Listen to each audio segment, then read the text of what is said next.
O te whaatala whātu i le nganga whaaloalo, i le sua whamadu malo le tātou leo Jesu Kristo, i le pa i o le tātou atunu umale au whaafonga. Malo le soi fua manuia, malo fua langi e mama, ala whai mai fua i whanunga le lei, i le alofa male anga le leo le atua, i atu maut pe i le atua lona vi inga nei o le whaavavau. Ai, ala maia i le tātou sauninga alotu o le nei tai au, o le ateta ia lea, le sunga i le whaafengainga, Reverend Whaapepele taitu ave, o le Kalesia, Nazareta, Samoa i Gracefield i Lower Heart. Usi maia, le whaafonga.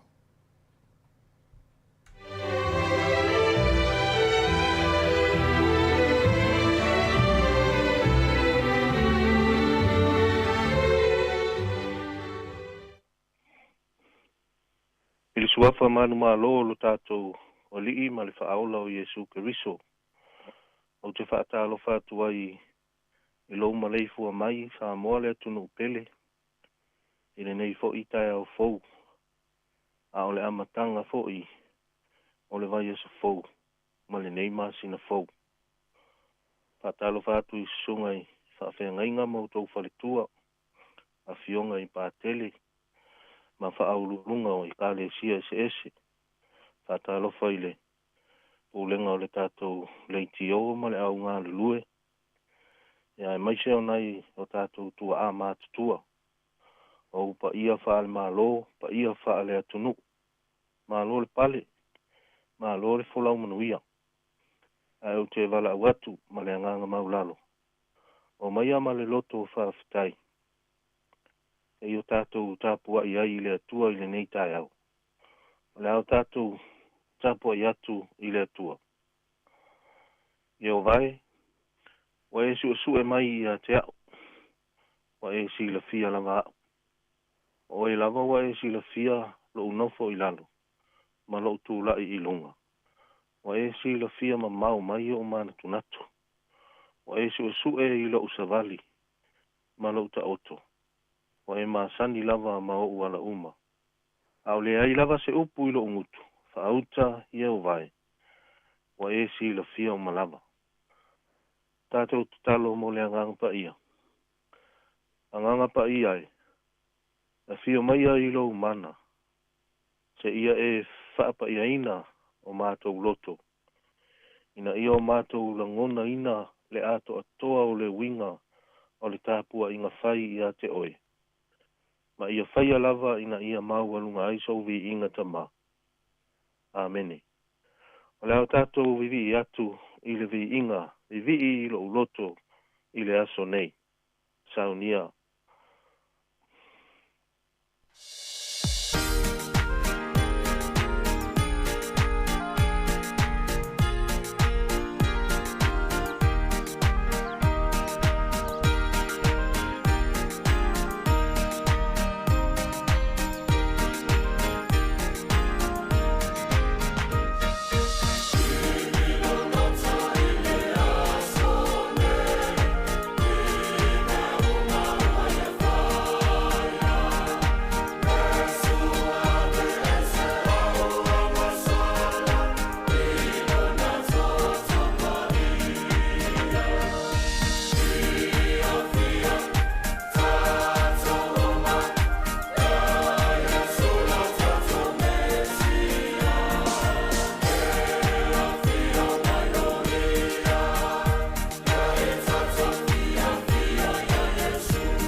le whaitauina o le a whionga pa ia le atua mo I tātou le nei tae au.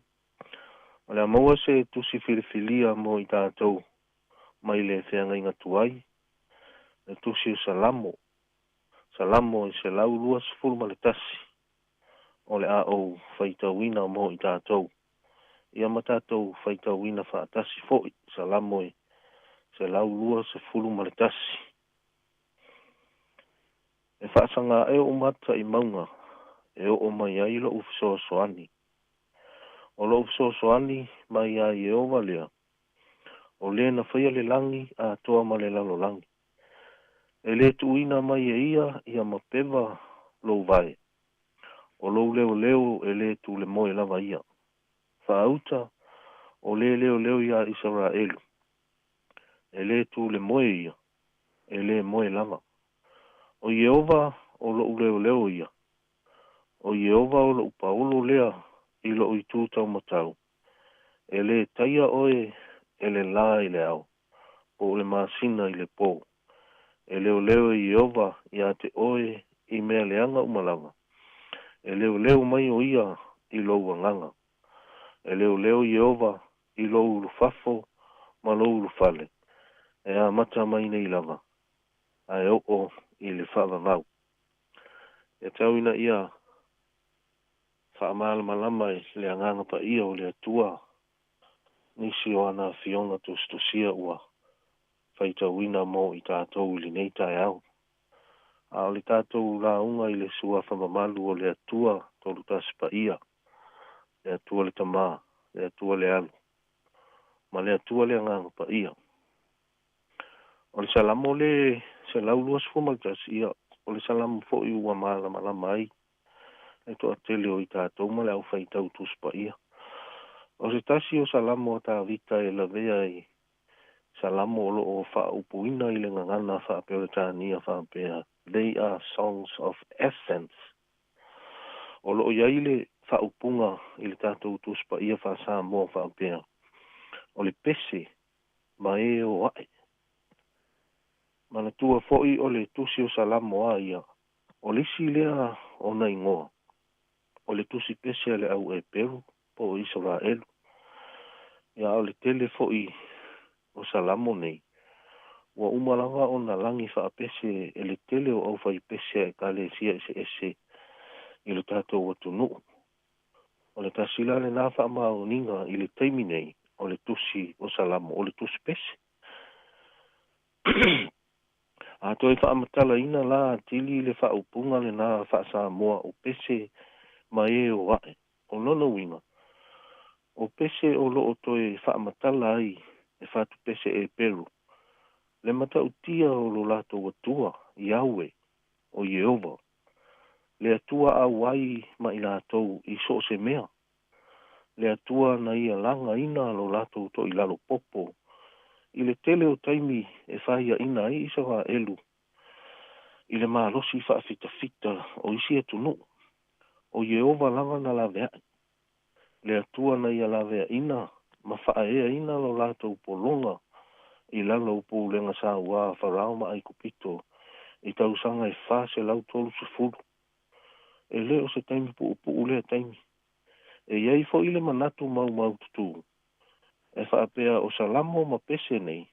O loo wha o ngā pea e tangata Israelu. E pe pese ai. Pe a oa ngai. I o lato malu. I taimi o lato tāpua inga.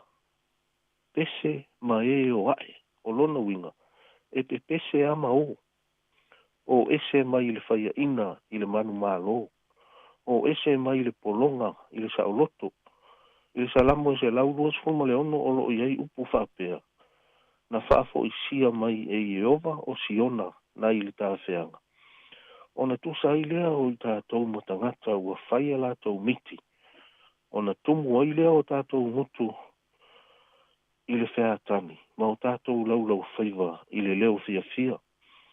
O na o lātou whaapea ane lea inu ese. Ua whaia e Jehova mea te tele mo I tātou.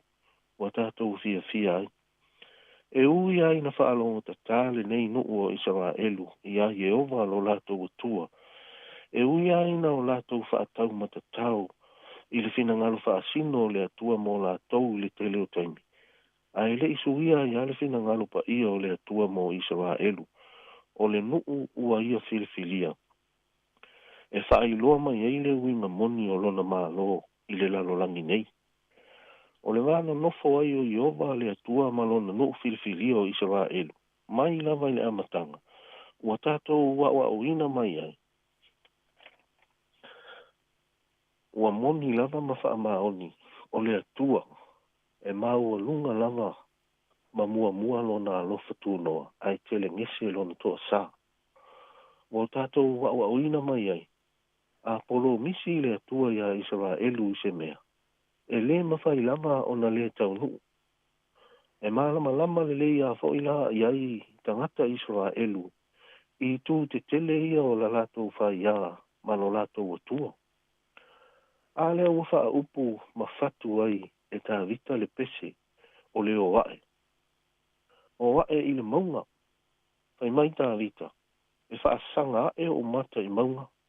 E o mai ai lo ufsosoani. O lo ufsosoani mai ai e o malea. O le na whaia le langi. A toa ma le lalo langi. O le tarito nunga o tangata i uteia po Israelu. O lo lato atua e a fio i mea maulunga. Po lunga o maunga. E le se fo ila le muanga ngana wha Samoa.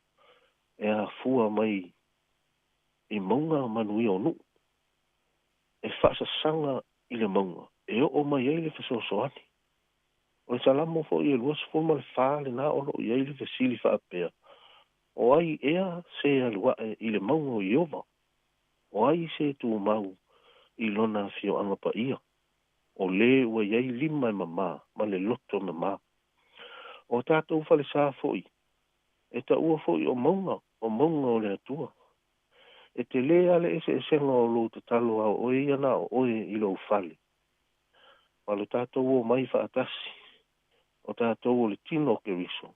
O mai whaatasi i le maunga o le atua. O mai whaatasi i le whale sā. O wae whaatasi i le malu. Tātou te whaasifo ai. Tātou te talo ai. Tātou te tāpua i whaatasi ai Jehova. Lo tātou atua. Pe ona vai mai tā vita. O lo upsoso ani. E mai Jehova lea. O le na whaia le langi a toa ma le lalo langi. E le o le whale sā la. Po o le maunga. Po o le malu. A o Jehova le atua o le langi ma le lalo langi. O lo tātou malu lea. O lo tātou wha moenga no mea tasi lea.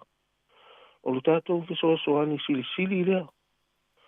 Le whesoasoani lea le whai mai tā vita. E le tu uina mai e ia.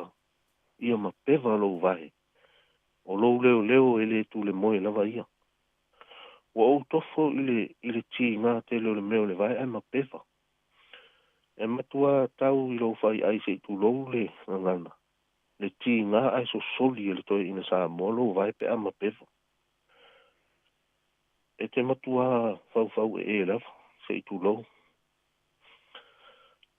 Peitai, o le tā ua le nā o le sa vali solo o au vai. A ua e mauti noa i lou loto, o i e ova lava, o lou fesoasoani. E le ma peva i lou vai. Ai masalo o le sifo i tu le lei nā o le whaima. Ma tātou whao ngā ina ia whaasa o le COVID, i le nei taimi. Ua le tele aini mea e, so na o solo i ai o tātou vai. Ne ima peva ane se vai se mea le lei. O lou leo e le tu le moe lava ia. Whauta. O le leo ia Israelu. E le tu le moe ia. E le moe lama. E te sile fia sa moa ana se atua. Tau tu le moe le atua le tātou te au na ia. Se manu pe te iwa o tātou malo lo mamu moi se po. Tātou fiu e mamoe. Ua po wha solo ato le mea ua ngalo i le atua. Ona whaao tātou. E le i moe le atua. I le leo ina o lona nu o Israelu. Na mua ama muli. Le atua ia Israelu i le aho whaani utu i le po. Le aho whaani utu i le aho. Ma le afi whaani utu i le po. A o iai le atua le utino tangata i le lalolangi nei. E ia le taimi na ia sau noa, I upu whaapea, e whai lua o alope, e whai fo I mea e momoe e manu whelelei, a o lea ta li o tangata, o ia lea, o Iesu lea, e le aise mea e moe ai o ia. O whaafia lava ona tā ua e tā vita, I lana sa lamole nei, le upu leo leo, o le leo leo ia isa wa elu, e le tu le moe ia, e le moe lava, o Yehova o lo leo leo ia, e leo leo e Yehova ia te oi mea leanga umalava, e leo leo mai o ia I lo wanganga, e leo leo Yehova I lo ulu fafo, ma lo ulu fale, e a mata mai nei langa, ai o I le whaava vau, sala lava la ina le tau tu le moe ma le moe lava le atua,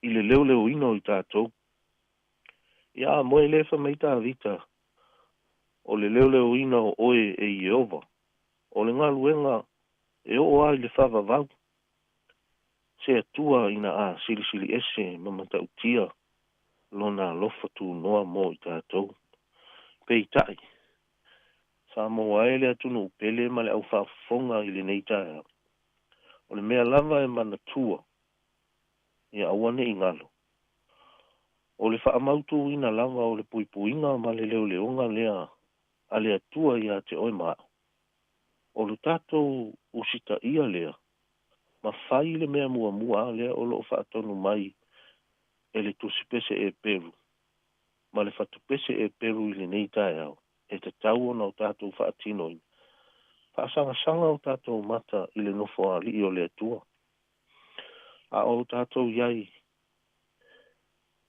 I le nei taimi o whaingatā, a o tātou iai I le taimi, o le tele, ma le te leo le suinga o mea o mai, a o tātou iai le nei taimi, o le tele o le mau fesili e fōlinga mai o ni fesili, wa le maua lava ni o lātou tali. Samoa e male au whaafonga. Ana ia le whaamanatu o le whatupese e peru mo I tātou, I le amatanga o le neiva I asfou. E le aia seisi I tātou te maua ai le fesoa soa ni sili. Wana o Yehova lo tātou atua. Whaasanga o tātou mata whaaleanganga I le maunga. E o mai ai lo tātou fesoa soani. O lo tātou fesoa soani. E mai a Yehova lea. O le na whaia le langi. A toa ma le lalo langi. Amene. Tātou whaai u I le tatalo.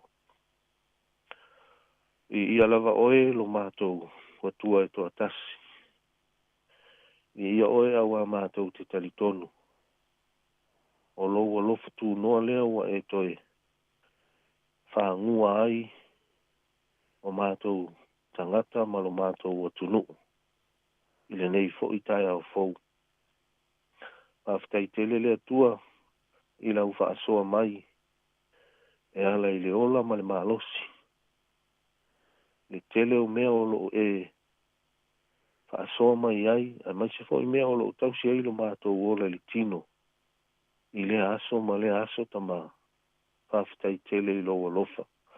Pāwhitai I lau pui puinga tama. Lau leo leonga ia I mātou. Mai se fo I o si o mātou watunu. E le ngata o lo mātou watunu I nei ni usila. Ia mai se fo I o si o mātou watunu I Samoa. A o whenga I ai ma wha mai. Ma le tele o nei fi tāu o whenga I mai mātou I le nei ngai tau. Ai whawhitai tele le atua I lo alofa. E foi wa e toi whaamanatu mo I mātou le nei taia. O lo e sila mai pea mo I mātou. Ma tausi a o ina lo mātou. So I fua ma le ola ia so umata ma. Vi ia oi li nei taia o fau. A o anga atu lo watu nuu ma le lalolangi a toa I fe au mga luenga le nei asu. Te ia e whaamanuia maita ma. Nai whanau fo I le whengai maa onga. E iai lo alofa ma lo anga le lei. Whaamanuia fo I le au whai ngā luenga le. Si u fonga le lau mua. Le uso I a tasi ma tu fue si le la ei. Mas fo I le o fine a sa velina maana ia male pule o le leitio fa'asalalau tama ia iai lou alofa ia latou galuega fa'atino i le aso ma le aso tasi maia oe mo i matou lenei aso ia amataina i lauafio ia i'u fo'i mea uma i lauafio tamā ma ua luga lou vi'iga ona o Iesu le ali'i ma le fa'aola ua matou ole ma vala'au ai nei amene ma amene.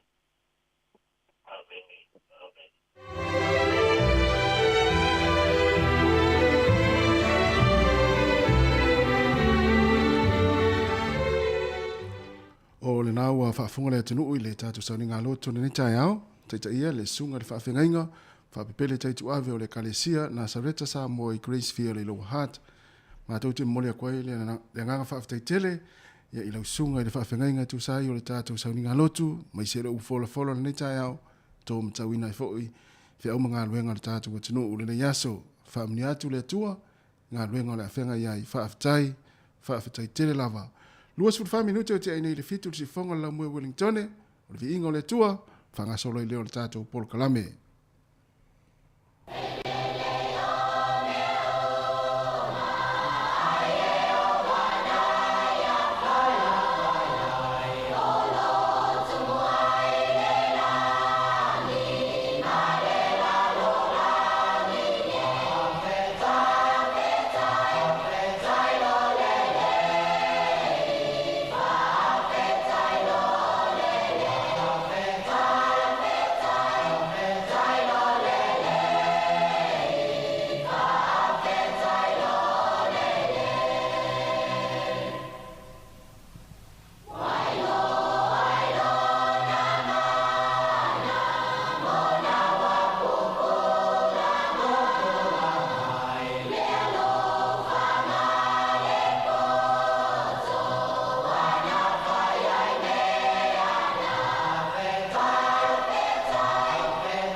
O le vaenga me lua o tatou pese. Ia mi watu e fatu lo le ofia. A fai ko se ia se na te ofia mtai. La amata mai u fa. E o mai al Pacifica, o mai ai America Samoa, da wai nei. Op! O e afa. O e afa. Pa!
Ata o le taia, si ufofonga o le laumua, aso ngafua, i le aso foraile, i le fitu i le taia, ata o le taia.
good morning. Fatalvatu tatu tunu le tai au fou. Malo fo so fu manuia. Malo fo le langi mama. Tatu mafuta fo le tai au. Yo tau le ole aso fu i New Zealand nei, Australia mai sia tunu le langi ya isia ya tunu pe America ma Hawaii. Ya ma America Samoa. Ya la tua sa pati le nei va pe ana to te mafuta mai. Le nei sa ya te utou ya manuia fo i sa ninga lo nga ya te le tai au mo nei fo i ya so ya te utou ya ma to New Zealand nei. Le fo wa la uso fo to tele fe au mga luenga ya mata fo i on fail tapo inga tu mai fo ni muli panga nei ma tu i tono mota malawa tapo ia fo i langa ya tu ia ole atinu inga luenga mai se fa na ya onga ne yaso fatala fatu ia le fo wa mata nga lu atu mali sa tu fo ia le taya ia wa fo tato ma ftanga ma le tu ino lo tu ia mo tu malu ala mai si fonga la mo de tasi ono tesi mo tasi fa mo talo fa fo ala lo su ya talo fa fo ia tu lo so tu va lo fo fa ma lo si le tai au matango fie, le utatou fo lau tono le masina o Apirila. ia Ma e ule alofa malanga le leo le tua le tau singa le soifua o le utatou matua matutua. Ia me se tatou umalava. Nai whanau, ia pe fo isu me whawhenga, inga pare tua, ma no fo lau, oa mai oe le uso le tai. ia amani o fifa ftai tai le tua tato e mafuta fo i le tai au la mta fo nga luenga ya o te vai ata o saungo nei tato ofisa o vai atu ilo la e na fa peso o to ma ngala ta o fai pule tato o tinu pale mene sai tau sanga uma mai Ia. fa pe uma la na skaidi fu fa pe woi wa ngalo ya te o fai pule o se me ai i o ile ya tu ali pata Se vai puta malo, você vai pule fite. Lo pode tiu tamatona, se mai. O mil vela lá. Ia, lo va ftai. Va ftai lava. E pe o le ngara fie foi. ya Ia o nole, o le olanga ia e alua, ia e lo itawina le tatou fo launga, lo foi po inisi a ingo whaafonga mai, o lo maftia nei taimi o na o malanga le marima le oti, ia o ma in wha lawe tu, ia maa lolo o na sa. Ioi. Ia na tatu whaamu, ia tatou, moi lo hi tatou whaamu moe, Ioi. o isi tangata ile tatonu ile tu, Ia. ia o loi me whape, ia o mafo langi ala tu, sa o le pongsa tola langi au tatou. E ui ana iai me whapetu pole o langa. Ai te whaalongo toa tono o lo fina ngalo fo ila u whaafonga mau tālo tu. mo La iai le file mu fo ile le, la iai le tu efiso so ali wha mawhanu whana, whaalo to tele tātou. Ia wala mai wō, mai masani. Mo. E pevola ni tai au. Ia, ai wa fiusi, vaenga lea e. Whata tali tātou ni tō, pola me o tuaina ola. Ia mo le sile fia. Ia lu sui te meni usila. Ki tuare wati le isi tūla. ia Lela na tua ye na ola tato le tio no lela fatu ate al fitu nei a me se va ngani sa mo wa o sui la to la usa sa mo le se le la to le daylight saving fire ia tu sa la tem le sa mo lo ti el val ti el afol val ya la to ia ya tato ye le ti el afol fitu ya lela na te fa pe o le o wai tato le o tem le sila le sui mo to ki to le wati le tu la to tas ya te fa longo tua il ma nei a vo le ma lo longa ia Lava le malo Lava lava le moe, lava le malo io le moe ia fa pe foi la unga lu ele fa forma la to ye usu le lima le veao fa va veao ta lo fai to va veao te fa lo to wo ile si tu la fa o popo te malo lo yo ma nei ia lo fa lo mana ia ai o le tai au tatu maftanga le pokola me ato le tai au ia ai mo na ia inga foi wa fe foi le tai au ia wa la foi me foi wa mo foi ni tala mai risi vai ngol ainga lai Samoa Australia America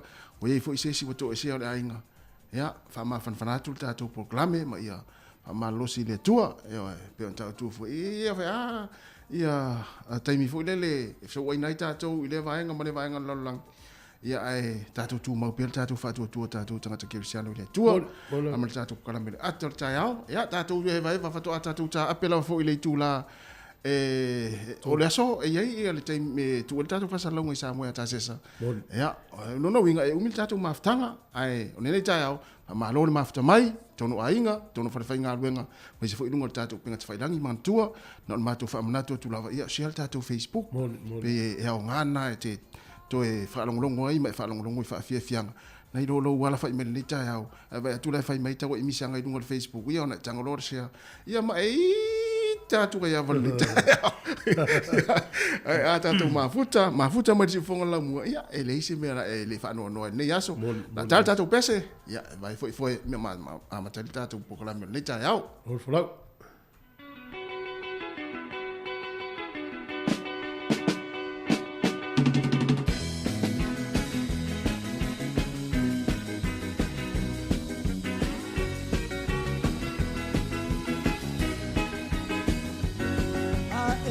ata mai mai siva siva mai siva mai siva mai siva siva mai lue o mai lulu o lima siva mai siva mai siva siva mai lue o mai mai tamata ata mai ata ata mai ata ata mai ata ata mai ata ata mai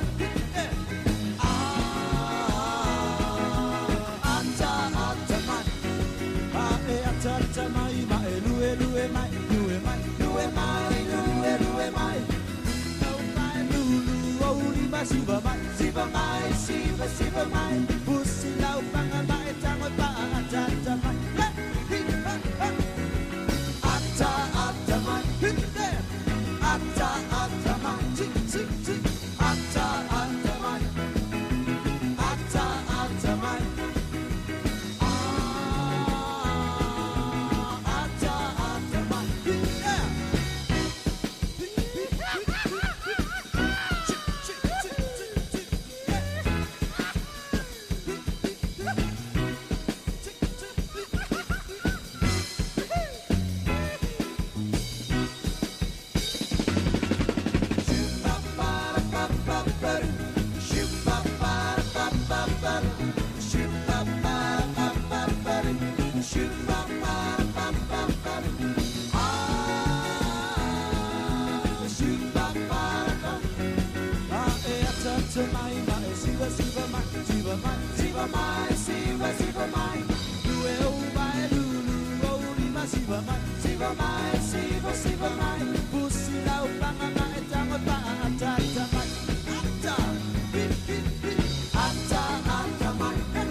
Ia whatala whatu se met whafonga le tātou tala o le tau mō le nei tai au pio le whaali alo fisi o le vai tau. O le aso le nei le valo ia matua ilangi le lei lava le tau, o le aso a tai au, bifo ringa ina i timu nisi o taimi. Aso lulu e ifo ina i timu whai tū la. Aso tofi le whamelo fisi o le vai tau ina i timu, ia va ia le mata le lai le tele o taimi o le aso tofi. Aso whareile toi fo i mai winga langi le lei o le tau. Ka piti manua tū ma whanganui mutaranaki, toa ilangi le lei ale tau le aso le nei e timu tai au, no umaia. E whasolo mai e Waiwa Rapa, Hawke's Bay, Taubo, Mamalbra, toa ilangi le lei le tau i le so. Ea o le maulano le fuole malulu o i sfutasi Taubo. Ea ma whanwhana le maulunga luas fulima i Malbra, luas fumalwharo i ai whanganui. Luful whawholo i ai Waiwa Rapa, luful tolu Hawke's Bay i lona wing. O le la ngona ta tolu ma whanwhana o le tau le nei. Taimi au ki lani matua ilangi le lei le tau le sofa pena fo i Hamilton. Langi le lei le tau. Le motu i saute, nei se hao whana vilavi. langi le lei le tau le motu i saute i so se vaenga o le motu i saute. Ia mo le vaenga le ngā lulu i fafo. Tala fia nā mo utou ni le yaso. Maulalo le fōle malulu, wha mawina le motu i saute se furu mo le tasi i kalai estete. O le ea mawhanawhana e luas furu mo le lua, le maurunga wha mawina i le nuu o Queenstown. O Blenheim e lufu le lima lo ia i lufu le tolu lo ia i Picton. O le au te lenga o le atunu nei yaso matua i langi le lei le tau. Lei se hao e whaala le lave a we, tai maa lei le tau nei yaso. Ia, o a pia wha melo official vai tau i whai titiria le aso nei lusi fulu vanu fo le vela. Lua sumal whare ma whanwhana. O le angoto i fo le lai le so Wellingtone, sfuru minute te ai leono nai le fiafi. E oso a le la tai au, i le toi lua sfuru minute le fitu i le tai au a tai au. Fua le maluru wha mawina o lo iai, i le se fulu tasi wha solo i lunga le sfuma le whai Wellingtone manu utua oi. O le ea ma whanwhana na, o le ea vela, o lo iai le lua sfulu wha solo i lunga le lua se fulu ma le wha. E mawalunga lava i wenu mata ia Malo Hat. Mo le au whangota le yaso manuia whai ngā whaiva o le awhenga iei o tau. Wellington e sua le tai le te au le fitu i le tai au nei. Pē le tai le afo le tasi i le au auli. Ia o na toe sua leo le tai te au le afo le fitu i le fiafi. O Polilua, whamelo official vai tau sua le tai le afo le sfu tasi i le tai au nei. Pē le tai te le titi le afo le lima i le fiafi. O na toe sua leo le tai toi se fulu minute i se fulu mo le lua i le pona nei.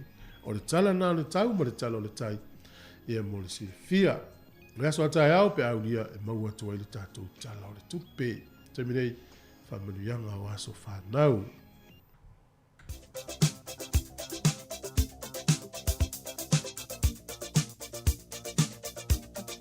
Ia.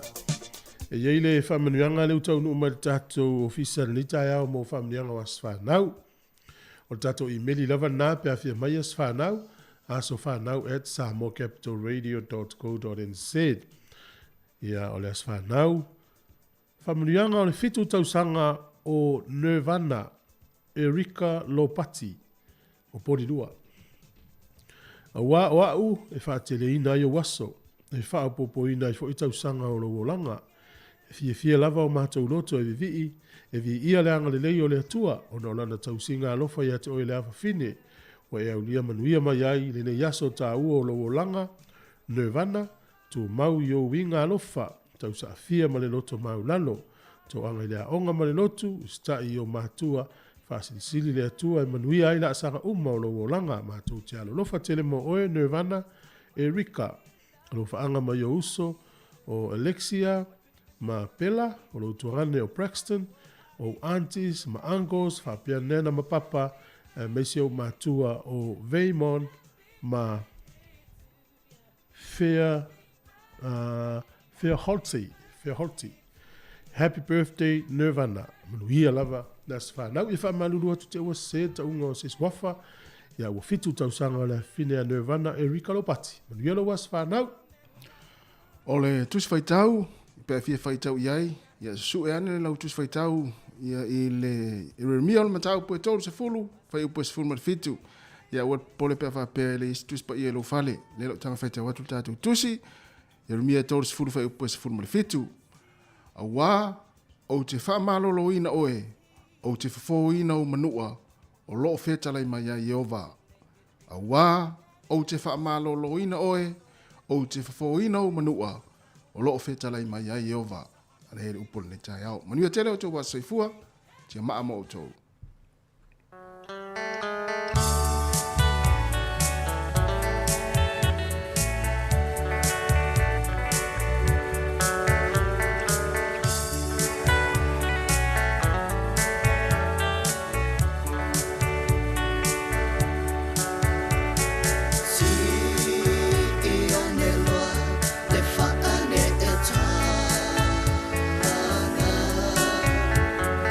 Far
Whatala whātu nei teimi Ismail whaafonga o le wawai fo ilea i le tala whaasolo pito lalangi me na tupu i le so i le aso whao a Perila.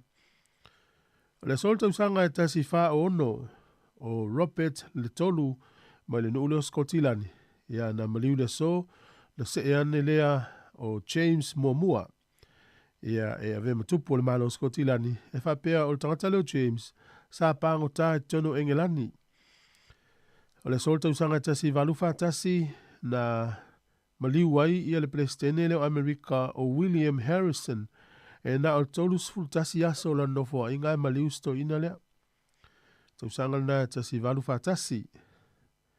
O le tausanga e tasi valu. To e fo ia tu iai. Na malili e umai ia le fono le malo Amerika. Ia o le awhaanga ina le tanga vai a le latu atunu. Ia e iai ia fetu e se furu tolu lanu mumu. Ia ma tostosi lanu papai. Ia e luas fulu, to e whasa watu, e luas fulu ia whawhetu te milna. Ia e iaile lanu pae mal lanu mumu, ia na tostosi e sfulu tolu. Ia te mineila le ua lima sfulu whawhetu, e fua lava isteti o le malo tele.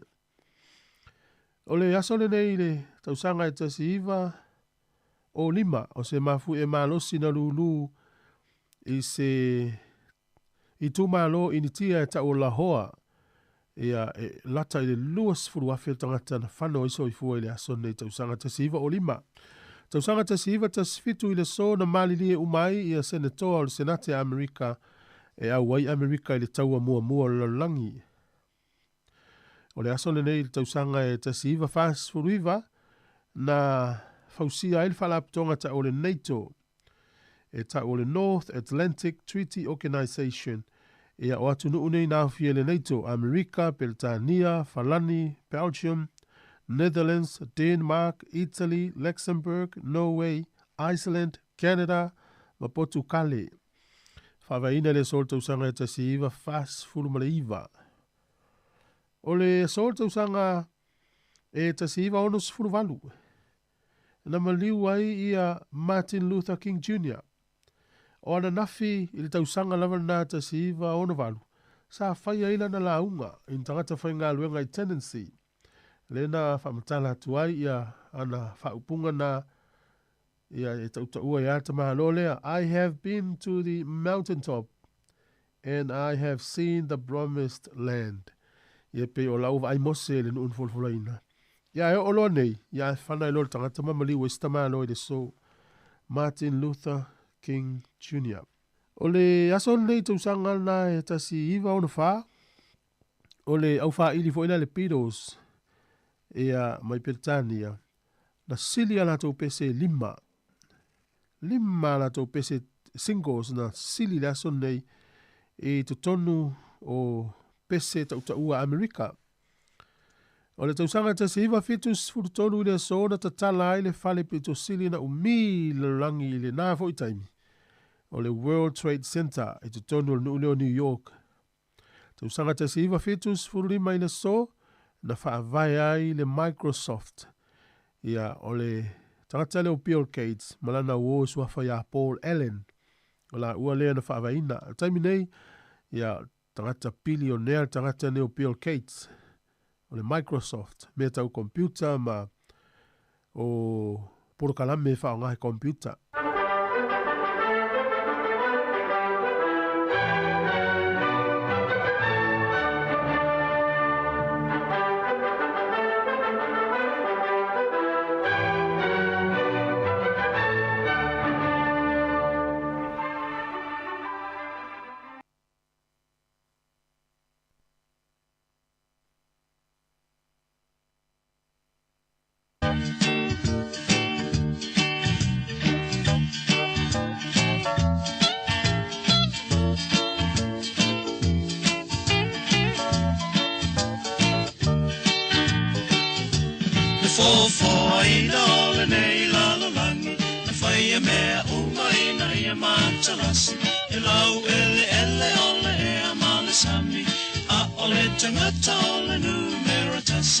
fai le tangata falling ai le tua I le tumua I o iwa e matua Te tino malosi mo ngalo e me fai Te pule umale ai lona tamai Tato mana unga e talio Sapaya me unga male fia fia Me ai se oi o le mafau fau Sauri e fai le ola e whavavau Se amu ia la moi le tangata E patita o toi whamanuianga E ui na tele o tato angisala Na tala pele fai te toa o le ola tanga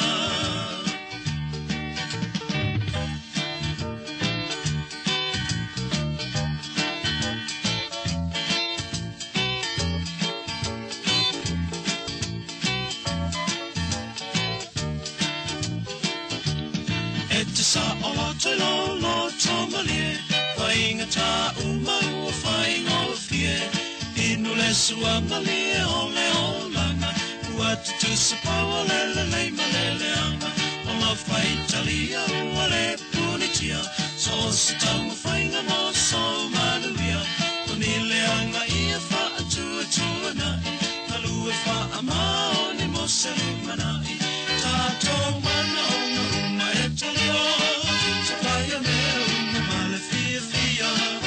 I say oi ole mau fau fau Sauni e fai le ola e whavavau Se amu ia la moe le tangata E patita o toi whamanuianga E ui na tele o a tato angasala Tala pele fai te toa o le ola tanga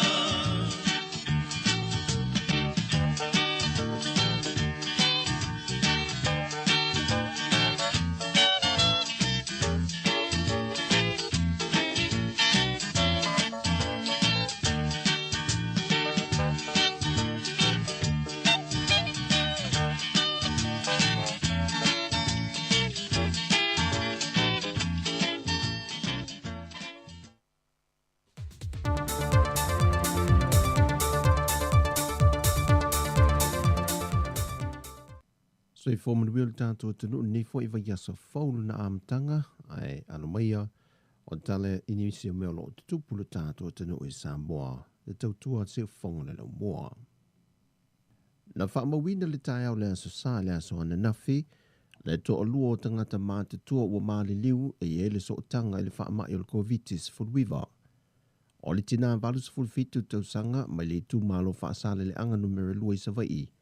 Na tā fia I le whale mai o mali e tōtan mā whili le lua I tua sivi sa vai.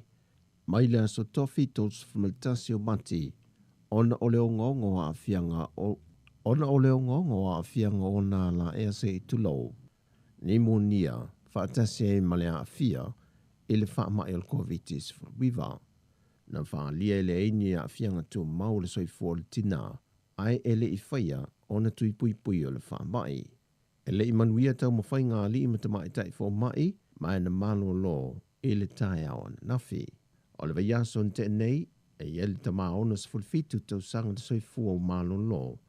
Lea wa to o lua le tina lea valas fulfitu tau sanga, wa wha mawina wa maali liu, mai ei le sotanga, ele wha ama el COVID-19 fulwiva. Wa pasia ni ma le lua se lau lea o wha o tangato lea tunu, wa mawhai o nā a fie te tonu le lusifa ma le whai tū la, e le siamo le COVID-19 fulwiva le Omicron P1. O le wha maunga la tamai, wo o atoi lea o whainga o tangata wa a fia, e le lua afe lua se lau fitu se fulmaliva, talu mai lea so se fulmalifitu o mati. Peitai mai lea fwai numera, toe afe 5 se lau se fulfitu, o loo iai pea siama maolai le te nei. E toa fitu se la wona se whamaliva I lātou sa a fia mua, wa whamao nia wa toe wha fo isia ye le malosi, ma ua toe maloloina. Wa wha I doa fo ilmtanga ringo se fua maloloina, wa lua se whamale lua a feiva se lau male wha, so e su enga po test wa mai a ona whaia mole atino. Mai to iwa I lātou wa a fia le wha mai, o lo whano fo e sea il whana mai mto tua. E ka lafi al matanga luenga le se fua malo loina, o lo fatu langa I vai tau sanga o lo maua lunga lo lato wa a fia, O lo aisilia I lava le 25 tausanga I le 25 tausanga le mātutua. Le ua whaamawina le toa 2.5 wa afia I le siama. Ai o pepe e o atu I le 4 tausanga le mātutua. Wa si pe I lunga le au whai wa afia I le siama le COVID-19 le ua se lau tolu se formaliva le toa tele. O le 5 tausanga I le 1 tausanga le mātutua. O lo talia se isi sa palai o tui e whaaua wai le tui lo na lua. O whanau mai le 5 tausanga I le sefulmalitasi tausanga le mātutua. O le vea so neilu whaatulanga I nisi o whalea aonga le talwhātai le taulanga e whaasolo ai le tui lo na lua ma le posta. Mo I lātou mai le sefulmalivalu tausanga le mātutua nga I atu I lunga. O le wha I unga le vai aso te nei, na saini ai se malienga I le vā o le mālo ma le whaala poptongo le tok manga moe popo ngā tia. E wha amatu o tu eise feso soani le mālo e 5 se la wafe tā la. Mo fuafua ngā lualu ma mao le whaala poptonga. Mo le tinei o a miongo le sawa I no whanau le atu nuu. Ai me se lava I le teimile nei o loo whianga iei le atu nuu maa fianga o le COVID-19. O le fso soani le mālo na tawalatu le fionga le minista o tupe, le fionga mulipola ana Rosa ale molia o. Le na ia whaailoa I o le aso ma le teimi mua lea. O whaamatua tu eise sao le mālo e fso soani ai, e lango e ngā luenga wha wau le taumanga, mo le tausia o alo ma whanau, o le toe whaafo I atu se o langa file mu ma le saunga le mu, ma ia afianga na ia whanau, ai maise le tausinga mo mia ia so uma. E whaamau maunga le whaala putonga, wa whaasa whamaleono pasene o tamai tai Samoa, o lo sa wa ina e lanto pa anga I le tino, o sa wanga matanga, o sa wanga il mafofau malangona. O le nei whaamau maunga o se tūlanga wa wha popole inai le malo, na laio na amana ia le malo le tu inatu, o se vai ngā tupe ve sosoa nia le whaala putonga, ina ia tineia le whaafitau li le atunuu. Wa iei nisi whaasala longo wasala lau solo lungo peng ta whailangi, e whaapea o le vaiaso le neia toi fo I mai tangata whainga luenga le malo yo latu ofisa, e whaawa waia latu tiu te pe o na masani ai, ai tau fia lava o ngale whanau. Peitai na whaamaunia mai e le sui o le ofisa o le pāremia, whātu a fondo I le so le kāpeneta, e ilo ai se fuafuanga whaapea o iai. O le teimi nei, e le whaamaunia le kāpeneta se whaai unga whaapea, mai tele fo I tuolo tilo pea iai, mo le tautao fio le sao le whaamai, wa pepesi nei le atunuu. Wa tau no le tali o su e ngai siria ma le 5 na whaamaunia le whaamai o COVID-19 vai Samoa, le na awinatu ni usila mo le whaamaunia, o leitu ai ngā siama le wa pepesi sao nei le atunuu. Wa whaamaunia o le PA1 o le Omicrona, le wa fiai lo tātou atunuu. Pe foi ona se le fio le tu ainga le Omicrona sa tele in pepesi atunuu o le lalulangi, e le amatanga o le tausanga le nei peitai, wa whaasolo in pepesi tele atuai le isi tu ainga lo na lua po le PA2, lea foi wa afiai ni usila ma Australia. Ai le pepo whamtalanga mai le malo wa whaatu mawina I pele to a whao I lantou na afia, o le whainga malanga I lua se lau se fulmaliva lea na taunu mai au kilani ni usila, le aso lua o le vaiason te nei. Sa whaatino o malato suenga ina wa taunu I whaleolo, au le se e atu ino whanga I whaanofo e se ai, ma whaamau ni ele to whao le paasese, wa iai siama o le whaamai. Mai lea afia o le to whao le whainga malanga mai ni usila, wa toe fesuia I e fo le omia whaanofo e se ai le paasese, le na fua le whainga malanga mua lea o le apalasia e le fitu aso e whaanofo e se ai o leo le ato e whao popu I le isi tolu, ma se furua yaso o le a whaanofo e se ai lea pasese, o le whaai unga lea le kāpeneta, wa wha leo ngai nai le whaai unga mua na mua I tuku ina mai. Wa tātou talafawia mai Samoa, manuia ne yaso, whasoi foia.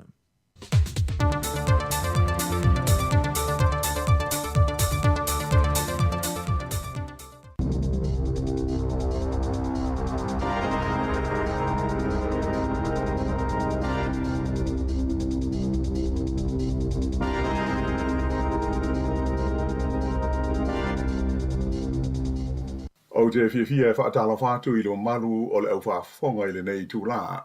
O le vaenga mua le nei o telefou I le tutua a le siufonga le laumua mai I Wellingtone. O le tala mua ua tu ina mai se whautuanga whalawa I tele a le mtanga aluenga o le seifua maloloina mo le tunuu atoa ina ia whaate te pēr ma mātala I winga o le whaama I COVID ai mai se o le a mata I le vaiwanga o le poa nā nei o na le toi whaamalosia ma mana o mia ni pasi o tui pui pui. O le tausanga taruaina a mata whaamamanu mai ai le whaalia leo pasi whaamaoni o tui pui pui ina ua whaatula I mai le whaangaina o mō li whelanu mō pui pui ngā o le COVID-19. E ui ina o le am whailama o na whaangaina pasi nei nisi o pis nisi pe a whai mana na o ai la tau. Ai o le toitasi le minute e le waruanga o le poa nā nei o le ahalo I ailoa o na le toe mana o mia le whaalia o ni pasi e unu whale ai I le tono no whanga e pei o whale ainga a tau fo I mawhale te ulu a e whapea mawhale to leni. Nā whailoa mai e le mtanga luenga le seifua maano noina e ui ina o le a le toe mo mia le whaonga ina o ia pasi ai e tā ua lava I le mamaru lau tele le tinu o na amana ia ma wha ua tu langa o le saunga le mu e au fia ai le nofo I le whale e aua le whai ngā luenga pe alu I le aonga pe a whai e la ngona e wha mai ma le a toa le malosi. Whautua ina fo I le onu sa I pea e whai I tui pui pui a toa matui whaau popo le COVID. Wa lima aso so o mai tau ina pea le pa ui fo I lalo o la wha inga o mai fau o le COVID-19 I le tonu o New Zealand a toa. O le san na fi e valu afe, valu se lau se furu la whai o mai fau na wha mawina ai e tusa o le lipoti e le mtanga luenga le soifua malolo ina. E onu se la wiwa se furu la wha i tangata lo tau fie le tonu o whare mai SS ona ua fie le wha mai. O le aso luas furu whao Februari, o le aso muli lea na pa ui whai I lalo le se furu afe, ia la wha ingo mai fau COVID na wha mawina I le tonu o le tunu a toa. E se furu mo le valu la wha i tangata na maari liu, e pei o wha mau ngā nafi, mai ua o atua I nei I le tonu se la wiwa se furu ono, le au whainga atoa we ua maari liu ma whanau le soifua ona o le COVID talu ona o mai I lau whanua o New Zealand. O I tū malo whaafale mai I le tū malo Wellingtone, e ono se lau tolu sifuru lima le au whainga o mai fau na whaamawina na nafi I le Capital and Coast, ai o le Hutt Valley, e tolu se lau walu sifuru ma le iwa. Le tū malo au Kilani e afe lima se lau lima la tau mai fau, Canterbury e afe whasa lau onu tolu, a o le Waikato e fitu se lau luas fulmoneiva, ma le Southern District e fitu se lau tolus fululima. E iai se company tele I le tonu o Wellingtone la tau te whaatau ina atu mea vau fale I le atunuu, ua tau whai nei e siaki le leino fuanga o lo whai ai ngā ruenga tau fale I le neiva ai taimi, ina ia mautino ai, e leo so ona whaatau ma whaaputu I ia no fuanga, ia le pepa si ba o le tu ainga o le GIP plasterboard, le ua tau le maua I le tonu o le tunu o atoa I le nei taimi. Whaaria whaapea o le isi mafuanga o le tau le maua o le nei fo I mea fo fale, ona e tele o company fo fale, ua so ona whaatau ma whaaputu ia pepa mo ala tau lava ngā ruenga. Mai o li unga ua tele ina tau fia ma le mawhai ai una wha wau le tele fo I o isi ngā luenga fo fale o loo mo o mia ai lea pepa. Whaaria mai e le lipule o le kompani o le Placemakers I kai whara Paul Bowden e tanu mai lava le taimi na loka ai le tunuu ona o le wha mai ia au kuso o le lua afe lua futasi sa ia mai tau ina ai le sidi atu I le tai whaalua ua maua lunga ai ia orders mai nisi o kompani fau fale. Sa ia ta ua o le mafuanga lea ua whai ai masiaki le la teu kompani ia orders uma o lo avesao ino whanga o lo whai ai ngā ruenga o ni fale fau ina ia wha mautu ai pe moni o mana o mia pele ai. A whai e iloa ia se oda e ave I se no whanga mo se ngā ruenga ai li whaia pe ave fo I teu I se container e mawhai ona taofi ma le wha o ngā ina se oda ina ia mawaila wanoa mo ngā luenga o lo mo bia vave ia o loi te minei. Wharia fo i le li pule placemakers, e le na o le paulea o le mea fufale o loo tau le maua li nei vai tau. O isi mea o loo mo bia tele e au fia ai ua mea, a pea wha maa o wha malama, o loa tau le si maa ma mea tau insulation. O se fuafuanga fau o le maa loa e wha malo si aitu la fono mo le pulea, ma le wha fua ina o ngā ruenga tangata insinia i to tono le tunu u, e ono na tau i le tasi tesi mo le tolu piliona tā la i le tonu o leisi luas furu lima tausanga o rumana i nei. Mai o se vaenga tele o le tupe o le atau ave lea e le tunu ue wha au ngā ina i au nanga wha insinia i lumanai. O se tasi o awhianga au tū o lea fuafuanga fau o le wha sao ina lea o se vaenga tupe o atu i le lua se lau miliona tā la mai ni wha le tonu e ono te tupu mai ona o le lei ma le wha le tonu o ngā ruenga wha insinia sa fia ai. Ua pasia el kabineta se fuafuanga e wha malo si ai le stalaina o le sili atu i le ono se furu afe ma o le tupu o tangata insinia i le tono ni sila atoa. Ai wha pea i foi le wha atu la whanoina lea o le laisene ina o vaenga e mao lunga i e wha le tonu e adiari mai ai e pei o le tapina ina lea o ata ma awivi o ni ngā ruenga e fia fausia. Whaia mai e whapea o le teimi nei, o lo te lea ina sa o loto ma tau le aini ta pula ai puipuia ma pu lea le lei ai, le whaatino ina o ngā ruenga wha insinia mo ngā ruenga lau tele i le tonu o New Zealand. Mai o lo iailu pupo lenga, i le ali ni mai ni whaafi tauli le lumanai, e a fi ai ni fale, po o ni awala e ono whaaleanga ina, e ma fua i le whaale tonu o ngā ruenga insinia na a fi ai le fua ina i le amatanga. O le wha moe la o le maa lo, ina i wha malo sia, ma si tia le tūlanga wa o onga e wha le ai le sila fia ma le to mai o insinia uma, mai o le tau o le tūlanga e o atu lava i le tasi tesi ma le lua piliona tā la, wha au popo iai ma leisi iwa se 4 miliona tā la e wha tino ma wha foe ai ia por kalame, e le tau o na ato toa, ia le wha tino ina o le fufuanga i le tonu o le ono tausanga o lumana i nei. Ua malo i mai le whalabu tonga o le power switch, a le vaenga hoi nei o le Consumer New Zealand, o le ao atu lawa i le afe tā lai le tausanga, i le sitanga o le tau o le power, mo nisi tangata e whaongaina le tise, o le aso mua a perile i tausanga le tasi, e maasani o na CTI le tau o le tise company e le tise le tono New Zealand. Mai na whaalia mai e le power switch, e tele i a whainga maawala o CTI le tau o le tise, mai ua whai nai tangata lau tele whaongaina le power i le nei tausanga. E au fia i nei whainga le ave sele a opor kalame sa iai mo tangata e le titi lo lātou whaongaina o le power. Ma wha tangaina ai company kesi e si tia le tau o lātou o loa. Ai whapea ai fwoi ma le si tia o le tau ma sani o le tise whapea ma le kesi. Na whailo mai e le pule sili o le Consumer New Zealand, le li o John Duffy, na amata i les foreli na te nei, o na si tia le tau whaatapula po le fixed rate na iai a company e le tise.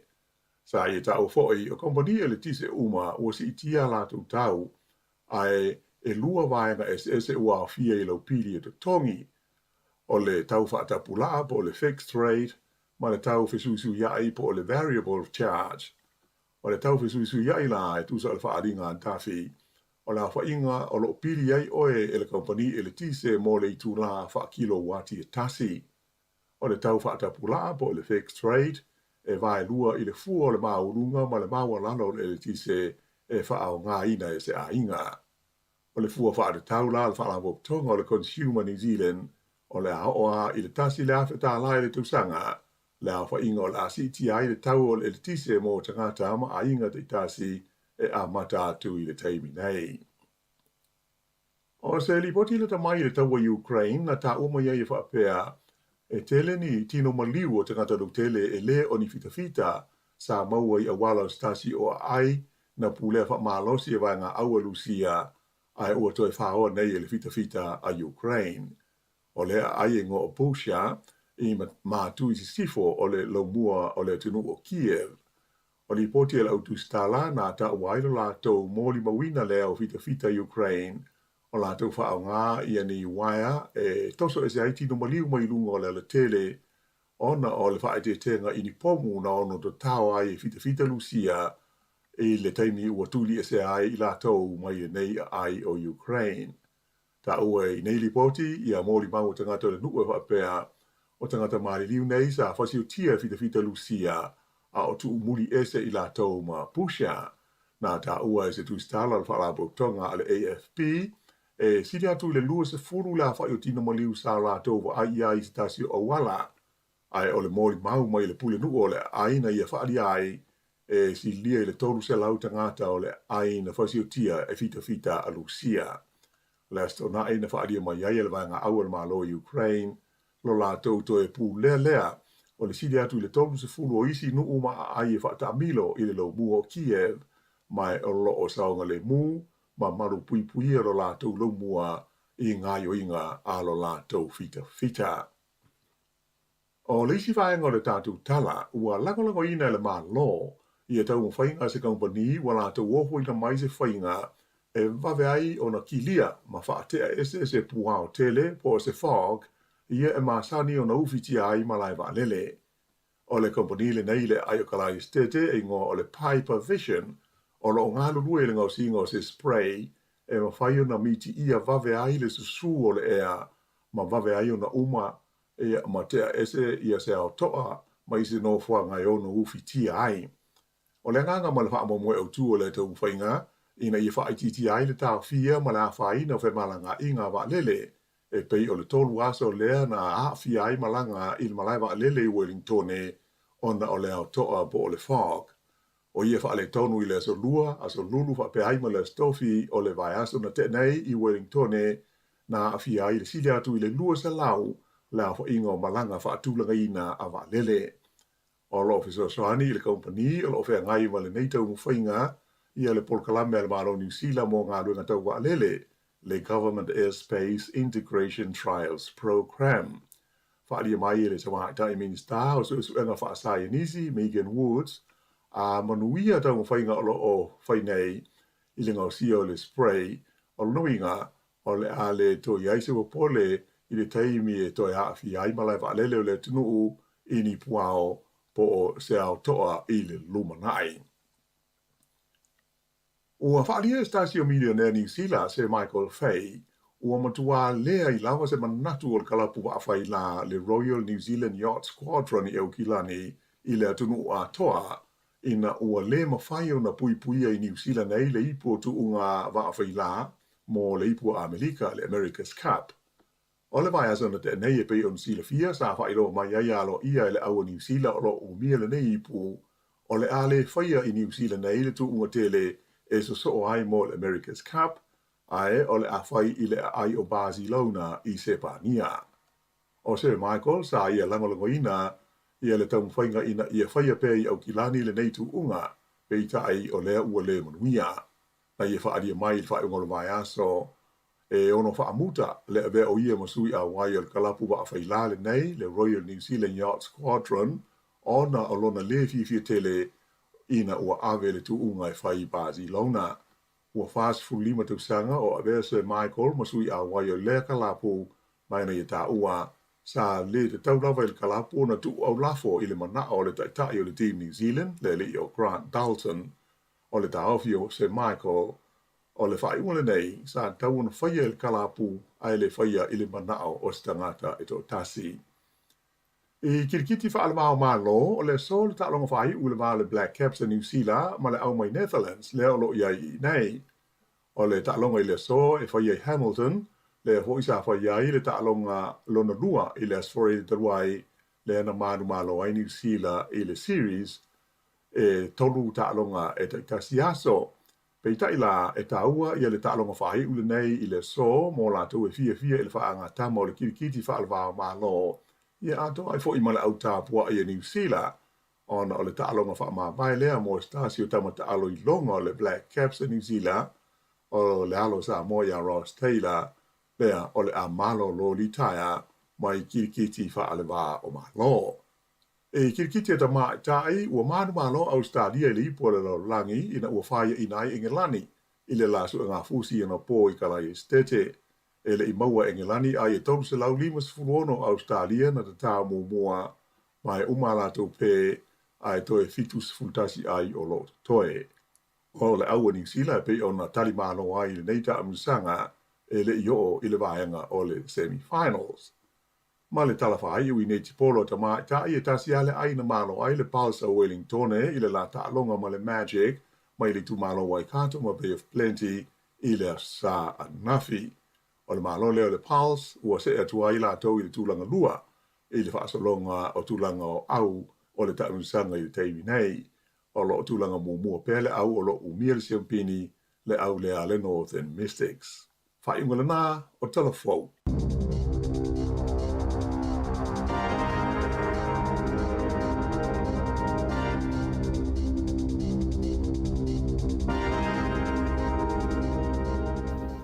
Ia, whamalofa, tairi whafonga mai le tinu, nau mai atu le whaponga mumua telefone nei tai au, whangaina le whionga la wano ati lawa, mai si tala mai Samoa, tau tuar sunga ata se salam. Sam, tu whafonga ili tula iwa le tai au nei, tu whasala wina. Malo tau atai, malo foi le. Ngā lulue le nei foi aso a mtalia, ia u te lolo foi o le ute vavai atu le kālena whale a onga. Tu ua onga i le aso, vaso le la sufa. Vaso lea? Vaso lea, la sufa le stofi. Ia o loma i lo le aso maliu i le aso sifuru lima. Ia ma le toe tu i le aso sifuru fitu. Ia ma le foi whanga ina o aso malolo i e kawa tua i ma foi le aso malolo tamaiti. Sa. Una wingala. Ia toi al vaso nei ma le vaso lea tu o foi a onga le whanau. Ma lo foi la to lo tapina ina tamaiti a vele a onga. Ia foi tātou le o tamaiti le a onga o Samoa la poloka le tamaiti fale. O tātou foi fafu. Ia. Ale o tamaiti a onga. Te le so soani ale. Ale malo i le whatupenga o mei o laptops, o Chromebooks, ma wala e whaianga nei tamaiti o Samoa. Ia whainga tāsi tātou o tunu. Sa ole.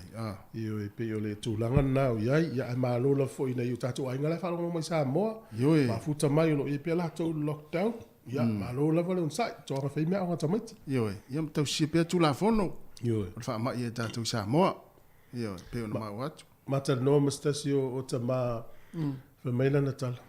O le leanga i o le pule a onga le u, le a onga le a pule a onga fau o la whanau. Tu so o le a onga le onga le whanau, o sui pule a onga i wha Samoa. Samoa. O le upuna whaonga, o le leanga i o le pule fau o le a onga le whanau. O whatu, le winga lau tale leanga. Mai, o kani mea onga la umai. Ale whai o tu sa, e la umai mea onga le whale. Tu sa, alu tanga tole a inga le a onga. Ia. O mana wha senga le a onga. Whai a onga mea onga tamiti. Ia. Na mai lolo ngā luenga tauna whai nei. E tau tue wha fo i tu tonu wha ingola wa yaso. Ia. Ia wha mai, o kone tele o mea onga. Ele o se le anga la mela. Mela na ta o le pule a onga maanga whanga. Ele mana o wha le tonu a onga tamiti. Whatu, wha mai ia. O nama tua i le le ia o le pule a onga. Au le tu le foi. Laua i loa e nei mātua nei ainga. Ia tūlanga ia mea o ngā whanau lea. Sa o le ia. Ma le whaingo mea o ngā whanau. Ia o lato sosoani foi nā wala. Ua whai ia ua tere a ia o ngā whai mai whale ia mea o ngā nei whanau mao.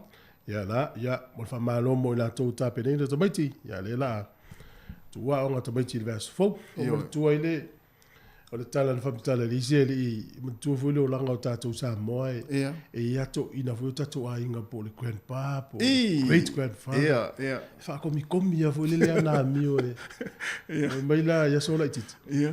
Lea la e vai mailo na grandfather ta maolon tina ia. Wole a leonga. Ia. Ma tole. Muto di e se alfare tele to ina malo matua tu alfare ole. So, la mo le leonga. Fa mai. O motu fusio i Vai le mafu anga ulelu le anga motu fusi. Vai sa al meno vai me fusi. Ia. Al te fobo a te na valu atali. Mai ile ngalo lo tomado lo tina. Ia. Apa to ina mele pulu. Fa pipi ie me fusi.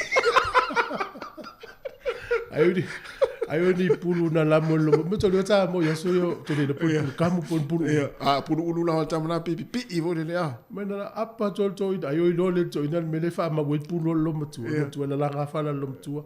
Ya fia la lo mtu apa to me ta pulu. Ya to ina mele pulu. Ia. Ya le lava lo mtu la mulamu ya fa to ina to te wo tu ta pu. Te uno le pulu la le. Le la mo tu le i fusione i le ri. Apa to ina mele pulu lo mtu fa. Ya sa la. Fusi. Pai mala ia ana ia da. Te lo la. Pai la tamba le. E aso ato. So le pao le pulu. Ia. E motu no ia. Le fusi le na pile ia. O fatu ma so le ngalo lo to le se for komio le ta. Ele pao le pulu. Ole pao le vitamini. O le pao vai la au le pu. Telefone vai la au le local este le la fa.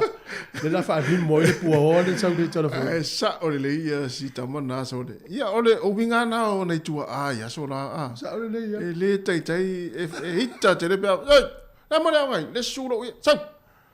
Me le pa le na lo tu na. Ano le mo le pa na la. Sulo le pa la. E tatou matua. Mo, e o mai nere tele o tatou vou ma meto tia fou. Se o leva na fai e tatou toin. Ia, e vai le ia i toina le. Ia, o le milisi le mena fai e toina le. Me fatoa ha e atua me yo ti poti le aru le pawa. Le pawa. Ia, fou o matua la toin. E me apatua toina, ki tu, ia vai le ti poti. A to si upipi e sakai.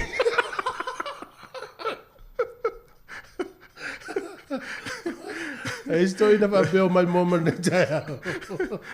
E la, paulo me maua al fa pi lo fusi le il pulu. A tu dia lu da o. Manu ia o ngani ya sto mati ala tas ke se vai foi. Lo fa tu tato mai moma tato fa lo. Talo se. Eu te do a o se si o do mala utamana fa pi le pulu. Ma kone na ni, tolu manu iti.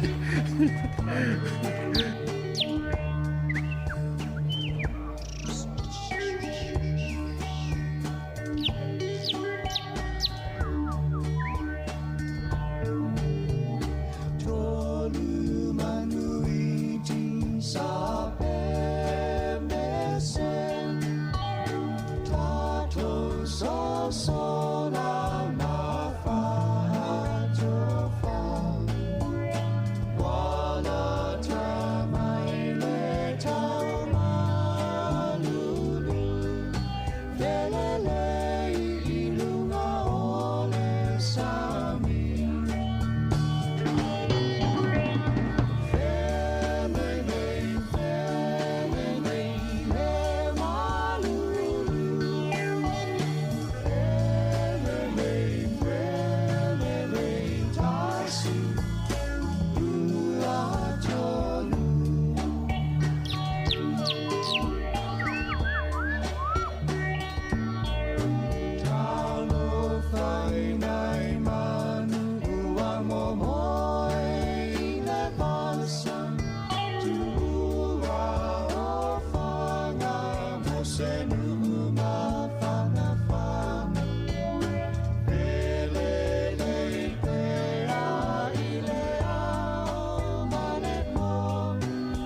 nge fa fianga ma si fonga mali o le o pese le coordinari ya ma le pese tolu manuiti e talo le pese le so le e mana tua sa mo le pese le so ele ngolo e talo le pese le to ya lu mo ma fa nga sa mo i le langa sa le langa sa yai le langa fa manga sa vali vali atu le taia o le e alu yuta le manga i le susu le wala ai ia tangi mai le fuia tangi mai le lupe i lungo ma so oi yuta le manga I've tried it. There was some more than last year. Era mo le ari tu.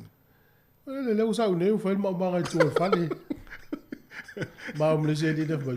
Tem na te mata e lo mama. Ia. O fa o lo ma fa faula. O manga le la wa ave o fa mata. Ia. O lo ma fa usamo. E mo lo tu lo mama. E pe sa na i. Sorry. Eu lo ma fa le o manga o ni mo pe se mala va le ia la volta. Ngona manga le ni sila. Le la u awita wele ta wele o talo. Ona le fiafi. To tasir minute le se fululu na le po. On est là, il faut voir un tas de malo et les toits font un il est passif, il est vaccine pass. Oh, yeah. Famille au mot tui. Ai. On est à tout ou père, il fallait faire un il fallait inga. Yeah. Pela to te fa un ina. Ma le tua la fa na tu le ni te wala tu si o tato se fallait inga le fie si po se au na. Yeah. Te wo ta ya la tu tapa la vaccine pass pour la passi. E lo mo fa tui.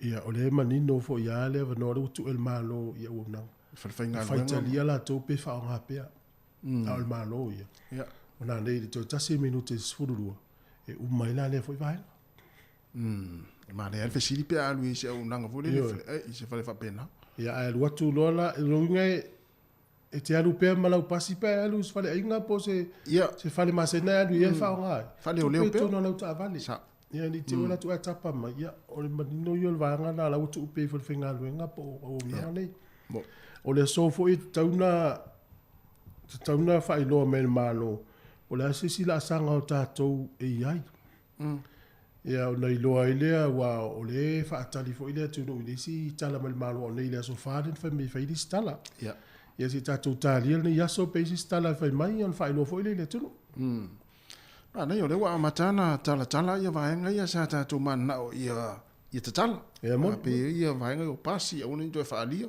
Sa loto le me o ia. Ia sa le ia. Ana ta tu mai tawina fo fa ingol vai so le wa tele fo tanga mata I malai la kapi ma vaenga un va pena. Sa le ia.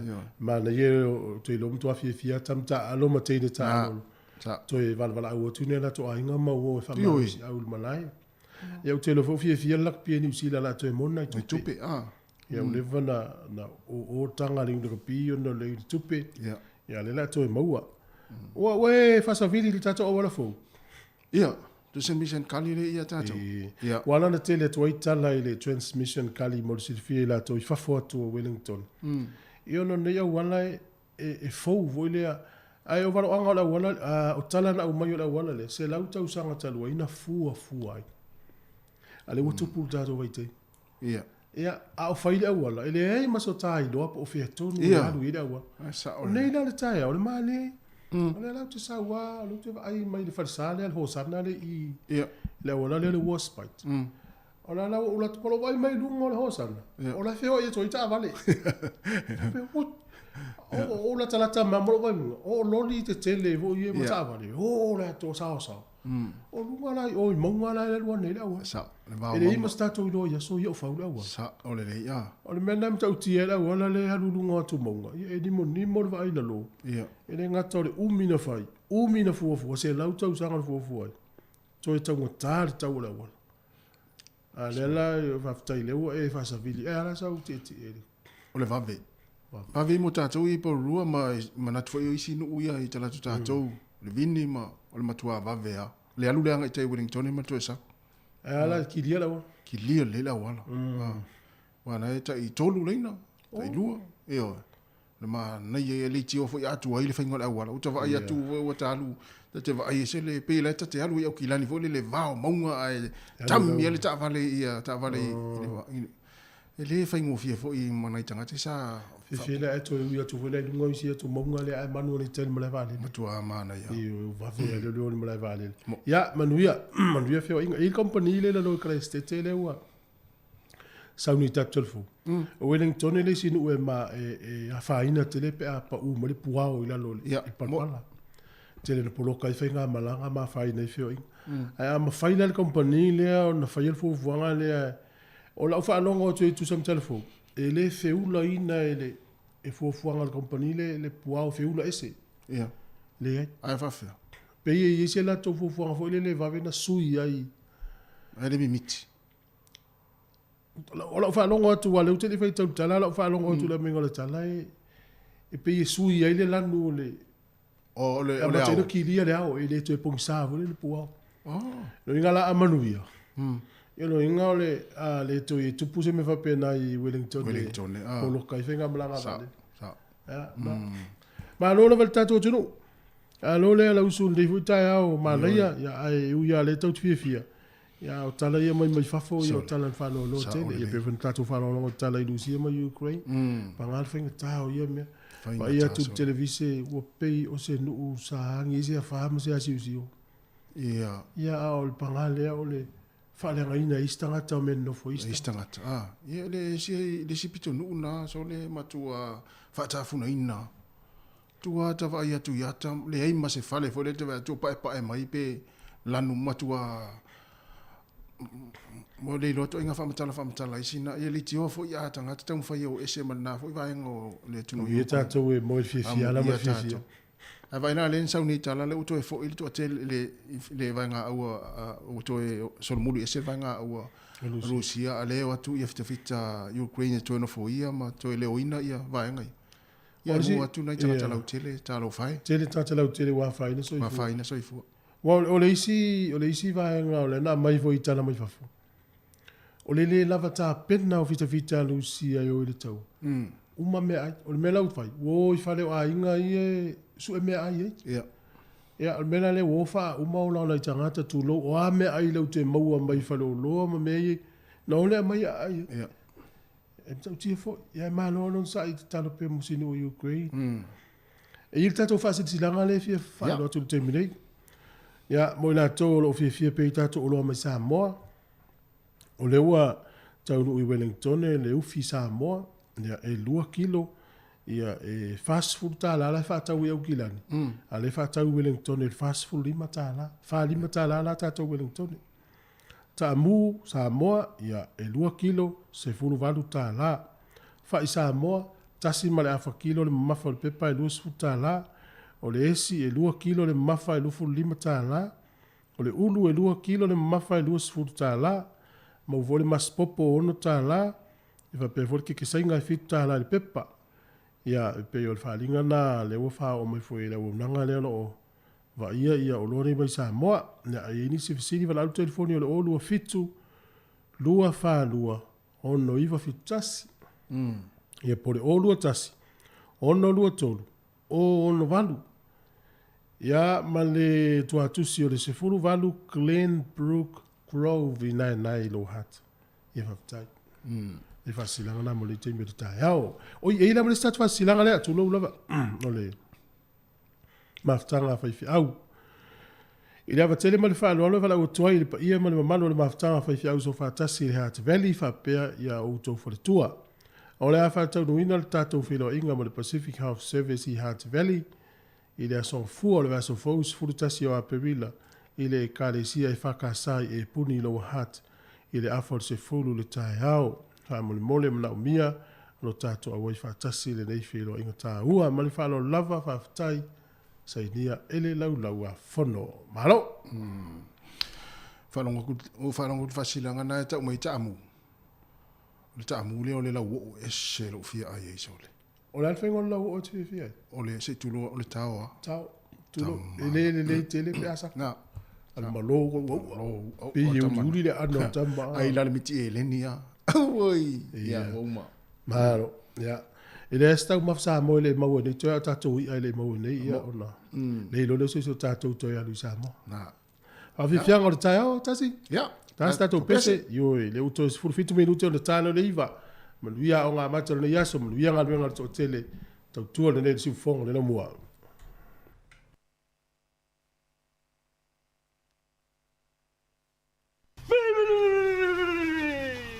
Potja!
O le whaasilanga tāua, e whaamanatu atu i le mamalo le tātou au whaafonga, e iaila wai a te tau i lalo le tulafono o le Broadcasting Act tasiiva valuiva, e whai e sau whaasea po o se whai tionga i mata upu, tau i whaasalalanga i lunga le Samoa Capital Radio. O lo au ili lalo le upenga o sota inga le pūlenga o whaasalalanga, po le Broadcasting Standards Authority, bsa.gov.nz. A inga mo le whai o sau whaasea i se polkala me whaamanu alia i lau whaafonga anga. O lo au fia i vaenga nei, o le ale te me mawhaiona whai se whaasea, o ai tu ainga polkala me mawhaiona o whaasea ai, o ai e whao o iai la o whaasea mō le taimi mō mua, whaftai. Ua to es fultas minute ia o Natalia o le tūla iwa, to e whaamalo atu le whaafonga mai, ma le mai le tātou a sinu, te tuar si whonga lau mua ma le tātou pukalame le atu le tai au. Langalanga, e maa nei fo i pole atu viranga lau le tātou tunu. Pele o te tauna o to e whaonga ina ni usila le daylight saving. Yeah. Sui le meo daylight saving o to e whaia. A pole ale peisi au ngā voi le iwa afua e tutusa. Ala usili le whiwhati au e swinga le taimi ni usila le sui luma sui itua. Yeah. Ana whapele whatoa sifurima po whatoa lua sifuru o tausanga e te fia le swinga le sui luma sui itua. Sui luma sui itua. Yeah. Tu mau pe le met. Wa ala tu lo tal. O le utala vo fia te le swinga le. Yeah. O la inu ngā le la ala whatoa tal fitu le fia. Yeah. Ai o na wa matana matua tātou o le uto e o le uto iai le lisi o tātou me whai whakau o le o tā whau i le fia. Pe lao tātou i o tau matua le tit. Yeah. Tātou mana o uto suia fuwa taim tu maulo le mele o ia. Tātou i fuwa. Ewa o tangatanga lue aia. O le itu la le tasi e lava le lei ala na malolo. Ai o lo fo ia se te martau sanga nei. To i ki i luma le uat. Ia to i vavafo i leo ufai ngalu. Na, tonu. Ia au la iti. Em tu a fia le lau e polo. Ta ele le sami ma fia i le fia. Ia i fai stata matua fia i le to inga taimine e sui ma sui luma sui tua. Wata yono masina masu. Le fo tato taimine i fasa ola wati nei tono no fale pe fa pe le sui a te ua. Se sa appointment to for mai po la malanga le valele. O to iva minuto na tale o le iva. Ia. Ia va pena to iva minuto tale se fulu. Ia o sela la wati na fasa wane. Wai o kometi ia digital me o computers o telefoni fia vai. Ia. E o kometi ala to ia na o wati vili fo ia tato tau fasa. Ma tu na fo i lungo penta fa na fasili listina ma tua listina na po o sultain. Ia tale tu stangata. O sultaimi. Ava mai. So le wo tu ai la ma tu lotu. Oh, ia sa ola. So inga na taimi e fisasi ia e to tele. Al fasili la na fa tu manatu. O le soi fisili fa tu manatu le fo me pepa le tau nei. Pele o te tau lo le kapeneta le usila no filifili me i lo tatou le lanu moli. Mana tua le tau te iei lava lanu mumu. Lanu mumu, Ia, lana wingo se tali tau na mau stay mi o le nei aso. Ia. A tatou mai tau wina le alu le wha mai inu mela le alu urunga. O tangata mali liu. Ia. O le lai, o le tatonunga na wata mai le fautua ina le malo.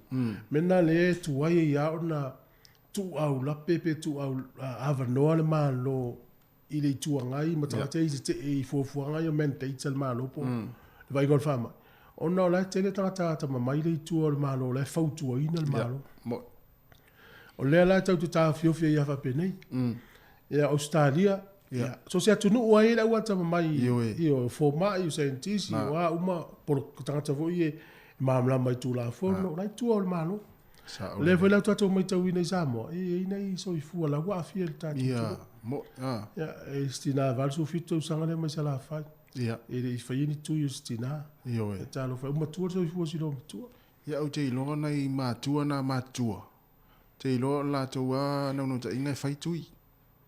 Ia uti le pole tuai o le tui o ia polisi vai fo lele polisi vai fo lele ai a fai na tau fi se so fa na uma le ia na ia o le lato ia nei tanga to la inga le fai tonu ia e fa me se fo le tu nei tatu ai nga sa mo ila to a fi so fo fa ma mo tasil tamata sil tina ia e singa se mawai ma le tuai o tala ina o mai o fama a isinga se mawai se si pe o suka to maulunga fatunga o le fatu me o pela e ono ia e te lele ava no e ono afia ilo no soifu al fama ia e mo tato ia le lave mo tala fia o lo manuel to tele e uila fo i fama o monga tato di usila o le tele o tangata ia afia pe afu i pasene tele tangata pasifika sa le wa afia soifu al fama ia le mena le ia tata longo to foi po e al por kalame le o lo ye lava fu fu al malo a e mo lo test o positive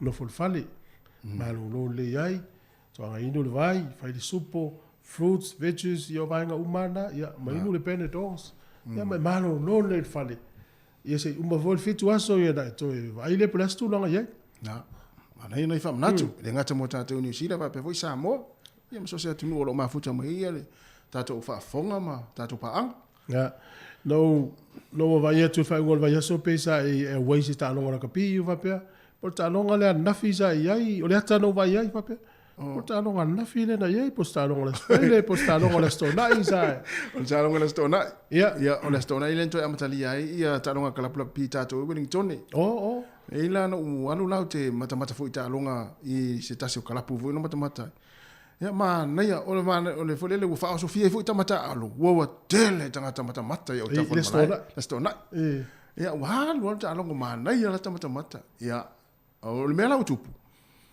fato ba ya le sta longo folele u fi fa talini polo o le lo isi polo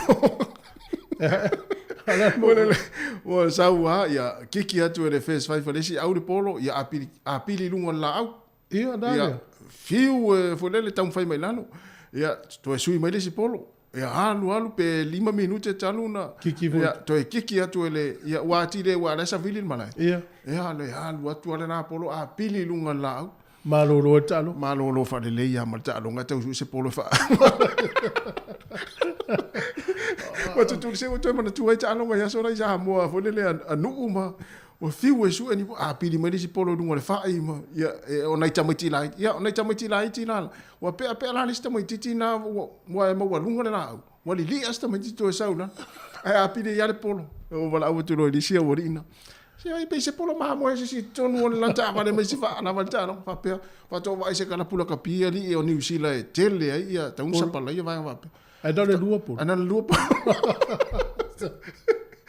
a o wa vo pe e mo tino ale te a mula po e va pe a buta ma o te yo ta polo tamale a o ran me wa fole mo tu me lo ma fo ana la talata mai le ile wa o le numero se fulu ale o ia ki polo la vai tu i mo ki fo ina e ta un fa ngai fo ilo ta ita ma fo si tu lo na sina e wa tu fa le out so le ki ta che po ki a pesa fo ia so la ma tu a ki ai no ana fa pe ta se stem si la talata mai le ile se io fa i la fai uso mo tangata numero se fulu o tangata nei le sa ta alfu numero se fulu te roa fa foi le Se vai la tau le la tau a e wa tu le. Ana ki ri po ki. Pa ma pili polo. Pa ma pili polo no la. Yen mela le fiu tau se polo. Au mafo pia. Wai a mo ta me te ta ya polo pia. O so yo eta polo le se polo le. O fo le to ya lo fo ni ta me tu fe pe o to mana tu ai ni ta me ti la pe o ki polo ni ya na ki tu ale polo ya pili. Ya tau su e mai fo le te fo ta lo te na te o to mana tu ani ta me ti ya stona.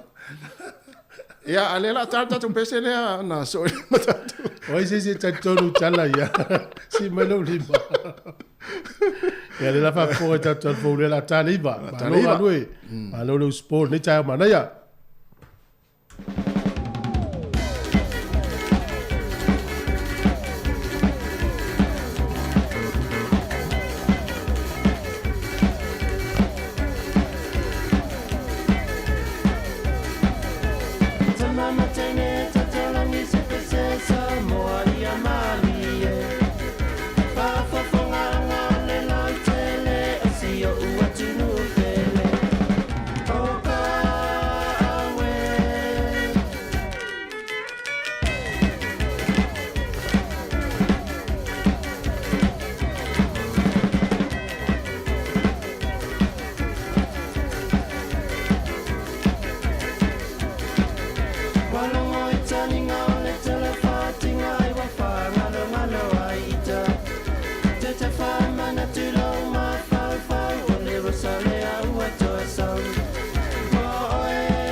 So I fō manu wila tātou tunu ni fo I vai aso faulu na amtanga ai alo maia o tale inisi o meo lo tutupulu tātou tunu I Samoa e tautua se whongo le lau moa.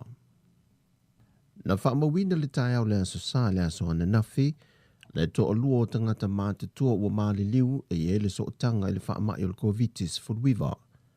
O le tina valus fulfitu tau sanga mai le tu malo whaasale le anga numere lua I savai. Na tāwhia I le whale mai o mali e tōtan mā whili le lua I tua sivi I savai. Mai le aso tofi tos fumaltasi o mati. Ona o leo ngongo a whianga o nā la ea se I tulau. Ni mō nia, whaatasi e male a whia, I le wha mai o le COVID-19 fulwiva. Na wha lia le eini a whianga tō mau le soifo le tina, ai ele I whaia o na tui pui pui o le wha mai. Ele I manuia tau mawhai ngā li I matamai tai fo mai, mai na malo lo I le tai au ana nafi. O le vaiaso te nei, e ele ta maa onas fulfitu tau sanga te soifua o malo lo. Lea wa to olua le tina lea valas fulfitu tau sanga, wa faa mawina wa maali liu, ma iei le sotanga, ili faa ma el covitis fulwiva. Wa pasia ni ma le lua se lau leo faa o tangato le atunu, wa mawhai o na afie tu tonu le lua se famalefai tu la, ili sia mor covitis fulwiva le Omicron P1. O le faa maumonga la tamai, wa o atoi leo faa inga o tangata wa afia, e le lua afe lua se lau fitu se fulmaliva, talu mai le aso se fulmalifitu mati. Peitai mai lea fuai numera, toe afe 5 se lau se fulfitu, o loo iai pea siama maolai le te milnei. E toa fitu se lau wona se fulmaliva i latou sa afia mua, wa wha maonia wa toe wha fo isia iei le malosi, ma ua toe maloloina. Wa wha i doan fo ilmtanga ringo se fua maloloina, wa lua se fulmale lua feiva se lau male wha, so e su enga po test wa mai a ona whaia mole atino. Mai to iwa ilanto wa a fiel wha mai, o lo whano fo e sea il whana mai mto tua. E ka lafi almatanga luenga le se fua malo loina, o lo whatu langa i vai tau sanga o lo mawa lunga lo lato wa a fia, o lo aisilia i lava le lua se fulna 5 tau sanga i le lua se fuluiva tau sanga le mata tua, le ua wha mawina le to a lua se lauiva se fumaltasi, wa a fia i le siama.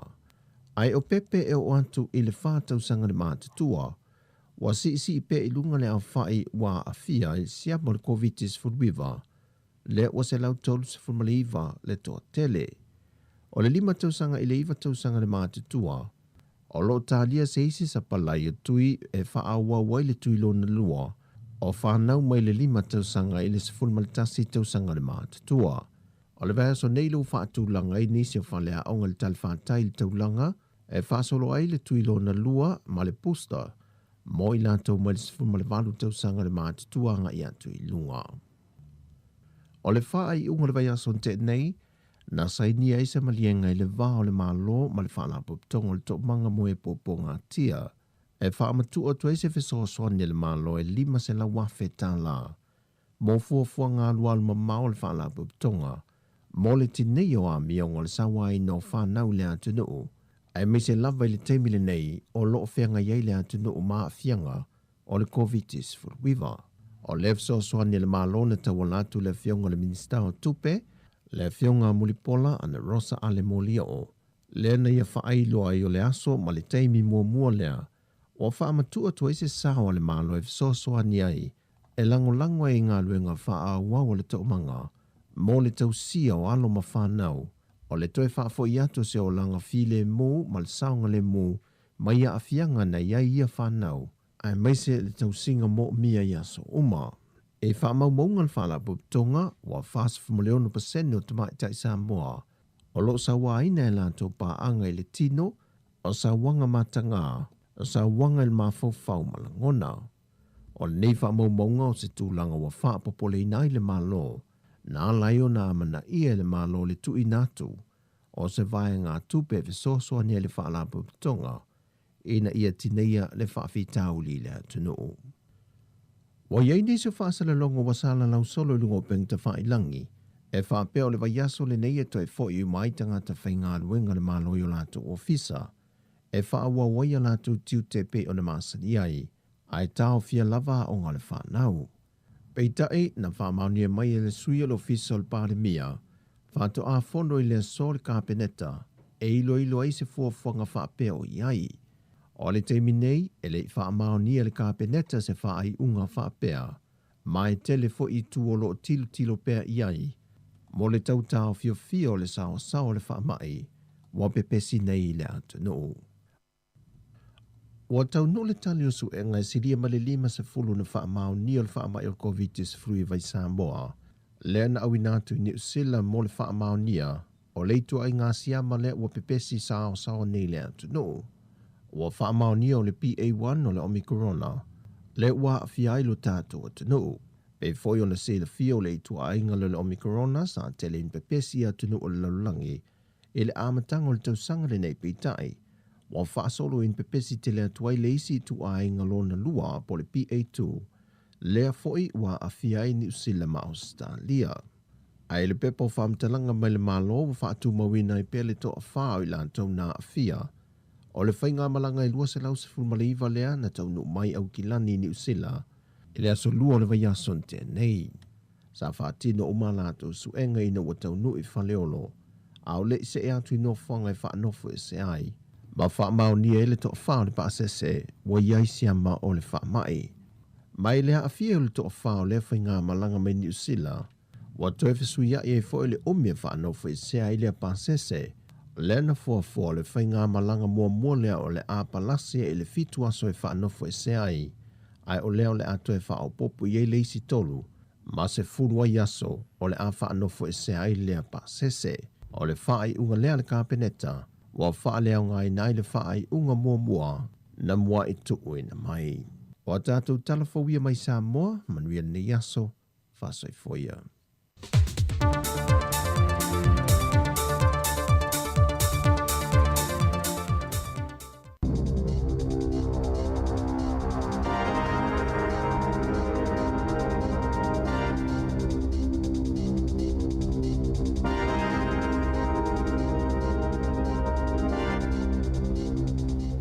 O te fia whaatala whātu I lo maru o le au whaafonga I le nei tū la.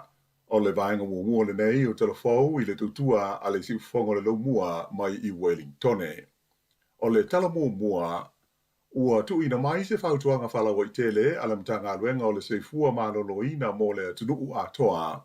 Ina ia whaate te pēr ma mātala I winga o le wha mai COVID ai mai se o le a mata I le vaiwanga o le poa nā nei ona le to e whaamalosia ma mana o mia ni pasi o tui pui.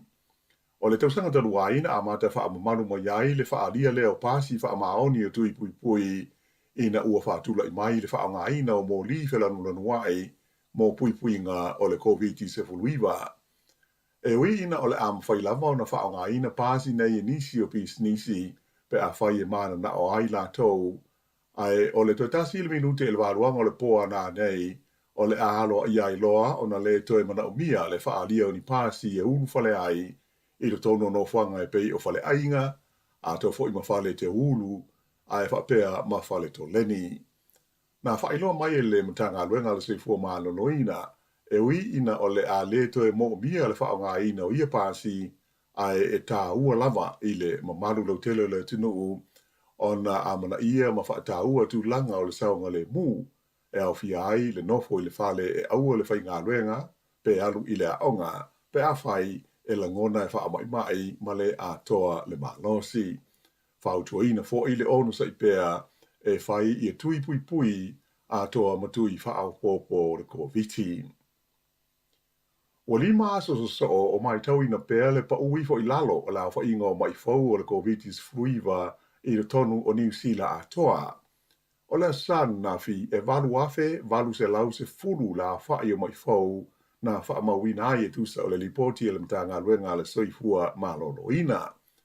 E ono se lau iwa se furu la whai o tangata lo tau fie I le tonu o whare mai SS ona ua fie I le wha mai. O le aso luas furu whao Februari, o le aso muli lea na pa ui whai I lalo le se furu afe ia la wha ingo mai fau COVID na wha mawina I le tonu o le tunu a toa. E se furu le valu la whai tangata na maari liu e pei o wha mau ngā nafi mai ua o atua I nei I le tonu se lau iwa se furu ono le a wha inga a toa we ua maari liu ma whanau le soifua ona o le COVID talu ona o mai I lau whanua o New Zealand. O I tu malo whaafale mai I le tu malo Wellington e ono se lau tonu se furu lima le a wha inga o mai fau na wha mawina na nafi I le Capital and Coast ai o le Hutt Valley e tonu se lau walu se furu ma le iwa. Le tu malo au kilani e afe lima se lau lima lato mai fau, Canterbury e afe wha se lau ono se furu tolu, a o le Waikato e fitu se lau lua se furu ma le iwa, ma le Southern District e fitu se lau tolu se furu lima. E iai se company tele I le tonu o Wellington lato te wha tau ina atu mea vau fale I le atunu ua tau whai nei e siaki le leino fuanga o lo whai iai ngā ruenga tau fale I le nei wai taimi, ina ia mauti no ai e leo so ona whaatau ma whaaputu I ia no fuanga ia le pepa si ba o le tu ainga o le GIP plasterboard lea ua tau le maua i le tono o le atunu o atoa i le nei taimi. Whaalia whaapea o le isi mafuanga o le tau le maua o le nei fo i mea fo fale, ona e tele o company fo fale, ua so ona whaatau ma whaaputuputu ia pepa mo a la tau lava ngā ruenga. Mai o le iunga ua tele i na tau fia ma le ma whaiai na whaawau le tele fo i o isi ngā ruenga fo fale o loo mo o mia ai lea pepa. Whaalia mai e le lipule o le company o le Placemakers i kai wharawhara, Paul Bowden, e tano mai lava le taimi na loka ai le tunu u ona le wha mai i a au kuso o le lua afe lua futasi sa ia mahi tau ina ai le sidi atu i le tai wha alua ua maua lunga ai i a orders mai nisi o company fau fale. Sa ia ta ua o le mafuanga lea ua whaiai masiaki le la tau company i a orders uma o lo avesao ino whanga o lo whaiai ngā ruenga o ni whale fau ina ia wha mautu ai pe moni o mana o mia pele ai. A whai e iloa ia se oda e ave i se no whanga mo se ngā luenga ai li whaia, pe ave fo i teu i se container, e ma whai ona taofi ma le whao ngā ina se oda ina ia ma waila whanoa mo ngā luenga o lo mo bia vave ia o loa i teimi nei. Whadi fo i le li pule Placemakers, e le na o le paulea o le mea fufale o lo o taule maua li nei vai tau. O isi mea o lo o mo bia tele, e au fia ai ua mea, wa pea wha awao wha amalama, o loa tau le si maa, ma mea tau insulation. O se fuafuanga fau o le maa loa e wha maalo si aitu la fono mo le pulea, ma le wha fua ina o ngā ruenga tangata insinia i le tonu le tunu u, e ono na tau, i le tasi tesi ma le tolu piliona tā la, i le tonu o leisi luas furu lima tau sanga o rumana inei. Mai o se vaenga tele o le tupe, o le atam ave lea le tunu ue wha au ngā ina i au au nanga wha insinia i lumanai. O se tasi o awhianga au tū o le fuafuanga fau, o le wha asau ina lea o se wha ngā tupe o atu i le lua se lau miliona tā la, mai ni wha le tonu e ono te tupu mai, ona o le lei ma le wha le tonu o ngā ruenga wha insinia sa fia ai. Ua pasia e le kabineta se fuafuanga e wha malo si ai e le stalaina o le sili atu i le ono se furu afe ma o na tupu o tangata insinia i le tono New Zealand atoa. Ai whapea i foi, le whaatu la whanoina lea o le laisene ina o vaenga e mao lunga i a wha le tono e adiari mai ai, e pei o le tapena ina lea o ata, ma awivi o ni ngā ruenga e fia fausia. Whaia mai e whapea o le teimi nei, o lo te lea ina sa o loto ma tau le aini ta pula ai puipuia ma pu lea le lei ai, le whaatino ina o ngā ruenga wha insinia mo ngā ruenga lau tele i le tono o New Zealand. Mai o lo iailu popo lenga, i le ali ni mai ni whaafi tauli le lumanai, e a fi ai ni fale, po o ni awala e ono wha leanga ina, e ma fua i le wha le tonu o ngā ruenga insinia na a fi ai le fua ina i le amatanga. O le wha moe lao le maa lo, ina i wha malo sia, ma si tia le tūlanga wa o onga e wha le ai le sila fia ma le tomai o insinia uma, mai o le tau o le tūlanga e o atu lava i le tasi tesi ma le lua piliona tā la, wha au popo iai ma leisi iwa se 4 miliona tā la e wha tino ma wha foe ai ia Paul Kalame, e le tau o na ato toa ia le wha tino ina o le fufuanga i le tonu o le ono tausanga o lumana inei. Ua malo ia mai e le whalabo tonga o le power switch, a le vaenga hoi nei o le Consumer New Zealand, o le ao atu lava i le afe tā la i le tausanga, ia le sitanga o le tau o le power, mo nisi tangata e wha ngā ina le e le tise, o le aso mua a perile i tausanga le tasi e maasani o na CTI le tau o le tise company e le tise le tono New Zealand. Mai na whaalia mai e le power switch, e tele ia whainga maawala o CTI le tau o le tise, mai ua whaina aitanga te lau tele wha ngā ina le power i le nei tausanga. E au fia i nei whainga le ave se lea o Paul Kalame sa iai, mo tangata e le titi lo lātou wha ngā ina o le power, ma wha tanga ina ai company kesi e si tia le tau o lātou o loa. Ai wha pēa i fo i ma le si tia o le tau ma sani o le tise wha pēa ma le kesi. Na wha ilo mai e le pule sili o le Consumer New Zealand, le li o John Duffy, na amata ilas forelina te nei, o na si tia le tau wha atapula po le fixed rate, na iai a company e le tise. Sa i tau foi, o company e le tise uma, o si tia lātou tau, ai e lua vaenga ese ua fia I lau pili e to tongi, o le tau whaatapulaa po le fixed rate, ma le tau fesuisu iai po le variable charge.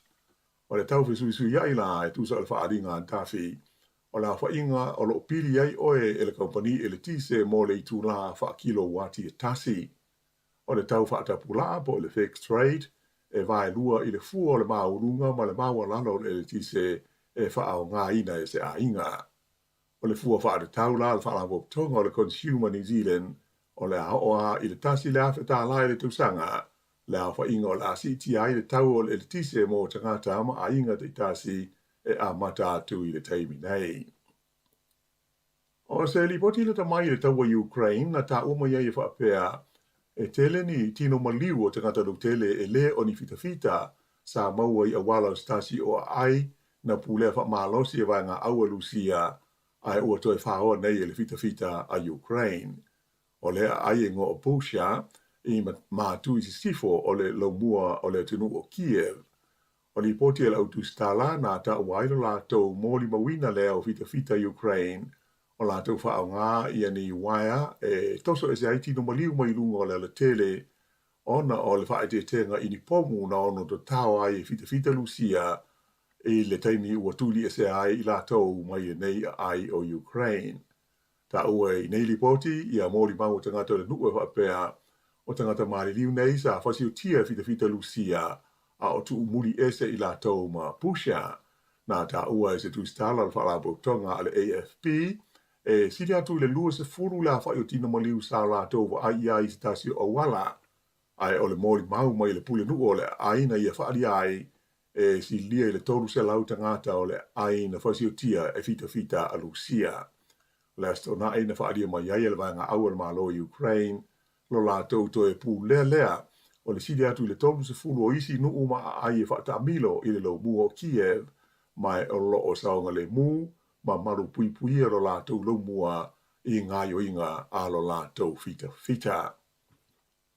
O le isi whaenga o le tātou tala ua langolango ina le maa lo I e tau mwhainga se kompani wa la tau woho ina mai se whainga e vave ai o na kilia ma whaatea ese pua o tele po se fog I e maasani o na ufiti ai ma lai lele.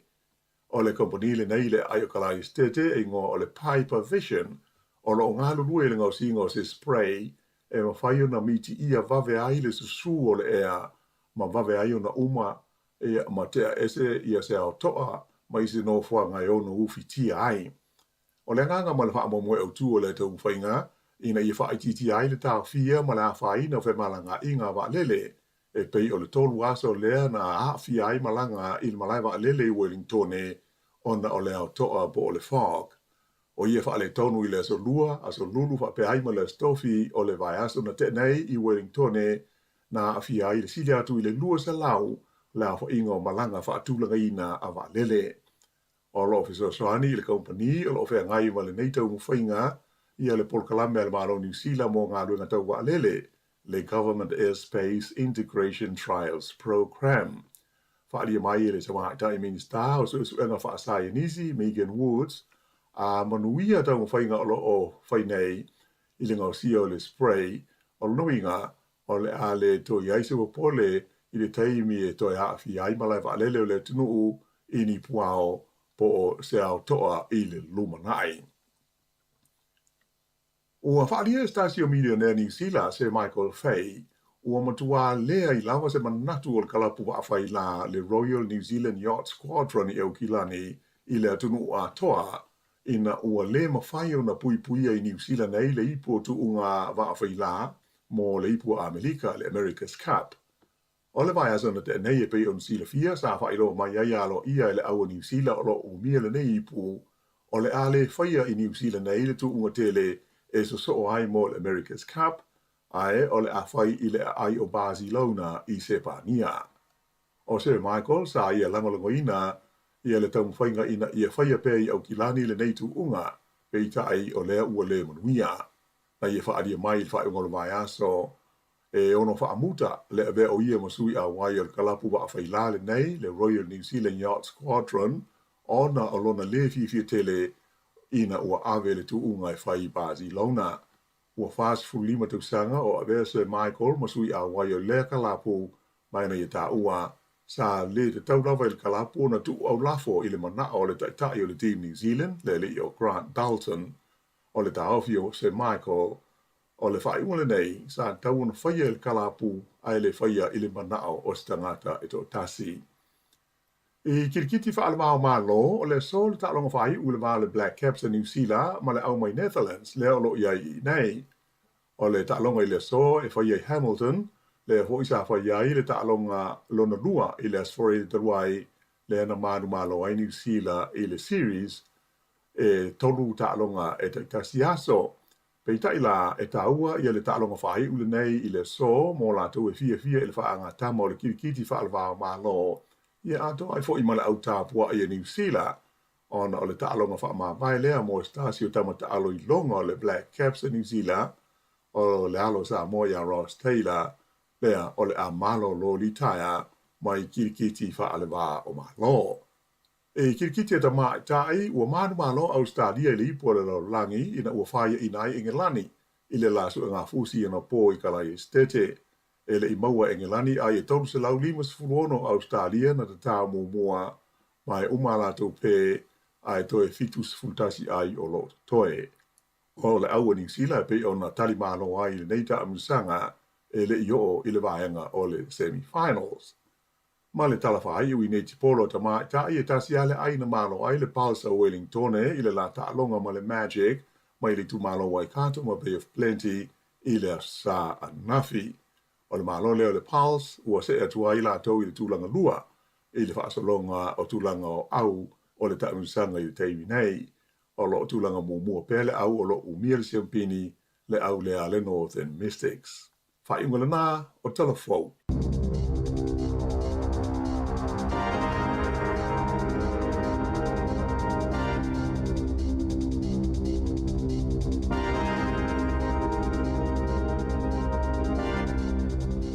Malo fa tai fa mai le tinu mo le fa pongo tatu telefou le ulia na nei le tula se fun lua le lua se fun minute te ai nei le tula iva fa tati anga tatu klame le yaso e por le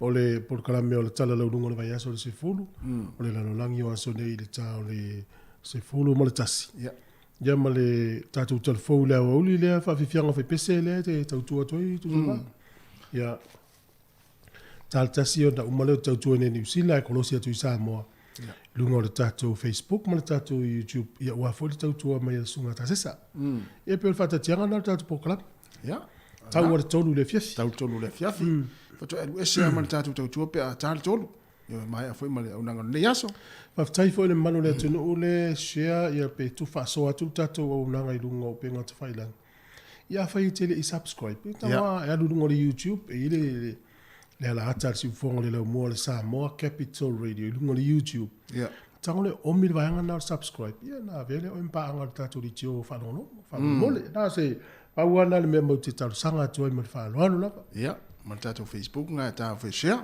ya na o le na sa ni telefone sa over ai tatu over ai tu telefone i lungo le televisione le fiel palmia le fiel min sta tupe le fiel pour le nou kilani le fa unga le fa le team New Zealand sole o le ale to fa le to unga nei lua fe lua fa ale la fa i Barcelona i Sepania tau tia fo ile fa unga sole o to ti lo nei tu o to te pa tu le paketi le fa alu ni usila ile tupe le fa alu le fa inga le infrastructure o fale o me uma le na talimalo ni usila le tau sanga le tene o le tau le i e se laus furu tolu miliona na faalu le pulenga no au kilan o lo lungo New Zealand Herald o le lo minga New Zealand Herald le aso se furu tolu o yuni lu afe lu sfuru te ila wese si lo minga i luma mai mani si tala le o te faitau atu la lo minga le New Zealand Herald o le tau atu al paketi na ye lu se lau lima sfuru miliona tala New Zealand faalu le lai e to ese mani se laus furu tolu miliona al council o kilan ai to ai le isi se la mo to po miliona al mano ia me fas furu miliona na tutongi ia ona ole ele fi tutongi pe afa pe tali mano le tunu E le tupe la tu te tongia, e fast full miliona. Na wingala, ata tu fata sia, to ya lata i de tolu se lau miliona, ia po le sili atu fo. Ia le tupe na alu, i le whaingo me e no nofo ia, ali i waa anau mai, o fale na te wai waa, ma mea malama na whao ngā. Te le tupe na. Te le tupe, o le la dai fufuanga, a au ki lani, ma le malo li usila. A te le tupe whaalu, le leil tali ngā malo, feitau 4 miliona, tupe sa ai New Zealand i kuturisi o mai a le mena tupu le taula o fa moi no fa ma o le la dai fa moi e to fai le pu nei New Zealand ina i fa square ai tupe na no fa ngole infrastructure ma me o mai fa al meu tupu ya wola woli a me sale le grant grant e ia na le te ia e to va tu te mi na fa fe lo i mai ai le uta wo fo se pa ni el tamale e tu fia malulu limba vo le leo malo se pa ni po pase lo nel tenga malo ia vai la le fia o tato palmia mo tato tele tanga New Zealand o fia tele tanga New Zealand wala ntuli mata i mo lua fe lua fale le to fai mai ia pangale o le mafu anga ona ole ngau tato ngau au kilani la to tupe ngau malo New Zealand wala na fofu pe ia le la nei e fa alu tupe te ma wel tupe al tupe le o le na faa ai le ni sina o mai o le fama ale tau fa square nei le stu unga le wole fa ni ale tu atu fo ile socio le au fa le kalapu le ya le fa mer kalapu sa ta tau na fa ile kalapu le fa ale fa ile tangata to tas sole ya ale na o da mata no la mau pito ile so for real ela la fa tu wanga la tu pe ya le se vai po le alme fa ile wolina mo ta no nga ka pineta mer malo se vai po le alme fa ile wolina a fa pe e umane se ta no nga mo to le fa tu le tu malo e una to fa pe le team New Zealand to pe to tongi mai le tu pe le 4 miliona le no to fa to pe a fa ida ye ni ai ingo tu pe e un to fa pe malo to pe mai tu pe pe ai sa ele ftau ma tu ale ftau ia o la tu wa ile li to tasilia el kalapu le pe on ta o ta tu telefon ia le lo foi po ye ni la to foi e mo foi ni la to fa sele ni il mele wa to foi le va ve yo ia vai sta mal le fa lu kalapu sole ma un fa ma vai wala wo lo to malu to ile fi tanga ta el kalapu ia le fa sta malu le kalapu o tanga ta le to tas sole tele va le to ngau tu pela utongi la fonga tatou ngau au kilani ia lo no winga o le team New Zealand o le a le fie i tata New Zealand le team mo ia paua o polokiki nei foi taimi su arme o le tangata ia ia ale wa tata to pese ia ona so le mat nai talo talonga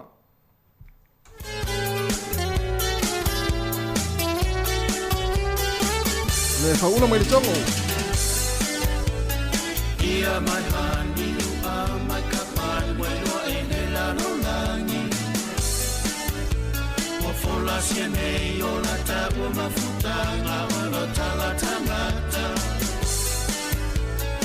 ua inosia o itailuma o tangata ira ua tua ifuma Maya ita oleleanga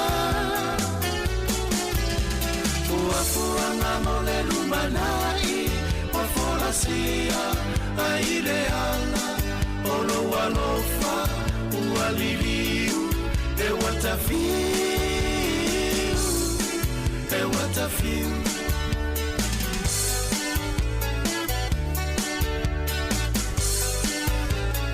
Aima imau Pe ana tutu saota o mafutana O uputa tino te amenero Tiene o poselino Me ola mai fesusu yai Ele tu mau Se me etasi Wale au maa O pao Watu taula manuao Mai ofikia ikuao Le muele le valo ia e iao Olo walofa ualiliu Le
Malo mai mo mai.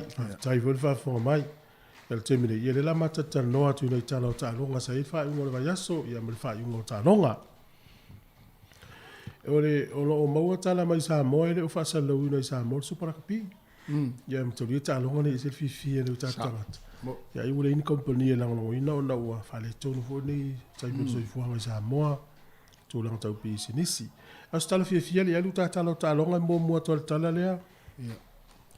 Le masina nei le fa mna tolu pi fa la to limas fu to sa.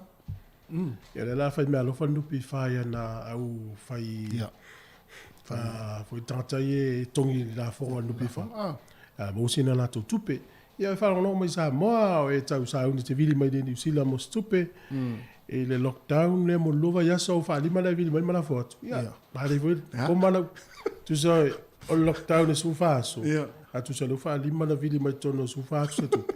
E mana foi malo no ne va so va no pi fa na la va tu io nei me alo fa wala tu se malo no foi nei trata nei io le tala mo na tala talonga fe no pi fa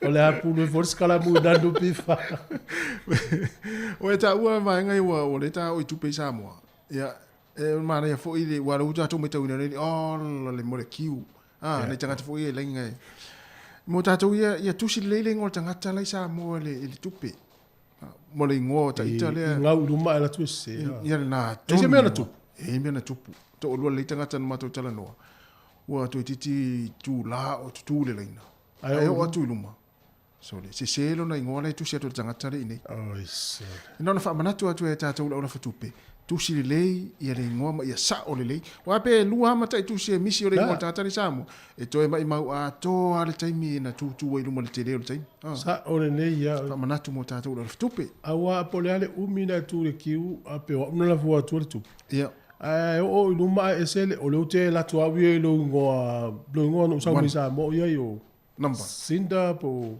oi sinda ya post ren po ile ale o tele lo le yo lo ngo le wo ye temine ia o le wo ngo pelenato po Francisi o sui mai a sinda no so ya e te o tulai lo mam tuanga wa to oi vai le ngo tata le sa mo ni se la ya cha mara ya el tatu tala mo na talo me tupe ya fa ngole na ye tam so fitu talo hol subara kapi Crusaders es fumal fitu manu le Highlanders yes fumal fa talo ngale fa ina le Highlanders olato sa osuli nei yo talo ya le Warriors e todos fumal valu manu le Fiji and Druas full fa Blues e fast full ono manu le Moana Pacifica es full ono le Reds e lufu tasi manu le Brumbies e fitu o le Chiefs e todos full manu le Hurricanes e lus full mariva ya o le tūlanga na i tālonga le whae unga o le whae yaso.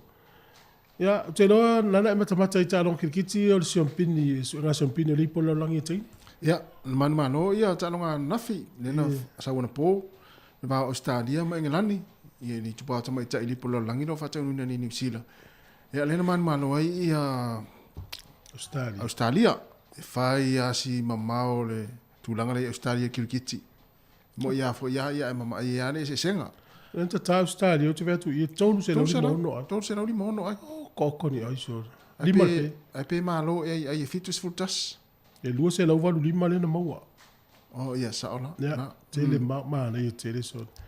Ya le na fai ni usila ya le ma lo i Australia ta longa le fa pale nei le polo langi. Ta longa taine. Na va ta telefo. Ya o le Paul se lima tasi malo le magic lima sfulu. Ia o le au lea le Northern Mystics e ono so fitu manu le Southern Steel e limas fulma iwa.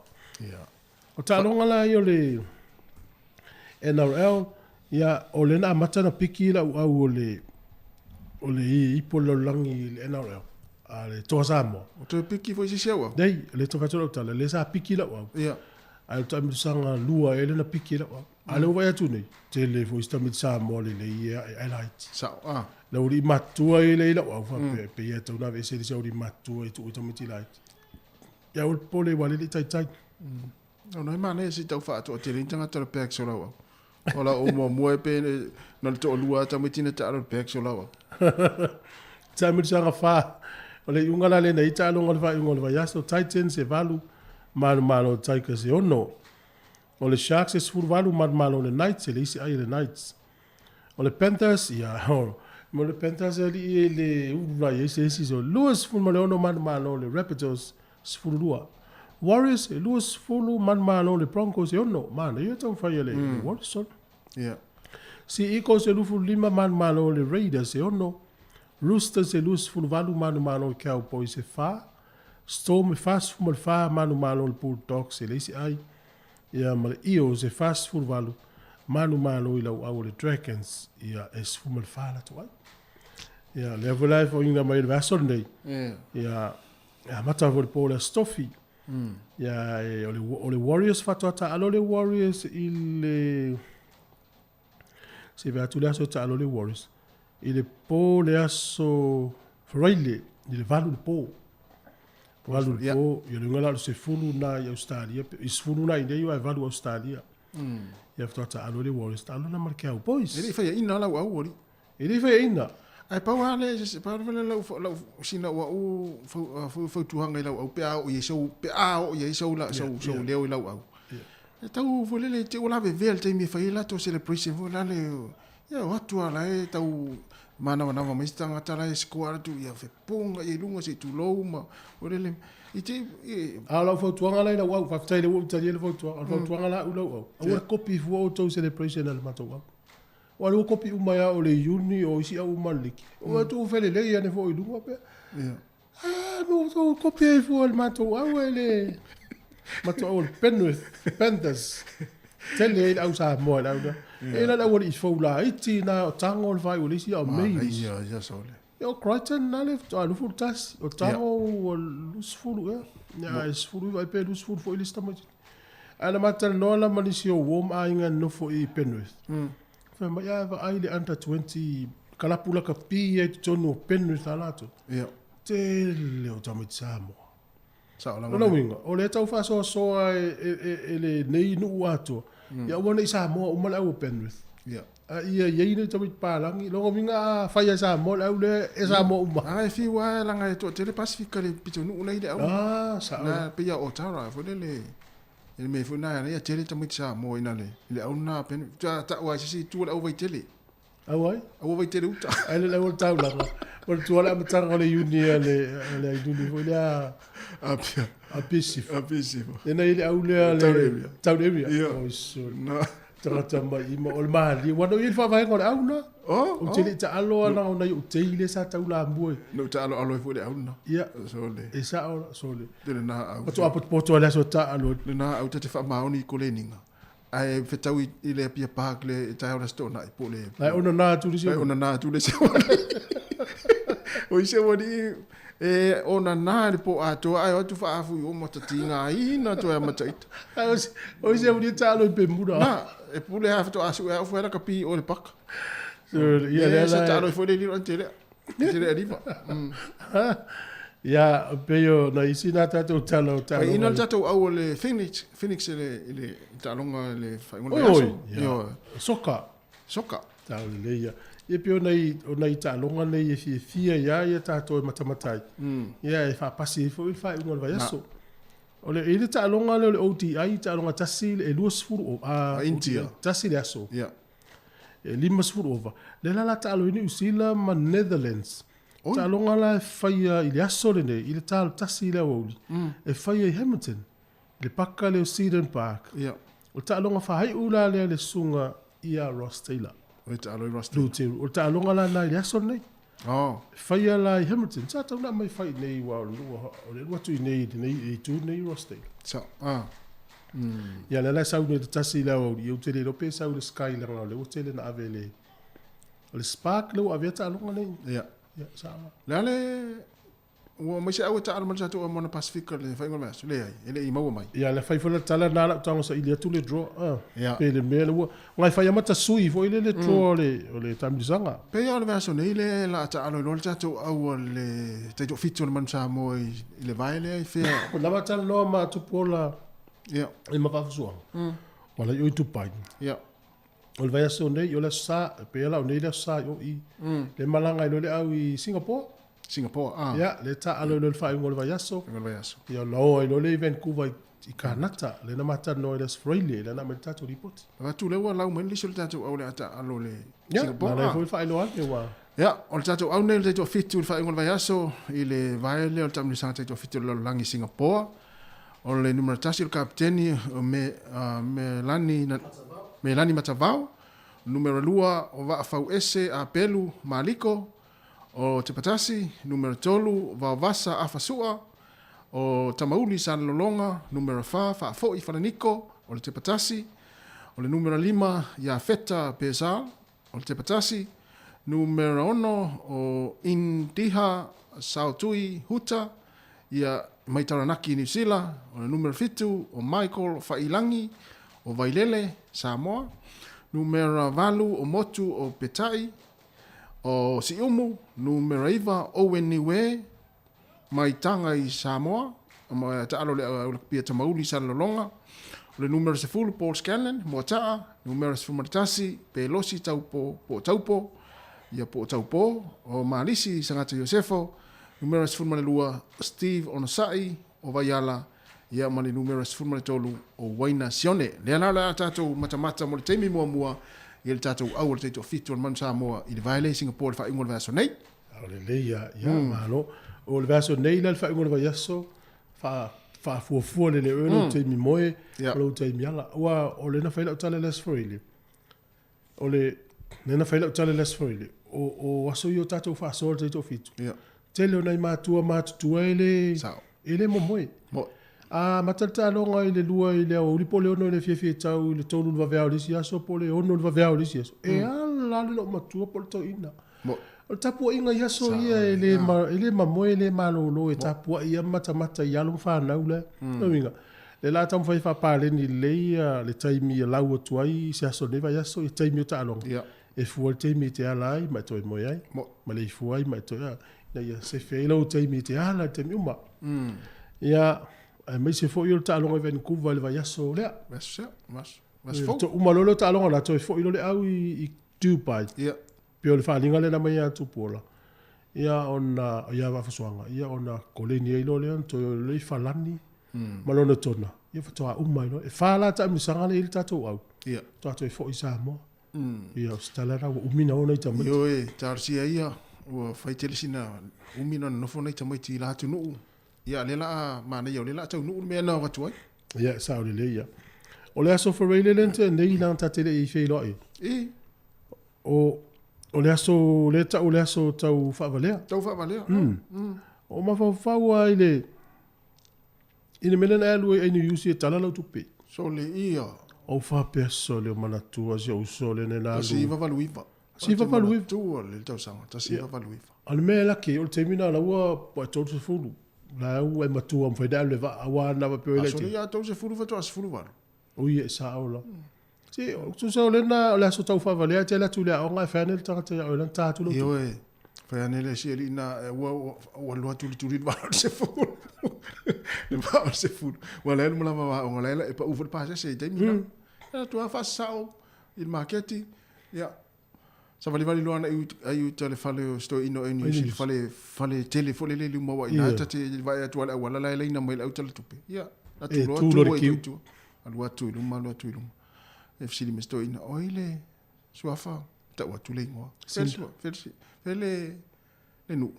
Ya ta wa tu yo sa fiu eso. Atu au lo i. Ale si me fenga taila walu na. Ono la te sulu i pai.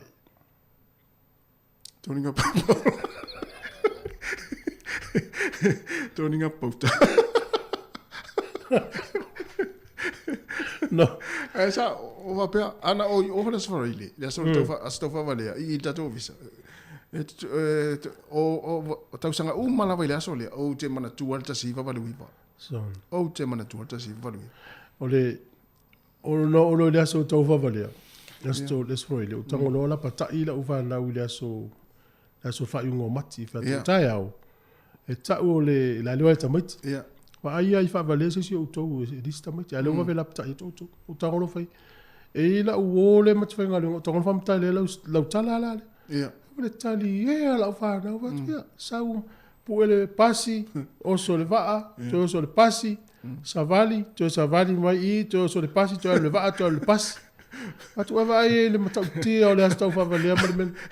Ai wala o tau sanga muli la o ngala tam batu la. O tanga tale na fa ia mal tale ja. E fulele umaloa o tau sanga muli le tau sanga so. A toa le vai aso le to tele I to o lau tutu lau ava termina lo wita. Ya. O le Moana Pasifika. O le whae ngone vaso nei o le Australia ta le Moana Pasifika ma le Highlanders. Ia. Taimel ta longa le fitu le fiafi. Ya, o le Australia lava le iwa wha lima le po o le Force ma le Rebels. Ia. O le Astonai I le wha tonu lima le fiafi. O le Crusaders ma le Hurricanes. Ia ma le Astonai le fitu le fiafi. O le Chiefs ma le Blues. Ia ma le po lava le Astonai vaso nei. Iwa wha lima le po. Ia o le Fiji and Drew ma le Propis. Ia ta longa la na le wha inga le vaso Moana Pasifika ma le Highlanders. Lo fanga solo pe el taimi nei ia try sa le Moana Pasifika ma tatu o le Hurricanes. So o le mele mo le Moana Pasifika. Ia. Tu so lo ma mai si tama le fa ma. Mela na le wole o mai ri si o ri ta. Ia I lo ta u la foi mo le fa ma I le fa ya o ma sui fa ya o. Ia. Na sai le hotel do na tama la na le ma fu. Wa pa fu si tu. Se ata sui so oni va fe na sui se au. Ia. O le au a live ai tu fa ya o le fa au au ia. Sili lo tanga tala me to ta sui e fu le au. Ia. O ma fu anga na la ma mai sta. Io la ina ta ma la mo fa ma e fa lo fo se mo fitu as. Nga la va ya solo nei ta lo ngam le Highlanders. Ya va tu la to mai la uli ina sa le sa ta alo disi. Ia. Ia tarsia ia. Ole au le Moana Pasifika ila tava ai to ito tanga mata. O ia la to uma me to tia e fa ina ile si au. Au me ala mi si o fa nga le ia le mafau fau. Te vai o le sala me vole le live ai tu e tamo fa ia e to fotofo le fa ia o e to fotofo le fa di ma tu la fo. O la fa to le fa di au te tango le polo au ala tango ia. Sala ia sko au kila. Ana leila ia meia. E leila le sko au kila. E tolu sko au kila ni na mau me le fa to lo fa di au ala fa ia. Olo minga a fa nga le leia ma vo fa tam talo. E pe fo tato, pe na talo tato afa tu lo wa le o se. Ona kiki fo na sala tato au le vaso le. Le fo to fai fo. Sa tau na mo isa na le sona wa o tamana ka pi. E u mo mata videos. Ya va ile la to messe na fai. Fu le auto fai ai fai va to fai fo. Va ile la tato au Moana Pasifika. A o so fai tu ale ma fai na talitali. A o me se mo me ala fai ya ma le mautino. Ya faina si o la tu tau mo fai. Au ia. O ia la tau uma e malo. Na i mea lava na e.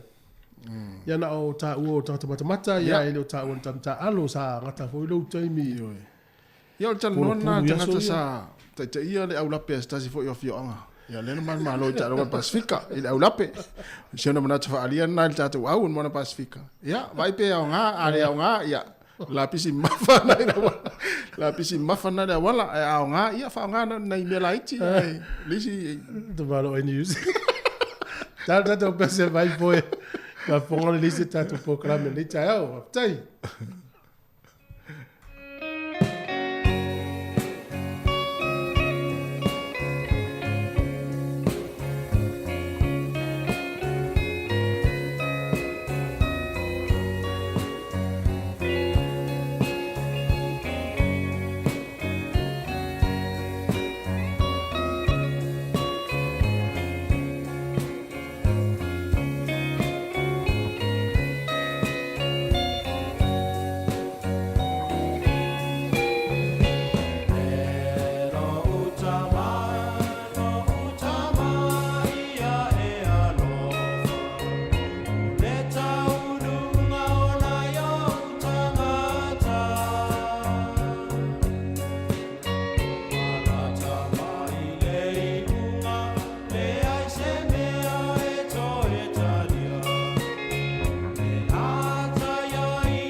ile manongi ta utino mai lo ta ofi mausalino fa amaoni tu mau pe se io o ile oti ta la la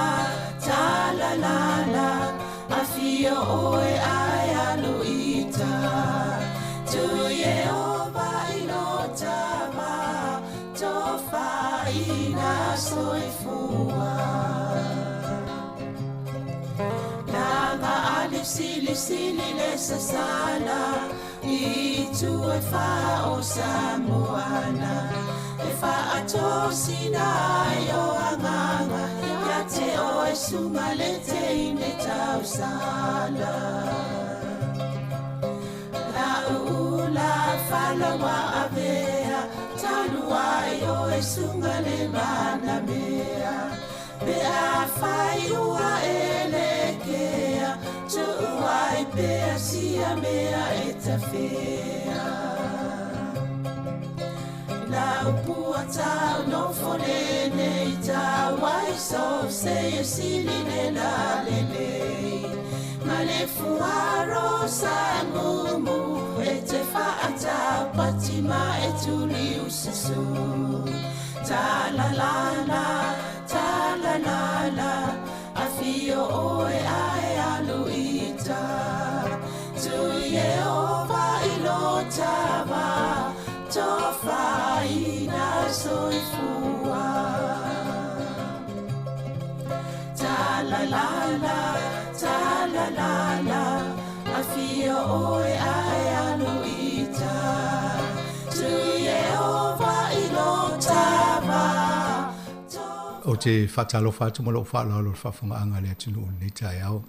Le au whainga renga pa ia le tua tupu mai o le tato tunu ia apel pa ia la silasi o le au whafunga masani ale si ufongo le lau mua. I longo le tasi o no te sima tasi whamo, yungo le YouTube o le Facebook ia malungo le app. Malola pa sufu mau malangi ma. O le tai au nei, o le whata i tai tala noa o lau panga le whainga le pokalame le o le tala noa mai o le Hutt Valley. A o Murray, e tala noa i lunga le telefoni, e le lunga o le me pue hata le tai au nei. E i vaenga e mwhai e o le sidi atu e fo i se mena sa i e le vai aso nei, ia mo le sida fia le malu le tunu. A o leo te anka tu i, ia o le whata i taipe whaafia na so longa le leipol ka le me whaape nei, o lai nofo i si ma isi notes, ai nofo le si ma, e tau mwhai i a sink wha lepe ngā lui a fo i so longa le leile, le tau mwhainga le tai au. Wa o le anga i lumo le tato le tio, o le tūlanga le la whai poka la me whai mai whale, po whia lawa e riel tanga te ma whai o le so tai whape wha o ngai lunga o so tai inga whane o le po, e wha awa wai o tato pol kalame. Le sa mawa tato le wha mai o isi sa no fui whale le lau a fo i isolated. Ia o le si a whape o fulu tele o le mwhaino o mai le ofisa. Ia pe o si suinga ia la anga i whaingo whasala launga i lumana i tato le tio nei. Ai talofa Savalina le o awa ai atu o atu lo wata ina mea nai te iai. Ia malor sai fuela o fionga af masanga ia toi fa talofa atu fo ile mamanu mal pa io le au fa fonga mai se fo i la tolong fele ma o mel tato tau tuai lunga o penga te whailangi malo laval soifua. Malo fo fa malo si o leva ia na isolated va so nei na tam fai mea fai mai tato talafo. So swani le news amata ilva ia so ia la wano. Ia malo folon sai tato o fai ngalwenga nei vai aso le lava e manuel nei tu o le ngalwenga o le lei whaatai ia atonu pena i mau mai o le o Murray le whaatali lungo le telefoni e se taimi fasiri fo i whaeloa mai nisi o vaenga sa i a mesele transmission kali e interview o lua i na whai atu tato official vai aso nei ma nei atu e whamanatu mai e ia whi au tāua i le pol kalame le tai au nei a e se i Mona vatul vaenga le mole ile fatau le American Institute interview ananafi sa fatala no ile le scientist o Dr. Fran Pretty Pritty o ia o le executive po le tangatele va ile le afo ile tu fa singa yo o le o ngalbenga so nga fa sai ni sini New Zealand ile VI le American Institute of Medical Research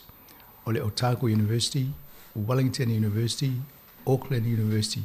Mai si la na lo ngā lua i tonu New Zealand nei. Ai na whaatupe le malo.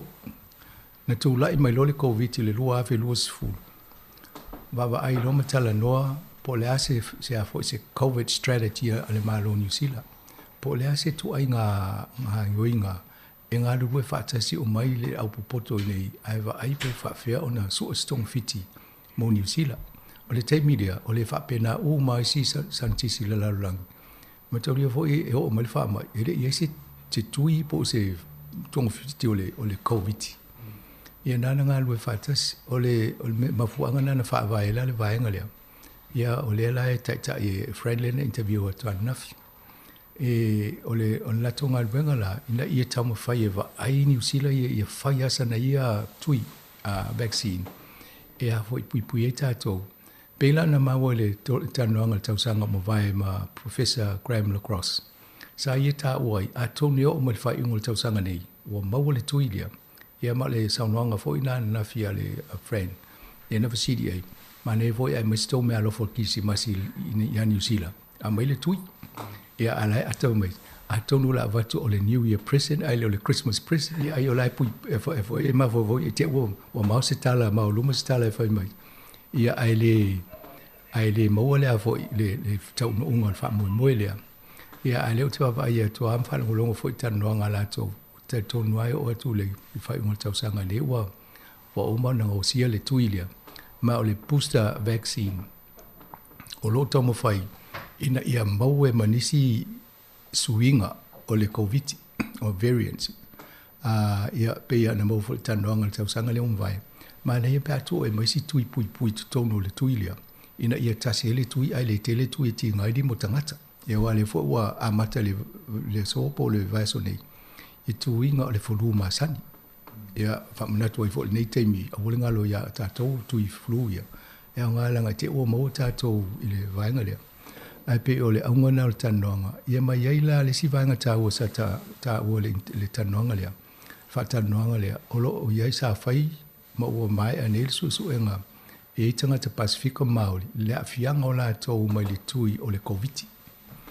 O le si vaenga na wa fo o le tele o wa fo o siaki ma fate ta inga ina fai le ngau singa o le tui le COVID na fai Europa ia mai lo tui ta to la nei o la na va ai po la le reaction po le fo tena inga o le tato o le immune system po vaenga ia te ena di fa mai me tato tino ia ma le tui le a mi se tato Pasifika Māori pe la le unga na fa moi o la o mana avel la to li poti ile mtanga luenga o se fo maloloina ai le mafai on tala no fala o tele lungo tato interview langa lele isa vo ile le press release al malo po le lato fam talanga ave tu sai mal fa mo moelia ai amai alo e na mai lo le fa mo ngo no mera atonu Moses po kala mi dumna e silo fieta tu langa le atonu vainga na e vatu mo silo fia o le tam fai tato ina mo mai fam talanga ia fo ia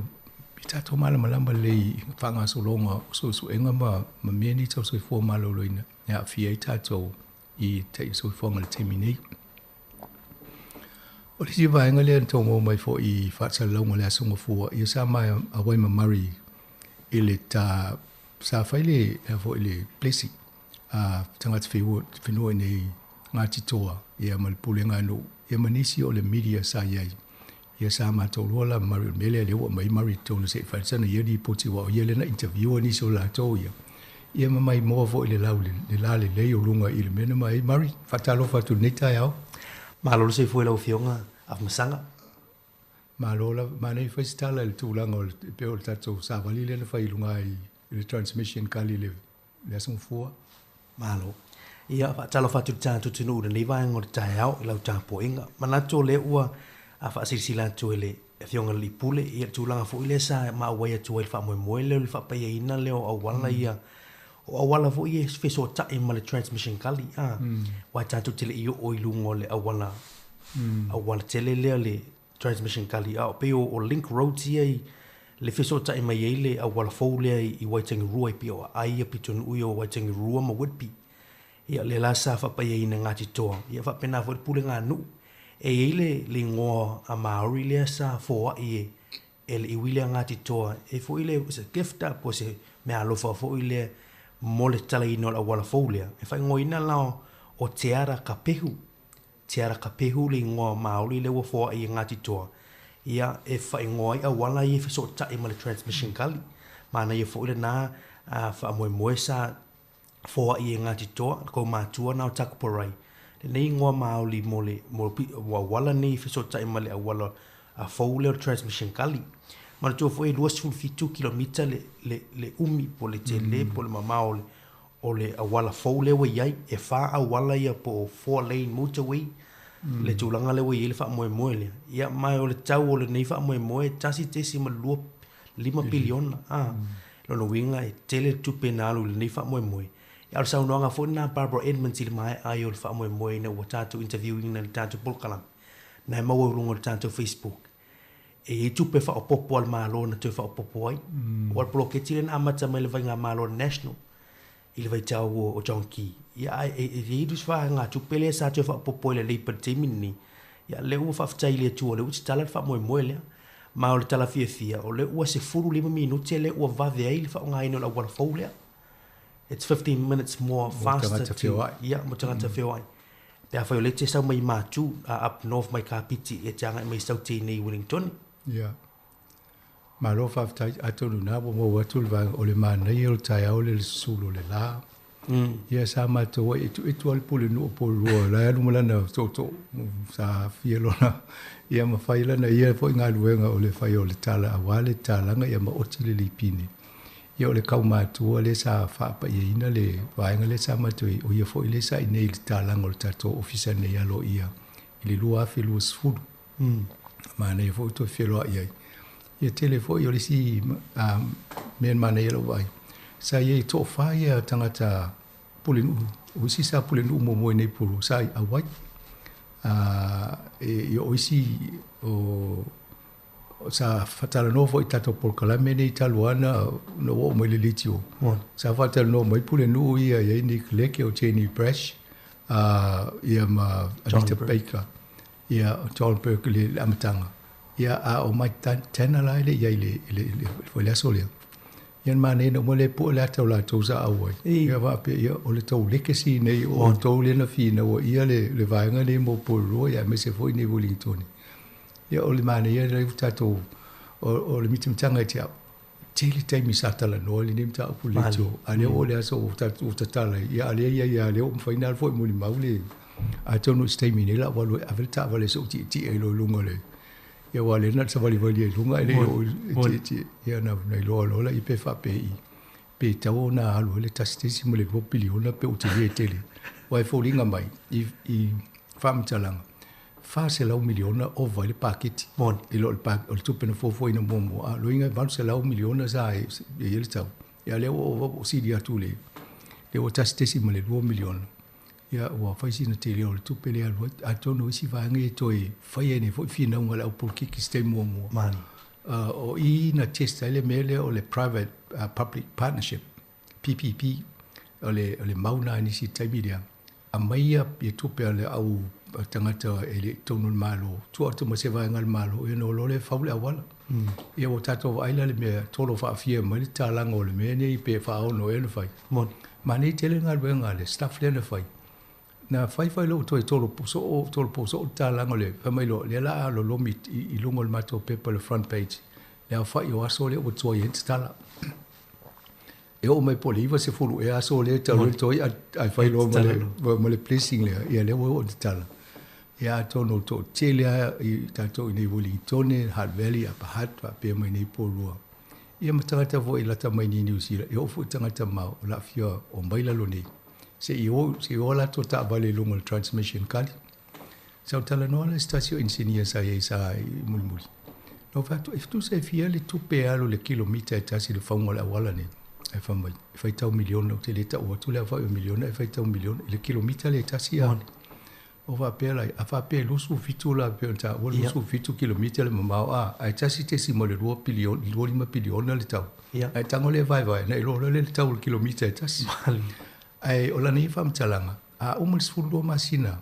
momo I tai pe o ta vale fo le pa fa ta wa o male pe lima pe 4 km na toi avele e siaki fa pitoa na fai na o male am tanga fa manga lan tala la a o male su lo masina mo na toi ri si o male o le ta o le awala langa le la malanga langa i lunga i si me wa fu e fo bon ele i mausali ma mauli nei lo no winga la ia le ho tau fito si pa ke ti le malo e fai e toi ri si o male lo se fu fito kilometer le awa o la ni tala ele o mine fa nga to wai wo langa i lunga si ma mea ia ringa fai tio de foi tanga te vai tu o mo pe wo le ni ma ai si me fa pe o le angol fai ngola wala ia mena atonu nga foi lo fa tu lan fa mai fa pe na wala fo e fai asi na umifto a mausali uma me foi le soli ta vale me fo e lunga ia a watu a tele ni ma te tau ia o le mafu anga na e se fulu lua masi na mua tu langa na i langa i maule le i lalo ia a tau si ele na ma o le solo a se vai ngole a wala wai te lea e toi fai ai Mari na foi na sa e fai interview e lua o langa mana ia foi sa me ia key messages ha no modi ma lo fa tai ia o le aso lulule sa u fa tu tai il por kala mele ma ia se tasio tamai tai tau sima ia Pacific Health Services Hutt Valley ia le sunga le ia fonga longa vai ia ma fa ilo ini so pol kala me al lanto fu ia wo nanga mana tuol fa fo me le tantu tunu o se te mo ni wa a fa ia lava il Pacific Health Services lato lava tuing ol tu pui le covid le Hutt Valley dia le Hutt Valley la to ia mana tua ia ma saniana lango le fionga ia na nai mana lanto vai i tatu events ia por kala me fa tuing ol tu pui ia ai o se ava no le mau le tanto fa mai le Hutt Valley mo tanto Pacific fa ia lanto lava tuing ol tu pui ia o le aso bola ia le safa tonu ina fa mo le me le lima ila fia fisi pa ili tu lai valu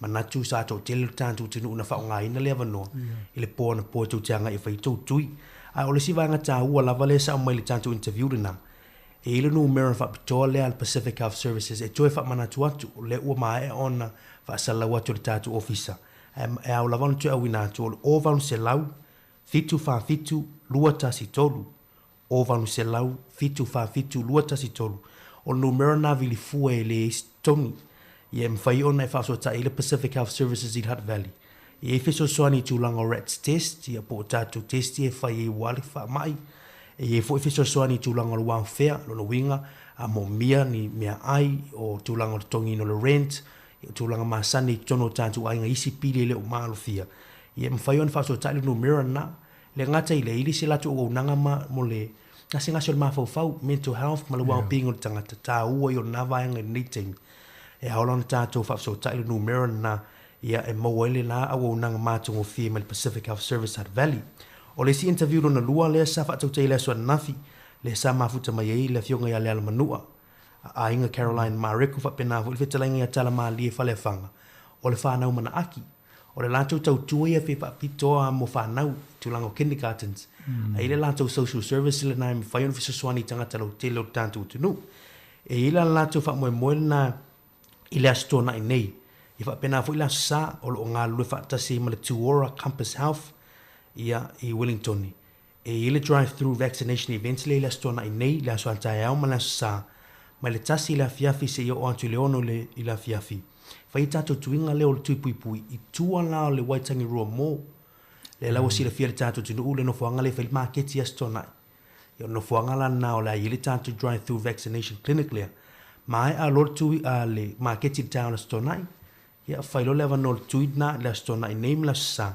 pio vai nga taua na au le si fea muli ala o fionga msanga i taun tu fa manatu tato tunu mo ila tau le u fa mauni o mo fa mai if you are positive tested positive ele fa pe a fa lo e mo fa mai le so ona alu le ta fa lo tui e te fa tali mo le tolu masina le umi le tu mai ia fa tu alu le fa lo tui mo mua lua po la booster shot ia fa ta le interview na fi le tui mo tatu fa nau ia tu fa mana tu tatu tunu te minne fa tui mo tatu fa na witi ia me sila lua a matona a fa nga sol mai fu le tui le flu ia ta ua lava vaanga ia mai ta wan fa facility ulanga pe mo faina fa le tui le flu fa ta si mo le tui covid ai ora fa no longo i le interview na pe ile mo faina fa tui e lu fa ta si te metas Ia.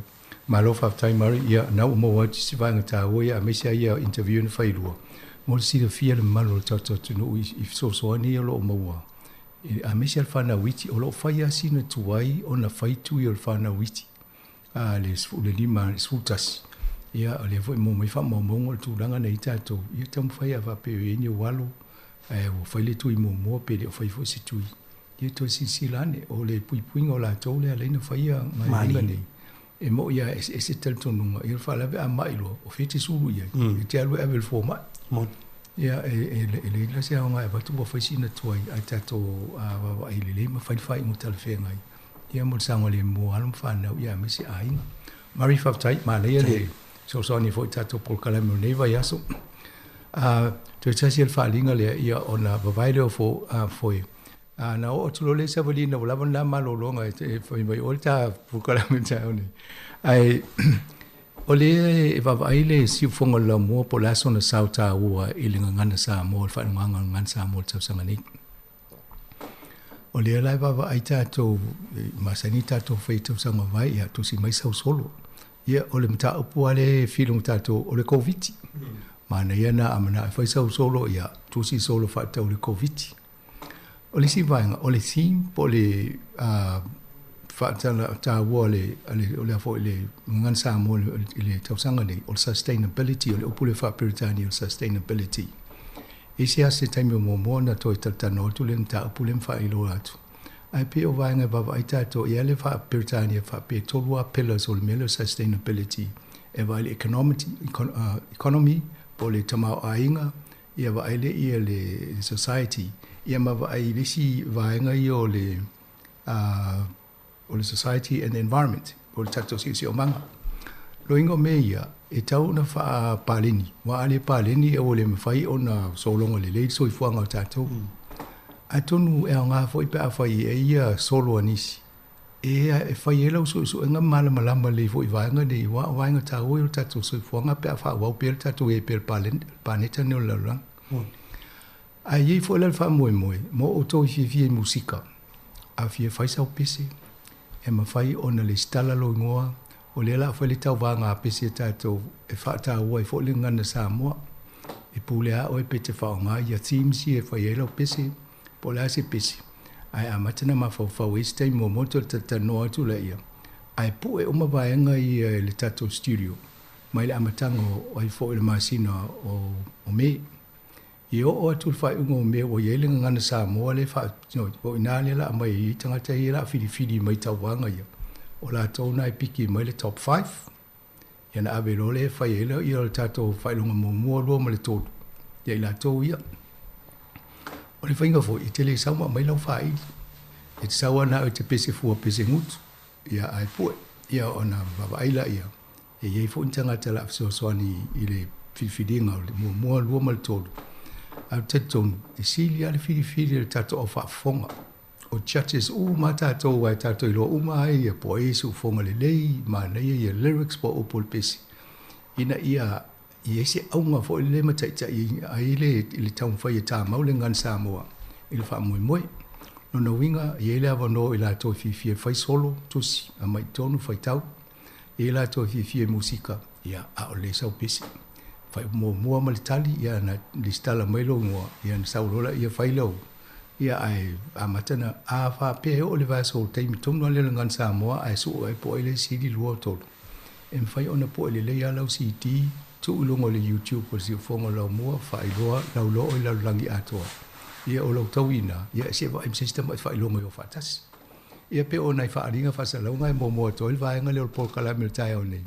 Ia la se vai foe ia ona o a maile e sabalina le tato vanga mulmulu le tato por kalame.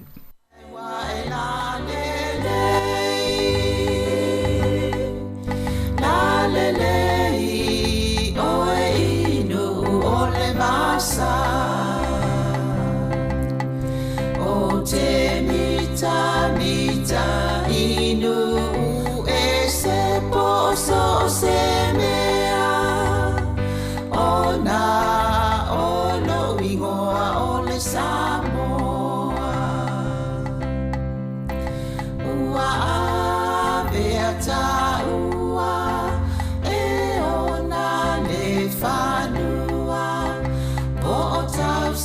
tia le ngota ua pota sono ya oi tupu langai o te ole inane I e fia fa Europa e nau ya e mawale poto sili awane ia oa ona ono unu a ia sili no loto tupulanga Samoa o te ole ai nane sili au tupeloti ute pe ete alu inu umama o poso o se mea mana tua eta ua o tamatua o laua mi o lelei ia faile ma o sei ta o fi maula wanganu ia faile maula ei o e tupu langai o te ole inane I e fia fa Europa e nau ya e mawale poto sili awane ia oa ona ono aia sili no Toi whatalo whatu le whafonga al tato atunu ia o le o se ea tu masangi ana ia savalina I tonu le tato por whasalau ia ale tanoma le whale. Ia toi whatalo whatu savalina ia la se ea tu ia oe mo le isi vaianga o tato tanoanga le tau nei. Ia, malo la wala whionga masanga e peo le vaenga tau a foi le peo na mana foi whanongo atu le stalanga la wala o na yeistanga ta sa tau no mai le asona nafi. Sa mai I pito no le au te horo. Oi. Ia fa mai o mana ia I o la to malanga pu e le la to videos o le taimina malanga mai ai. Ia fa mai pe 5 minuti le umilen sa wai pe valus 10 kilomita le tu la sa na o mai ai. No inga la na tu ulunga. Ia le sa ia se manue o mai pena o le minuti malanga mai tau I la wala le ai le fa solo mai anga nei. Tu sala sorry. No. Tano, yeah. O pe o fia tele fo la tau fai ngā malanga ua tele le taimi ua. O leo fai titia e se mai taimi ni malanga mai ai oi. La tau pita nu anga I nei le sau I a ngai po rua fa solo mai ngai ha vale. Malo, mane. Tu sa fia se taimi na sefe ai, wo sefe mai ai ina o wila wala faulia. E policy luas fulu I le luas fulu 5 ia minuti. Te leo le taimi le sefe mai na to fai ngā malanga ai.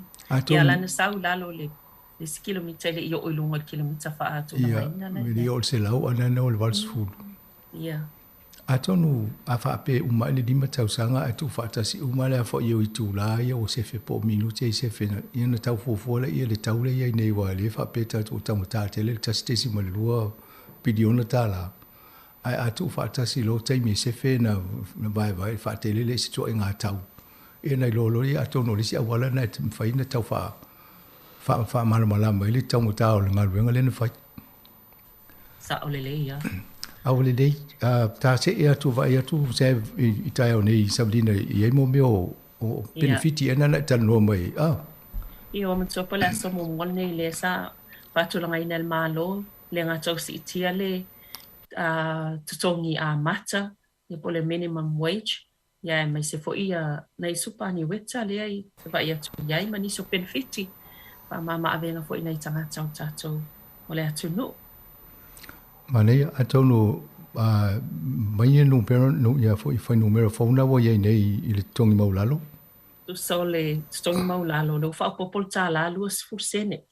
Le lau tu la I mai le luas fursasi tala luas fursene I le tu la Ia le tuwa atu le mai ngale le supa ani weta mo le tangata ko ile to tas. Fa au popo le ono sfu to tala lu sfu sene. Ia o atu sa fa inga ya fe ma le fitu sfu ono tala fa ba lu sene ile lua vai aso. Ia fa so le fo ila isi benefiti mo ila to fo ia le orphans benefit ia po ona tamaiti o wa matuoti. Lalo le lima tau sangal matua. Le sitia mai le lima tasta la iwa lua sene a nga i le lua se lau tala Si tanga na a. so le sene si tanga na lua iai. Ia pa so mai i le isi benefiti a masang. Ma le ia atono o le si tanga maulunga na o le orphans benefit. Na ua ai o le sorry le o le whainga na nai si ia ilunga o le lima tasi iwa lua. Ai mane e fole supa ni wetana le tanga totas. Na o si ile afe fitu lona tala ile afo ile lua vai aso. Ia atono mo uto uma ona to va ai nei fo isuinga o numero ia vatu ia to. Ale ia tatano le officer o le Ministry of Social Development. Ia ale case manager ai si le te tale na e tala no im tau pune. Ia fa senga. O fo fanga ia le malo a mesi ale minimum wage. O le la to wa le fina unga na tu mai termina na fo ina fa ia fa to sine lua fe su fitu.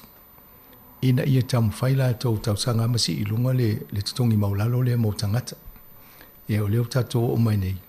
Ia ape ia o tūlanga whaapea. E si ia ala e fina mai fo isi le tai lava.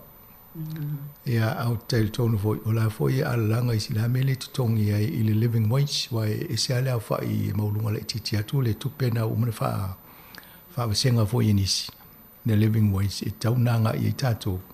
Ia ala o umana fa isi mo meo councils e pule ngā no. La o si la to la tutonga ina i talafea ngai i le la to fo si sila le tau soifuanga. Ia memo ainga.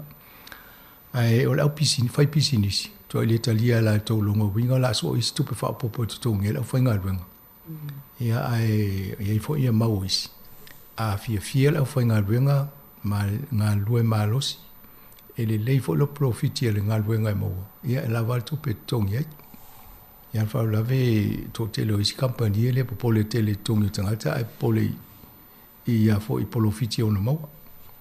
Ai mane fa tai mane am tanga mena fi o mata to le so mo. Ola so mo o masina nei tau fa Britania o April's Fool. A fa longo isi fa pe se me moni el nei me ia le va tu le o me moni le se me tala le va tu le o mo fa ma ni el malo. O le tu langa na wo ia va nga nei. Ya. Malo. Sala tanga ia tu isi va nga ia masanga ni pe paliana tapena ina moli tanoanga. Ele fo ile ola sa no ngai va nga ia le fair pay agreements. Pe ole ua policia nei ele malo le tula fono tula fono tau fa alfi ia mo le mali lienga le o toni fo ia tala fia ngai pe fia mo tangata uma me seli tu pau o tama ita ai mane tu pau ali ale o policia nei Mane tula fono i luma le pa mene ya sa ele simta fo isa talta no fo ile ngate i telefo i vai aso vai atu ma sino vai atu limta pune ia le fa sa solo mai o le taimi wa fa ofie tono tano ngal palmini ia le ina ia o tu ma sino oktopa wa ye o ta tia po pasiel tu la fono na fa lole o singa wenga tau na fa maria ina le fo le ia amana ia fa tino lo ia o tu ma sino february tau sanga fo tu tau wa mo tu langa le ai o lo vava ai e pe fo tata no sta se program e yesu yo uni e yesu yo pisinisi o lo o yai de la fo el fal tonga le fatala no ia issues po vaenga ese o ia inga ia ina ia mafai ona fa amalia ina ile fatulanga o le tula fono tau fa afiola aveni fatala no al mesiri le wa fonga ina tono mo te fono vo ia le la folinga mai o le la anga ia le taimi e fo pasi ai ia o taimi nei o la fai pisinisiale le o fo ile o tasila to le vaenga le o yeisi vaenga o le social o fai pisinisi wa le la to sui tono le o le vaenga le e fatano inam tau Ia o se le o fifia langa fa mai na le mesi e lungo te tongi ia ma whainga tae o na whaia la to whai unga fole le vai o tangata whainga alwenga. E ele o le afo e le Remuneration Act o le tutongi o le tupena o le tula fono na malo sa ia ima me o le fair o le faithful bargaining ina ia whaia whiutanga inga tala whea ngai ma le loto fo ile le fair funny i le vau uni ma le au whai pisinisi. Pea o le teime whainisi tanga o tongi. E peitai, o na tūla i mai le fo ile le whainga malo le national, ia mai la tō sui ato ale mea nā le nā e mai le si whainga fo ile le. E ma whai on whainga luenga le tōts fulu waso a uma e vai ato le pule le fia ia whai ona vai a oe, a e le whai ona alu sūle. Ia mai la ia tō sui fo ile leipa. O le ala mna o le leipa. E a mai le tō inga tūla fono la ina ia whea. Ai awole so na whai e au whai pisi nisi na i tangata whainga luenga. Ia me tonu ala le wa o mai tātou le teimine le fo o mai le si tula fono le amata mea ile whainga malo le leipa. Ina ia mawhai o na ngā lue whaatasi ia uni ia wha penale social au whai business. Ia ma whiutanga i le lei whainga luenga ma tangata e ona na ngā luenga. Ina ia whea whai ungai whai. E le ngata o te tongi ia whea. A ia whea fwoi pe au le teime vai e tangata. Ia ma whea isi tūlanga umu. O le mela leo te mawhawhau e nei saudina a mesi fwoi whawhanga le tū. O le tūla fono le whai. Ai matauria fwoi leo sui le whainga o ngā luenga i New Zealand. O tele na ngā lue mai tangata o la tō whale.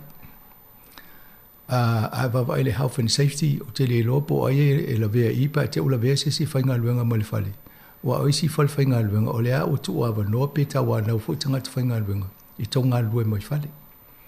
Ia ala vea la tangata whale o ilai palasi e le vaenga lea. O lea la tala no le fair pay agreement. E te tau na i tonu mai a inga e la vea i le tūlanga tonu a lea o i tātou ni New Zealand ma laulang. E whainga luenga mai le whale ni tele o tangata whainga luenga i isi aso le vai aso. Mai o te tonu o le mele le la anga i le soifanga o tātou. E le to i whainga luenga se si aso o malwa i aso mai le ofisa. A i aso e whaia o nga lua mai le whale. Ia i toinga hapea. Ai pei o le whanga solonga na le mta uku le o le fair pay agreement. O le tamu whaile malo ina ia whaise tū la fono.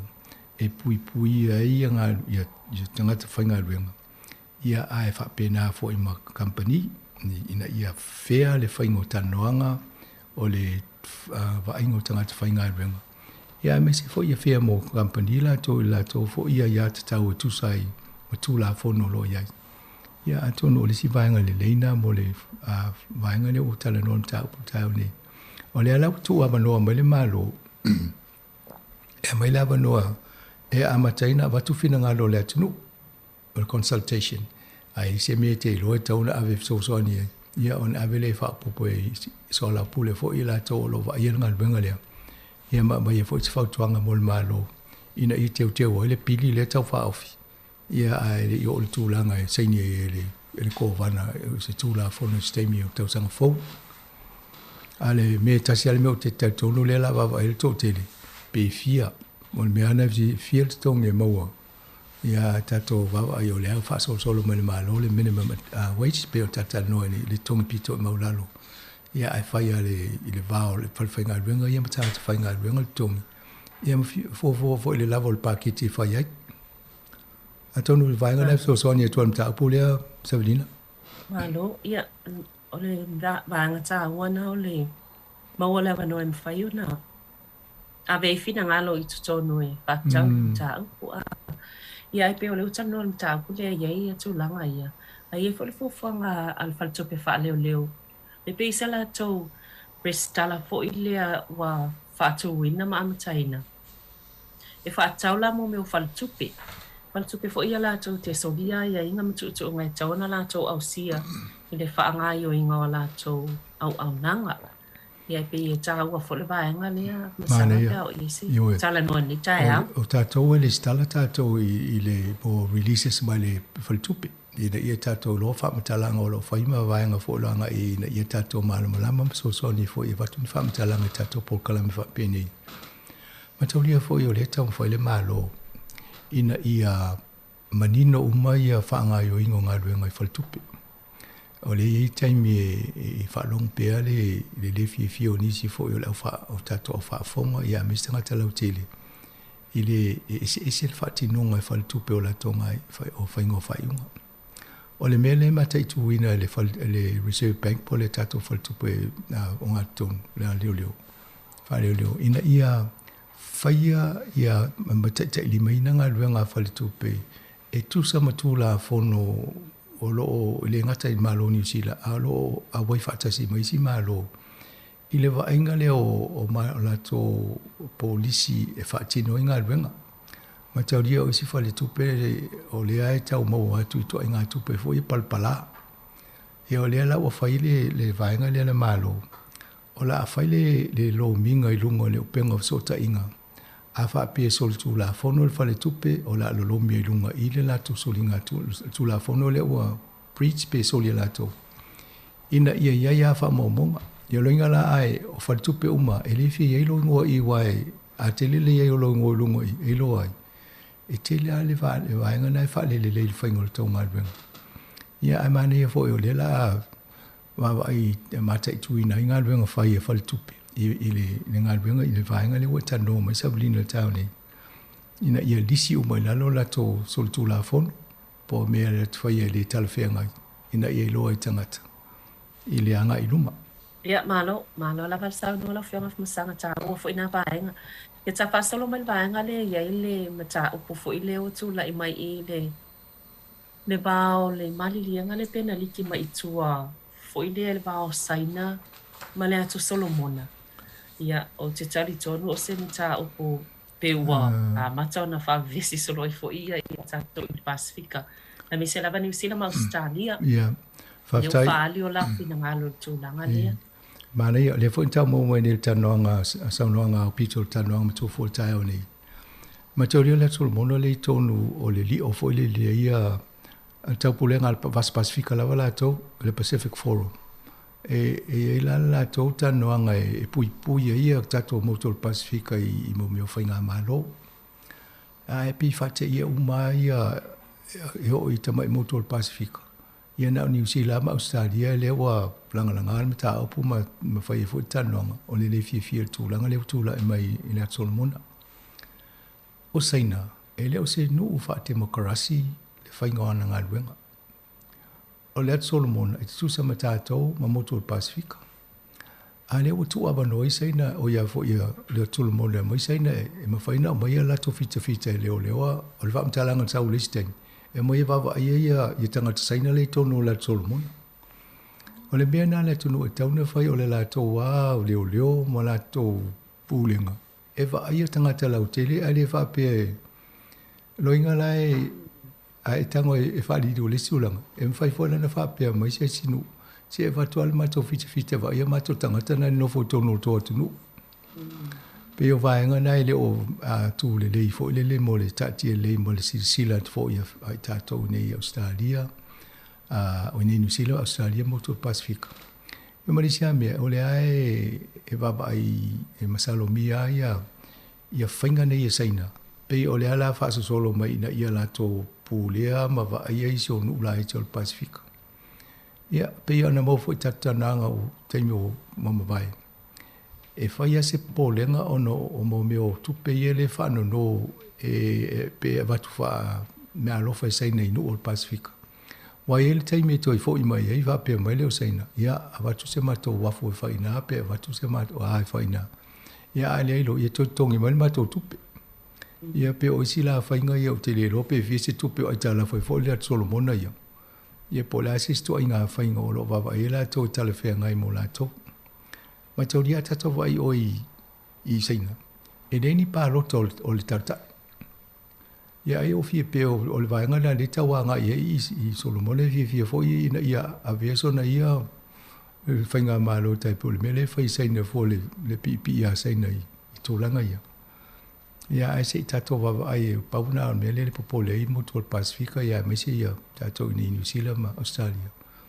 O le au amata na mai vaenga au a saina tu i Solomona. E le ma tele Solomona ma Australia. Le si mea nai tau wha politele na ia Australia o lea la sau nei sai nan sau wha mo no ma fali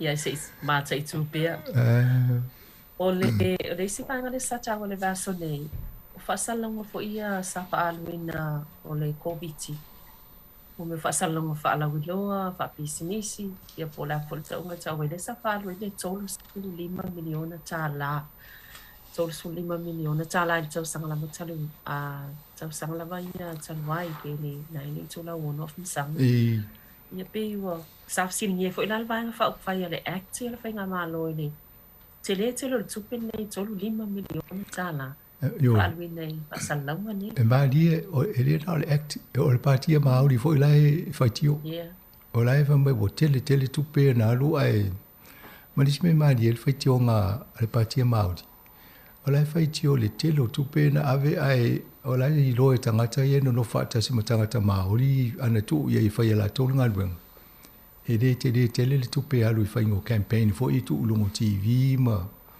a tono mena la fa tio fa pe tele le tupe ai mataulia o le COVID e le o se mea e a fo ina fo o no tupu i se taimi mo te ia usawa o mai New Zealand ma mai ele i se tong fiti pisi uma la langi tau faintui ma o le tui pisi uma tanga te faintui e o mai ne o le tawa na usi o faintui a te tau vai fo Samoa na matan tal no mai o faintui le lua fe lo se fu e o mai ne la le faintui a o expire isi tui na va te faintui fa pena vo ni New Zealand vai e a mai le tui e lo na umia fa ia na nga ia o le toi no tanga te faintui ia le la fa o le sila vai ngo le tupe le tana no i faingo o a wala uma sava va e polale me tutia e ma fai ona fa nga ina ia fa to sina tanga te o faitui le na do fa sa lo mo TV o le tio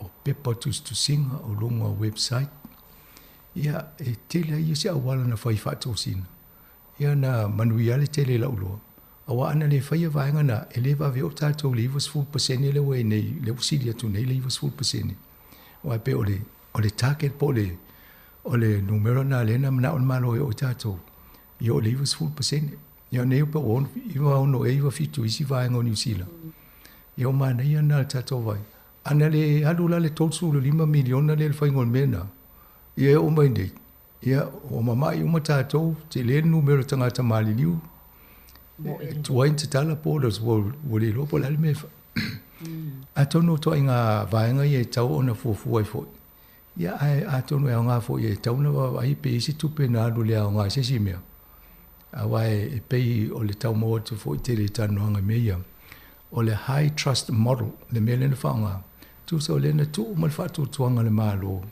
ia ma vaenga fo ia fa la tonga ta pe tato o le mena le pasi ma tato ma fa fota to po la tal la wala tal fe ngai mo tato la fa fonga Samoa ia na fa ile tato nga luenga ma mitutia ina ia ulu fale le i fina ngalo tangata i le fo le mulinga to fe au ia ma fa ile na fa i mo tal fe ngai ia pe o le awala nai ai ava pe ngale complain ai linga luenga fo ia va pe ne o tu te le la umma sa o le ia sa o le ia o le vanga i talonga masanga ia pe ko e nai tato to las foto o le awa paitio ina fo ile tato au le New Zealand team New Zealand i ona pe o lo Philip Barcelona i se pania ia tal malo ile si America's capital sanga ia lu afel wa fa ia pe le sa ia lava to pe na fo tol malo e fa ia ton pe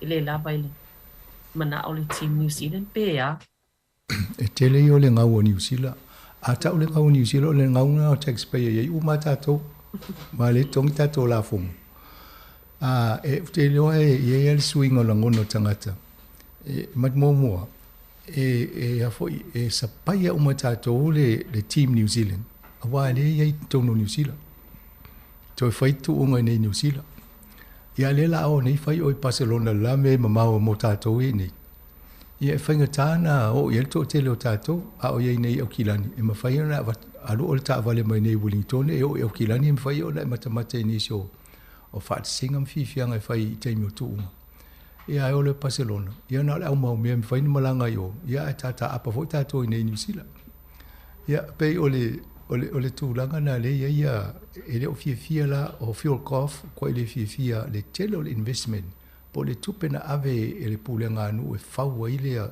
le mol infrastructure ia me ia ngatai fale le na fai ia Italia ia va ma ia le na mal fa moi a manuia e toi fai fo inele le tu nga va ia pe tai o le wo ave o ia o ngau atoa o le tūlanga fo ina ele fai ungo tu nga va taloi ele ese polo fiti New Zealand na mo na le ngau fi lolo na miliona na ngau ia le wa ti ngau fo ta to wa le la le fai le tu nga va le tu nga va ave va ia se ta to Falo tu le si vai nga le to mum fa mai amele so lo le ngole o le au o toi fai ngoi no le ti New Zealand la nga le wa ave fa foi e fai e talo ia tai a oi la lingo taun fai ngoi na mai se la to ngo pe le ia ele ai la toi wan mai fai ole team ngau ti nga tau fa pe la nga wo ta to na ai le ama lo fo to fi ma ta to na e mo ia ai ia lango le teimi le va va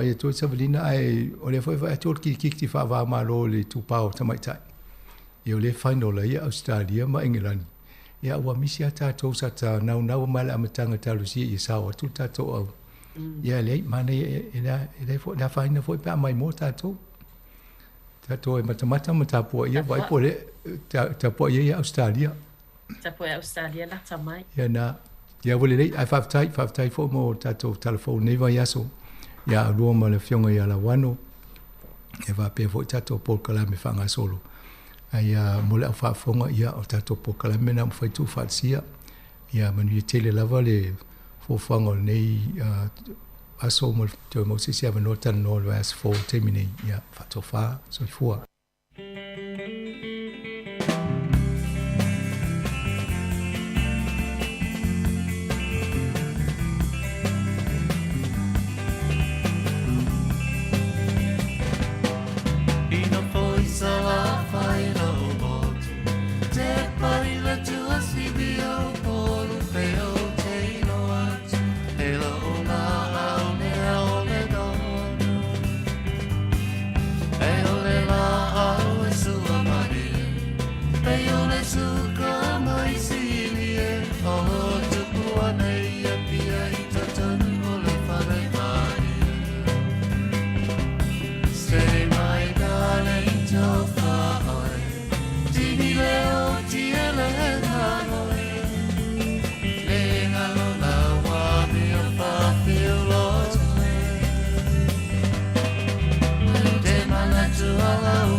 Ia, fia lava I le nei vaenga o le aso mātou te whaatalofa ma whaafeilo ai tuai I le mamalu o le tātou tunu umala au whaafonga e le ngata I le laumua I Wellington nei.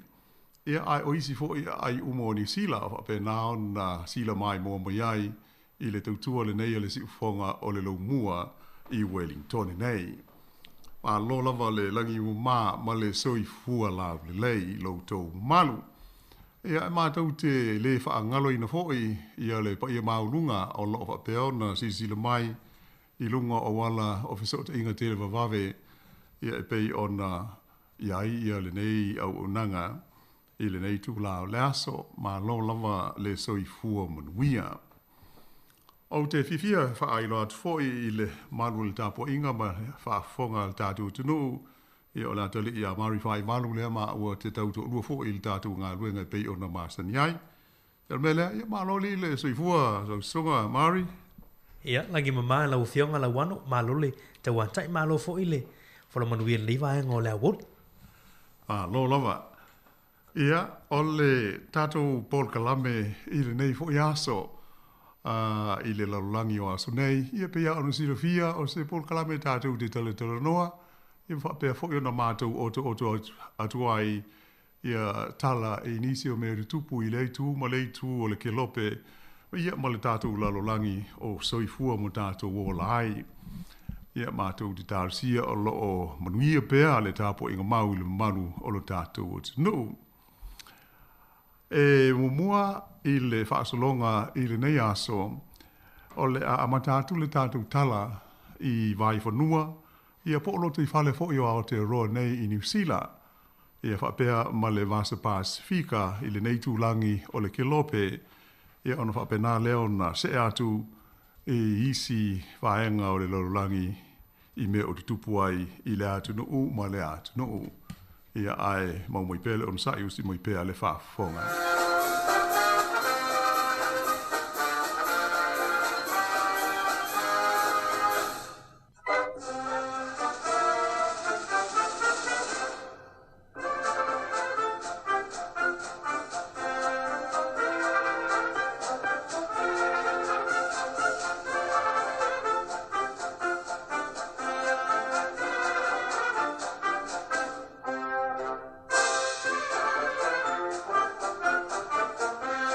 Ua sainia ia le marienga whaapaanga I le wā o New Zealand ma le malo fiti. Ia e pei o le urutala le I newspaper ma whaasara launga I lunga o fiso o ta inga tele vavave I nā yaso ua mawaya tunei. E whaalau I loa mai ei whaalau I tele. Ia le alo ia lea o se marilienga. Ia pe o se whenga inga foi I le wā o le malo New Zealand ma le malo o fiti. O le a ngā rurue whaapaanga ai I se tūlanga au whaatasi I mata aupu ma fuafuanga mō le lumanai mautū o le nei whaai tūlangi o le kelope. E pei o le tau whaaliliwina lea o le whaaupunga whaaperetania e tūsa o le aunga ma le anganga autū o le nei malienga e pei ona io e ina e malo e lua. E whapea o le shared commitment and vision for regional solidarity. Ioi, o se whaopunga mamafa I tūlanga whaale wāo mā lō, I le ngāra lue whaatasi I mata upu whaape nei. O le pale mia o le mā lō fiti, o le lii o Josiah Vivereki Frank Baini Marama, ma le tamaitai minister vai whafo le mā lō New Zealand, o na naia mauta, na o la sainia whaatasi le nei malienga I le aio suwa le lau mua leo fiti I le asolua na te nei. O sa iai fiti ia le tamaitai minister vai whafo New Zealand, mo sana urua ia si singalo ia I se isi ma lo le Pasifika, ia talu o na tū lai mai o ia I lea tu finga o le malo I New Zealand nei. O le ingoa alo ia o le malienga, e whapea ia lona whaita wina, o le ingole nei, o le whengaingale nei, o le Tuavata Partnership, Aotearoa, Whenua Manopori, o Fiti Tauaki Mahitahi. Ioi, o le wha umile nā, ia po le swafa wha Maori, o ave I le whengaingale nei le mao New Zealand, ma le malo Fiti. O lo au fia I le tonu o le wha upunga o le whengainga ma le malienga le nei, ia le fuaitau e whapea.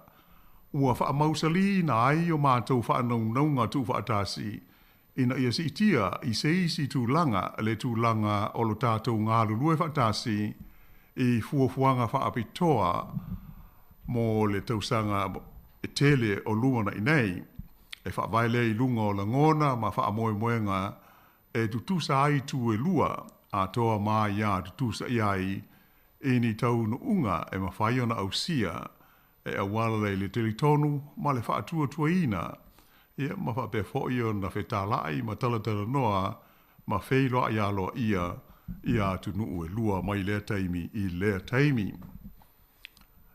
E lima lea whaioni vāenga au tū o lo au fia I le whengainga po le malienga le nei, e atangia ai ia le vāwhea loa ai o I tū e lua. E le ngata I le nā, tau tino ai fōi le ngā lulu e whelangolongo mai I tūlanga wha Temo Karasi, a wale wha le leo le tū tau I le tamao ainga, o mata aupu tau I le puipuinga, ia a wha pena fōi le saonga le mūlau tele. O isi mata aupu e au whiai whesuia inga o le tau, ia mata pena ngā mō taimi, e tū lai mai aini wha lawe wha fōsei, ia po o ni mala wha le nā tura, I le lumanai. O vaenga o le parienga e au fiai me tau e puipuinga, e au fiai le tau tino lea e leisi ma lo o lona whaalo alongia ma lona mana ia ina leo le pule e leisi ma lo I ona lava ele ma ona o ngā sami, ai maise o sone sa o loto o whai ngā whaiva, ma le ngā lulua whaatasi whaafitauli le leo le wina o le ngā te whale, ma sori ngā tula whono whaale wāo mā lo, ma le whetu whaia iu whaamtalanga o ngā, a toa mani polo kalame whaale awa o ngā. E lenga te lea, ai olo whapefo i o nā o fia i tonu le nei whenga inga i le wāleo New Zealand mo Fiti, ia le tue winga i le whaatonu tonu ina o ngā ioinga ma ngā luenga, e tali atu ai i nisi whaamai pipisi i le lumanai. Ai mai se, o le taun whailea mo le whaataua ina o ai atu tusa o Kenera SSA, whaapele whaaitia o sa wanga e whaasanga i tamai tai, ia ma whaale leia i le tulanga o aonga, ai mai se lava o sotanga tau tā alonga a toa matu ma nganuu a tunu e lua. I se whaasara longa tu sia mai le ofisa o le main star vai whafo New Zealand, na ta uai e whapenei. O le whamalo sia o le whai ngā pāanga i le wā o malo e lua, Fiti ma New Zealand. E atangi ai le naunau tai o le malo New Zealand, whapefo i le malo Fiti, ina ia la ngā lulue whaatasi i mata upu, e tau whai launga te si ai, e peila o le swinga o le tau, puinga o le saonga le mulo tele, whaale leia o tamau ai ngā ia uilonga o nā whai na ona o le whaamai COVID se fulu maleiva. I se saunuanga le pale mia o le malo Fiti ia Baini Morama na ia ta wai o se tulanga ta ua tele mo ia ma le malo Fiti ona ua mawhai o na maua i le saini o le nei malienga ia le tulanga si iti ai i se isi la asanga fau o le wā whea ngai a maise o le ngā lulue whea langolongo mai ai o Fiti ma le malo o New Zealand. Ta ua foi e le li pale mia o Fiti wa tangia i lea whea ngainga le wha moe moe maulunga ua i oe whaatasi i ai Fiti ma New Zealand e ngā lulue ai wha paanga ma wa alua i tūlanga whea langolongo mai sa so o whaatasi. Sa ia whaalia foi o le malo New Zealand o se paanga le lei tele ma o se uo i a Fiti mai o le teimi nei ma le wā whea loa i o ma lo ma tunu e lua o matua iai lava i se tūlanga i sili atu o na malosi ma mausali. Ai o le whaasa longa tu whaatasi a Baini Marama ma mahuta e pei o na tu ina mai ina ua uma o na sainia o le nei whenga inga na whaalia ai le awhia i isi mata upu sa whaatala noa ina i le wā o tunu e lua o whaafi tauli e mafua mai ona o swinga ua iai le tau o le larolangi ai whaapena ho i le whaamai o le COVID se fulu maleiva ma le mata upu e winga i le ngā lue whelangolo mai o tunu o le Pasifika ma le nei whaai tūlangi o le Kelope. Ia usi mai pēr le whaafonga.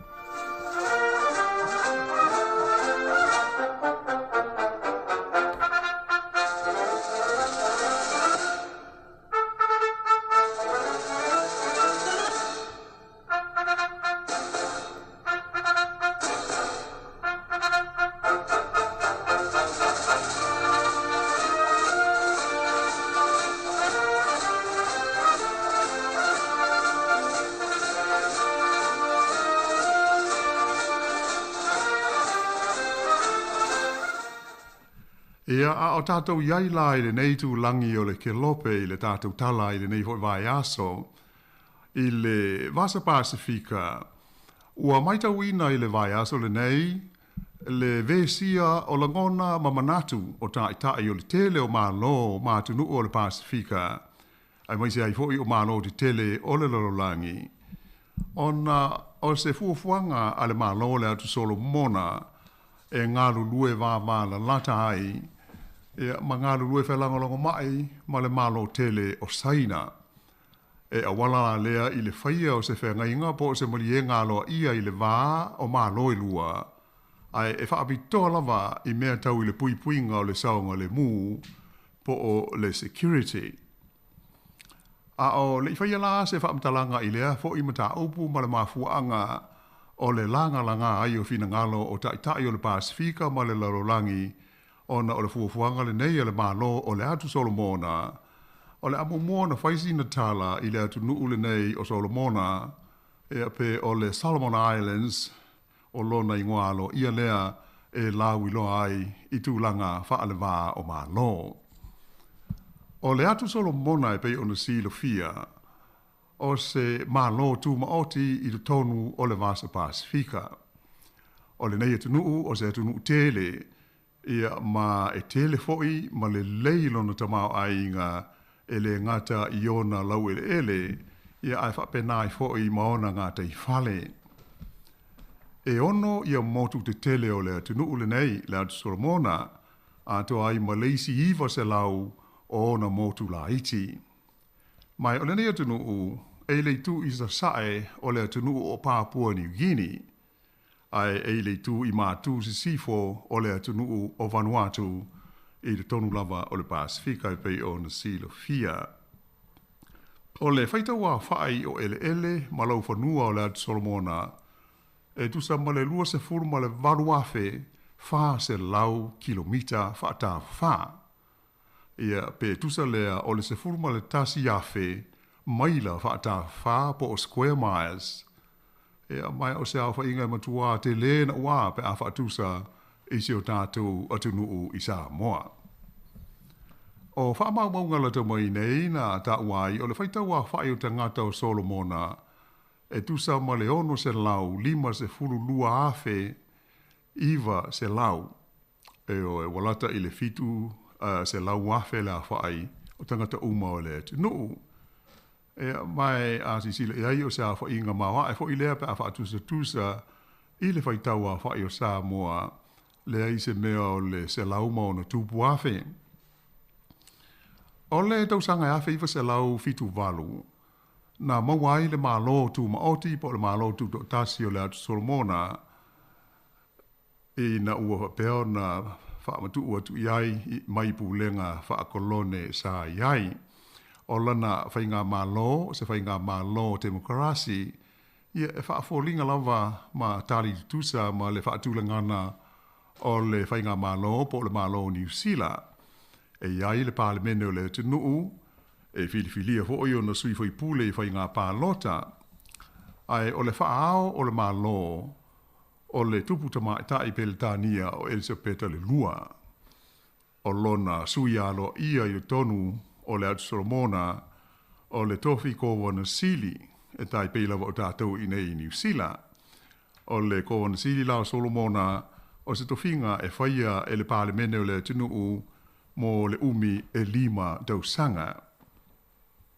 O le atu Solomona, o se sui awai ato o toa o malo au whaatasi po o le United Nations, mai o lo o vefo i ma sui awai, o le tele o isi whaalapo tonga whaalewa o malo, e au fiai i al whaalapo tonga fo i le nei o le IMF, o le International Monetary Fund le lalolangi, o le whaalapo tonga o le Interpol, o tulanga whaaleo leo whaalewa o malo, ia ai whapena fo i le whaalapo tonga o malo o le taupulenga Peretania, le Commonwealth, a to ai ma le whaalapo tonga a tātou i le Pasifika, po malo le Pasifika, le whaingoina o le Pacific Forum. E iai fo i Solomona ma avea ma sui awai o le whaalapo tonga e ingoa o le Pacific Community, whaapea, le whaalapo tonga o malo e ta ua o le ACP, e whaalapo tonga fo i nei o malo Asia, Kerepeane ma le Pasifika, e whaalapo tonga ia whaalewa o malo. O le lau mua o le atu Solomona e ngoa ia honiara pe o na sila fia fo i le telo le datu tunu ua maua vanoa i o tu i fo i maasiasi i lea i tunu o le Pasifika. E to te fo i alo ma tama whanau o Samoa e no nofo ma ngaru lue ai i honiara e le ngata i ngā luenga le malo o le atu Solomona ai o ngā luenga whaalapotonga whaalewao malo e pei o le ofisa fo le nei o whainga whaiva a le Pasifika po le Pacific Fisheries Agency le iailo na ofisa tu tonu i le aile o Honiara e ato e whai maisi whaalapotonga ma company i ai nisi o alo o Samoa. O le ai o Honiara e le motu e ngoa o Guadal Canal e pei o le motu o pito te le o le tunu. e tusa ma le lua afe wha se fulu fitu maila wha ata wha le te le ma lona whaitawa whai e siri atu le se lau lima se fulu lima afe ono se lau tangata. Peitai, o le whaitawa whai o le motule nei o Guadal Canal e iai honiara e lona lua i le whaasalonga o la whainga o tangata o le tunu. Au e au pito siri o na to tele i a tangata e no nofo i le motu lona lua le te lea e ngoa i a Malaita. O le whaitawa whae o tangata o Malaita e lata i le se lau ono se furu lua afe e pe tusai o wha maunga o tu ina mai e tusa lea e siri atu i le tasi vai tolu o le whaitawa whae a toa o tangata o le tunu e no nofo i le motu o Malaita. O se vaenga tele o le wao matua, ia ato ai fo i maala manuia o le siu manga o mga atei fale o le nei motu, e le i tai o nā ti na ina, e peilo fo i o le tele o isi motu ai nā o le nei etino o, e mai pei o na sila fia, o tangata o i tu ainga Melanesians, e mafuli ai ia tangata o le nei fo i atunu tele o le Pasifika o le atu Solomona. Ea ai, usi mai pēr le whaafonga.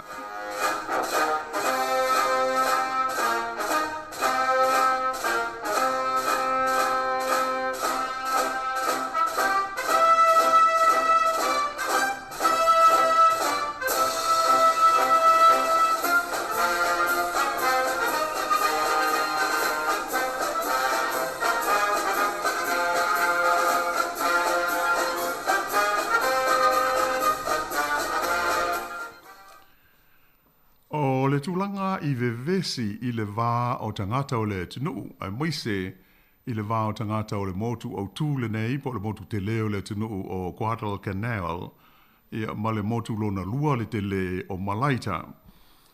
E pei o le tūlanga o lo wha mau mawina, o ia whetaua inga ma vevesi i le vā o tangata lava o le atu Solomona, na amata mai le tausanga e awhi iwa se lau iwa malu.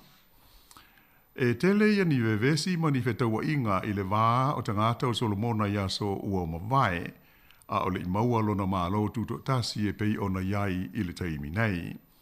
Mai ui ina maua ia le saolotonga mai pulenga whaakolone sa iai i le tele o tausanga, ai sa le imawhai i lava o na vāo ia pe tau fia ho i tūlanga o le whete na i pēo manatu malangona o ona lava tangata. E le ngata i tonu o lona pālemene, ma o lātou tai wha o whai o malo. Ia ai whapena fōi le vā whialoa ai o tangata lu tele. O le tausanga lai a whiiwa se lau iwa valu. Sa whapea i loa o na tūla i mai ni vevesi i le vā o tangata o le tunu. Ai mai se la i le vā o whaalapo tonga e whaingoina o le Istanbul Freedom Movement po o le IMF. O se e le o le o le IFM, o le Istanbul Freedom Movement, IFM, o se whaalapo tonga whaafita a tangata o le motu o Guadal Canal. Ma le whaalapo tonga whaafita a tangata o le motu o Malaita, e whaingoina o le Malaita Eagle Force, ia po o le Marau Eagle Force. O le mafuanga utula vo ia vevesi ma le whaale tonu wai o le wawhenga iai o tangata o motu au tūne i lua o le Solomona. Ona o le whaatupula ia pēr o le whaitaua whae o tangata mai le motu le nei o Malaita ua malanga ane mana nofo ia mawhai ngā ruenga ai i Honiara whapefo i le motu o Guadal Canal i le tele o tausanga talu o na maualo la tau malo tu maoti. Ia mai ua avea wa mea ua le fia ai tangata o le motu au tu o le tunu Guadal Canal. Ma la tau whaavai na i le whaiunga o le tausanga ia whiwa se lau iwa valu. Ia le la tau whaalapo tonga whaafita le nei o le IFM mo le whaatino ina o ni ngāio inga tau whaamatau. Ia mo winga whaatupu vevesi e whaatisanga i tangata nei mai Malaita wala tau nofo mau ma whainga luenga i le tonu o le laumua o Honiara ia mo isi fo i vaenga o le motu o Guadal Canal. E whaita wafe leo whai o tangata malaita na whaina ia ngā yoinga ale IFM na mafuai o na toe so sola ia nisi ilo la lawa motu I malaita. A nisi foi o hapeo na se ane ma so solane I tonu le lau mua le tunu I honiara. Mai o le whai unga le tausanga ia whiwise lau iwa. Sa whaavai nai le whaalapo tonga wha military o le MEF. Whaalapo tonga le ta ua o le Malaita Eagle Force.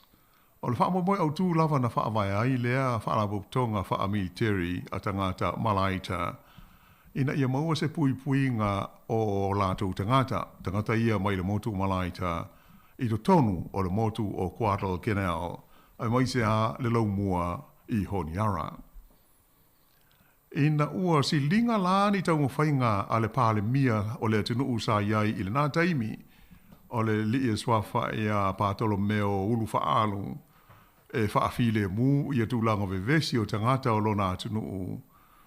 Ona ia whaamamanu nai lea o se vai taimi o pūlenga mō taimi o whaalawelawe whaafosei o le meo le state of emergency mō le umi e whaama sina. A o whaia lea tūlanga sa whaatalu sanga ina mai e le neitaitai o Solomona se feso soni atu a le malo Australia ia ai whaapefo I le malo o New Zealand mō se whainga e tau whaatoa maalia ai vevesi nei mai whapeona toe mawai se file mu I to tonu o lona tunu. Ia ai pei ona mori mawina foi ma o le iai wha mau ngalo ia e le Italia lea tālu sanga a le pālemia o Solomona mo se feso swani I le tau whaafile muina o ia tūlanga vevesi I to tonu o lona tunu. Ai o le temi lea umatuma a mantau na wha de tele whetaua inga nei le vāo le IFM ia a tangata o Guadalcanal ma le MEF a tangata o le motu o Malaita. O le ai se mea mawhai e leo le tunu upo o leo le malo. Ma fuafoi ona o le FSSA ai ma whewaiwai ai o langona o leo lātou. Ai mai se o tangata mai motu umane e lua o loo I tonu o le vasenga o leo. Sa whape nā ona matua malosi ai. Ia winga mawhainga soli tula fono I le tonu o le lo mua I honiara. Ai whape nā I fo I maisi vaenga o le atunu o Solomona. E tele ofisa o leo, e maise lava o vaenga sa teo maruaia o penga wha apitoa a leo. Na oso fo ia tangata te te, ia malatou ave wha malo si ai whana, maisi a o penga wha pena. Mai wai ina e moane le ata, ua pulea LMEF a Malaita, ia le aipo le lau mua I honiara. Ai pulea le military a le IFM, ia isi vaenga uma o le motule nei o Guadalcanal. O le aso lima o le masino yuni le tausanga lua afe, na whapeo na ave ai whaamalosi, kidnap, e le fita a le MEF a Malaita, ia le li pālemia o ulu whaalu. Ona o lātou le fia ia te ia, a wa e ui o ia o se tasi mai le motu o Malaita, ai sa whaalia le MEF, fōlinga mai I le tai lava, ma le aini tau mwhainga a le pālemia e pui manuai tangata mai I Malaita a toa malātou mea tō tino I le tonu o le lau mua I honiara. Ia mai o le mea nao o iai, na iu ina wha maa vai mai lona tōwhi pālemia, ia le li nei, Bartholomew ulu whaalu, I se vaenga o aia inga matuutuunga na mawhai ai o na toi le tala mai o ia mawhaasa o loto mai le mea na tāofi ai le fita po le military a le vaenga le nei o le MEF mai Malaita. Na amata mai ei fo'i I le nā taimi ia nisi tūlanga le mautu I mea tau upwhai o le tunuu ina ua wha mawai mai ulu whaalu mai lona tuwhinga Ea sa whape na ona sui tūlanga tu iai le li isa avema min star tupe I lana whainga maa lo o le li iswa whaia manasa Geographic lea o lo o tūlai I le foio le taita inga o le maa lo I le tauhi pālemia I le taimi nei. E o ane la ila amatanga o le tausanga e lua afe ma le tasi, ua matua wha le tonu lava le tama o ainga o le Solomona, ma o ai isa tūlanga wha le tonu, ua le amana ia e tangata ia le tūla fono, e mawhape nao nanga e tuai ina wha o ngā ina ia le malosi o a upenga, e pūlea ma wha tino ina ai ia ngā luenga whai te tonu o le tunuu. O le amtanga lea o le mautalo sanga mai taitai o le atu Solomona mo se so soni atu mai e tunu i whafo i tūlanga o le pūlenga ai mai se o le tausinga o le tūlafono i le tonu o lo lātu o tunu. Se ia o ai ina talia e le whaalapo tonga a mā lo o le Pasifika ia le forum lea ia le whanonga le nei o le atu Solomona ma whapena ai o nā ngai atu ina whaavai ina le whaalapo tonga e ta ua o le Ramsey. Si le fia e le totelo le tātu o tunu ul whaalapo tonga le nei a maise o la tausa ngā lurue ai i le mta ngā luenga o le leo i Samoa. O le Ramsey o le whaapupu lea o le ingo o le Regional Assistance Mission to Solomon Islands. Ia pe o le Paul Kalame Viso Swani o le Pasifika mo o le atu Solomona i lalo o le taita inga a le malo o Australia. O le tausanga e lua afe mo le tolu, na amata ai o na tūlau ele i lau whanua o le atu Solomona i leo mai i le malo o Australia, i ai whapena ai fo i maisi atu motu o le Pasifika, e awhia ai ma leo mai Samoa, i lalo la o le whaamalu o le Paul Kalame le nei o le Ramsey, ia mai pe ona uta awele tongu te ina to tele ia alo matama whanau si o tātu o tunu sa ilam tanga luenga o leo i naono po ia sa mawala avanoa e malangai ia o matautua fo ima au nai i to finga nei i le leo ina ma le tausinga o le file mu i to tonu o le tunu ule nei o le atu Solomona. Ai o le a whaawa watu pēr le tātu tala ia pe ato e te liu mai.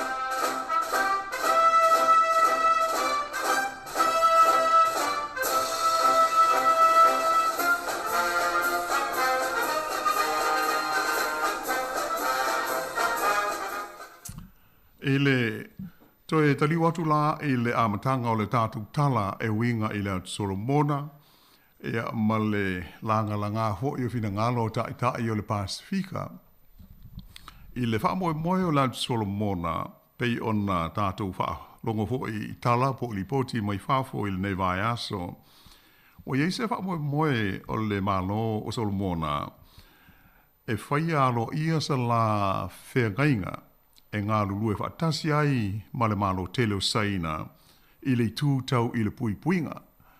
E pei o le mafuanga lea manatu ai e whaailo atu tūlanga vevesi o le tunu ai mai sea i tūlanga i to tonu o le atu Solomona tūlanga tau i le tūla fono i mawinga o le saunga le mūlau tele o tangata. O se tunu u vevesi tele i le vaega lea ia ona o mafuanga e pei ona tau oto atu ia ai ona o le tātu teimi ia ua atonu ua lava lea tau whaamanino ai le mau vevesi lava i tūlanga tau i le saunga le mū po le security lau tele i tonu o le tunu ia pei la o le maitau atu i ai o le whaadinga lea ua maua mai i tai o le Solomona mai se le pālemia malana whainga mālo o le pālemia le i nei Solomona o Sokorave Manasa Sokorave ia ua whaiala na fuafuanga i sa inia se marienga po se whengainga a Solomona male mālo saina Ai e whaabitoa la i le security ia po o mea tau i le pui ngol saunga le mu. E ui la le ele isa inia, ai o lea ua atangia mai i whaasara launga o le nei vai aso, ia le matua te te ia i o le to tele o tai o le laurolangi.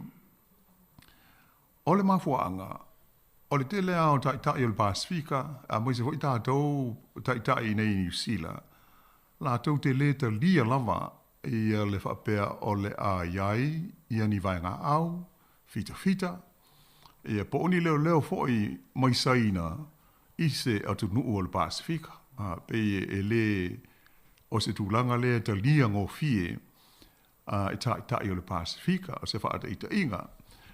E matua mālo losi lewa foi, ia langona whaalia e le nevai aso e le Pālemia o New Zealand, ia Jacinda Ardern, e tusai o le fuafuanga le nei e Solomona, o le taofi o le tamaitai Pālemia o New Zealand. E tele ia tūlanga whaale tonu e ono ali li mai ai se whainga whaapea. E tele ia tūlanga e lamati ai le nofo le lei, ia mai se ale saonga le mūlau tele o le atu Pasifika, po le vasa Pasifika, pe a whai o le a sao mai saina i le tonu o le Pasifika e awala la i se maftanga, ia po o se whengai ngalo ia ma le atu Solomona e pei ona whaai. Loa mai, ia e le ngata la ia Jacinda Ardern, ia ai whape nā fo i ona mahalonosi, ia la fonga fo i mai le Pālemia o le malo Australia la tau, ia Scott Morrison pei ona sisi fo i mwha fonga ia i lipoti i wale si wha se lau, televise matulanga whapea. E te ena ai ia lea langona, ia po o lea wha moe o le malo lea Solomona. Ua olawa fo i Washington i le whare pai, e o whapena fo i ona sao noal Palestine a Amerika la tau i a Joe Biden i le tūlanga te ia amalele fia pe a whai o le a iaise tūlanga pe a adi di mai le lumanai i e po staimi tau le lata mai i ona o fufuanga ia ale mahlo o le atu Solomona. I pe o tūlanga o ao na e mafuai i ona o tūlanga lava o le saunga le mu. Ai, o le tūlanga lau tele, ia pe o winga na, pe a hoi sa la vei ma o fia le tātou talama, le tātou polkalame nei, stasi aso umo vai, ia le tūlanga o le le fia o sa sae i sifo, ia pe o sifo fo i sae, o tātou e la vea tātou i malo ia tāu o malo i sifo, le iei Amerika, ia Peltania, ma tūlanga unga pe na o malo sa o loto, ia pe iei ale vale na, o sa sae mo sifo, o sifo la, o sa sae la, e la vea aisaina, pusa o malo komunisi ia, e tai fōlinga i whainga malo ho i Lucia lantou, e le sa o loto, ia mai alei ona mafua ona iai, e le division lea, ia ma le vā, pe ia ona silofia, e whaai tete iai leisi tū, ai ole mea e sili ona tāua, o tūlanga e pei ona ari le mai le mata upuri nei Solomona. Ona, o le popole lava o le atunu o lātou, i o lātou tūlanga saonga le mu, a leo o uma na iai le teimi lea na o atuai, a fita le Ramsey, a wa o le polkalame lea, o le o toe wha awa wina le teimi nei, o leo tuso o wha mai a lo ia sa a fiai foi, a fita, leo mai le malo New Zealand, i le polkalame lea le Pasifika i le tonu o Solomona, ia ai o umalao na tapuni alo ia ona o le teletununga o la ua mautu ma toi fo i se tūlanga le lei. Ia le whaafoina o tūlafono ia maise o le tausinga o le file mu. Ia peitai la le fau nei le whaafonga atu. E ui ina whaitau 4 biliona tāla a New Zealand ma Australia ua alu le polkalame le Ramsey ona o le fia sosani ai.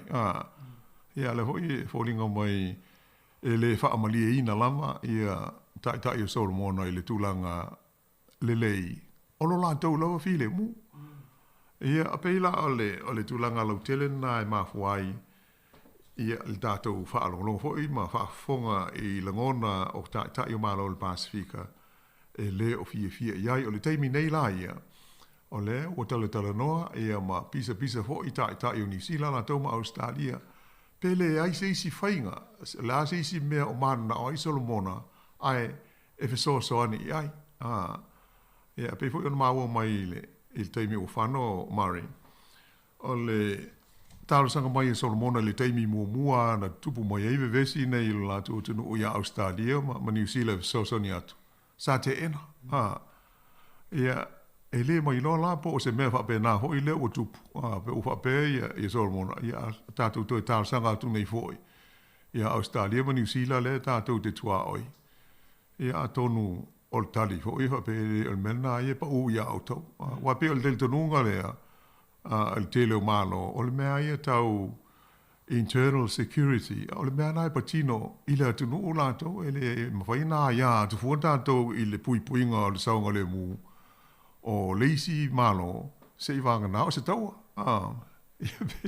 Ia ai pei o le mata upule nama le aunga o le tāpol ka lame fo i le nei aso, i le tūlanga le fia o le Pasifika, maona tai ia Solomona, ia malana ngā yo inga le tau whai o le tau o mai o seina i le lātu o tunu. Ia le inga.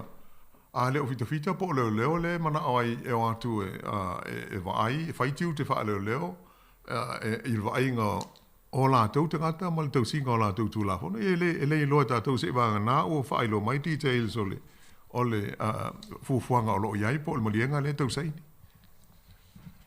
Mali, o le ana i o vaanga le o le tata tanonga ne vaanga le fiafi le o mai a foi ona e for sielu mortatu tunu le tūlanga o ngonga le tūla i mai a tūlanga i le vaanga Solomona ma tātou i New Zealand Australia me se foi le ia saina le o ia i foi le lantou foi sao i le fafi tau le o i temi nei po le ase mali lienga le tātou te o mai lo po le tūlanga o le tūla i mai ai i le vao Solomona ma la tunu ule o saina. A e peo na e sau noi le teimu sola o fionga la wan. E peo whaafitau li ai o lo ma mawhalawa i tūlanga i atunu ui e sifo. Le i New Zealand Australia le mano telo Amerika. O le tau mawhai ale ave ese ya atunu ui e se sae. Ma le influence o atunu ui e se sae peo Rusia e peo na i saina. Ma i atunu ui e peo na i tātou. Ai pei na tata noi tua tata li o mai. E pei o le atu Pasifika le o lo amatana fai mai ia fuafuanga ia a malo te tele e pei o iei saina. Ia o le tata te wa aia o le tele i o tupe le amatama ai ngale se saa mai e malo te tele i tono Pasifika. Ia atu nu vai e pei o na iei tātou tūlanga ai e le atu Solomona lātou. Ia e whainga tāna ona te e atu tupe pe a tu mai 4 biliona le fua i mai e lea malo i so tātou tunu. O wao lai mo o mia le te mawa inga ma tupe lea. O le si whai vesi le tūlai mai i. O lea le tūlanga o le ngai o inga New Zealand Australia. Why have they been sitting on their hands i le mata apu le pe atu usisi tu? Wa lewa ngai mai a saina i e tūlanga o tupe. Are we doing much in terms of aid? O lea se tātou ngā lue ngai, o lava ma te tau i tūlanga, o tuanga fesili nā, le fesili temine. Ia pe o tūlanga nā o mta whai o malo, me se awa o malo te tele. Ia le a pe o na sila fia, i le temine, o saina, e le o toi o mao a ainu me le tasi, le ta mao a inga o saina, i le lalo langi ato. O tai la lata a iai.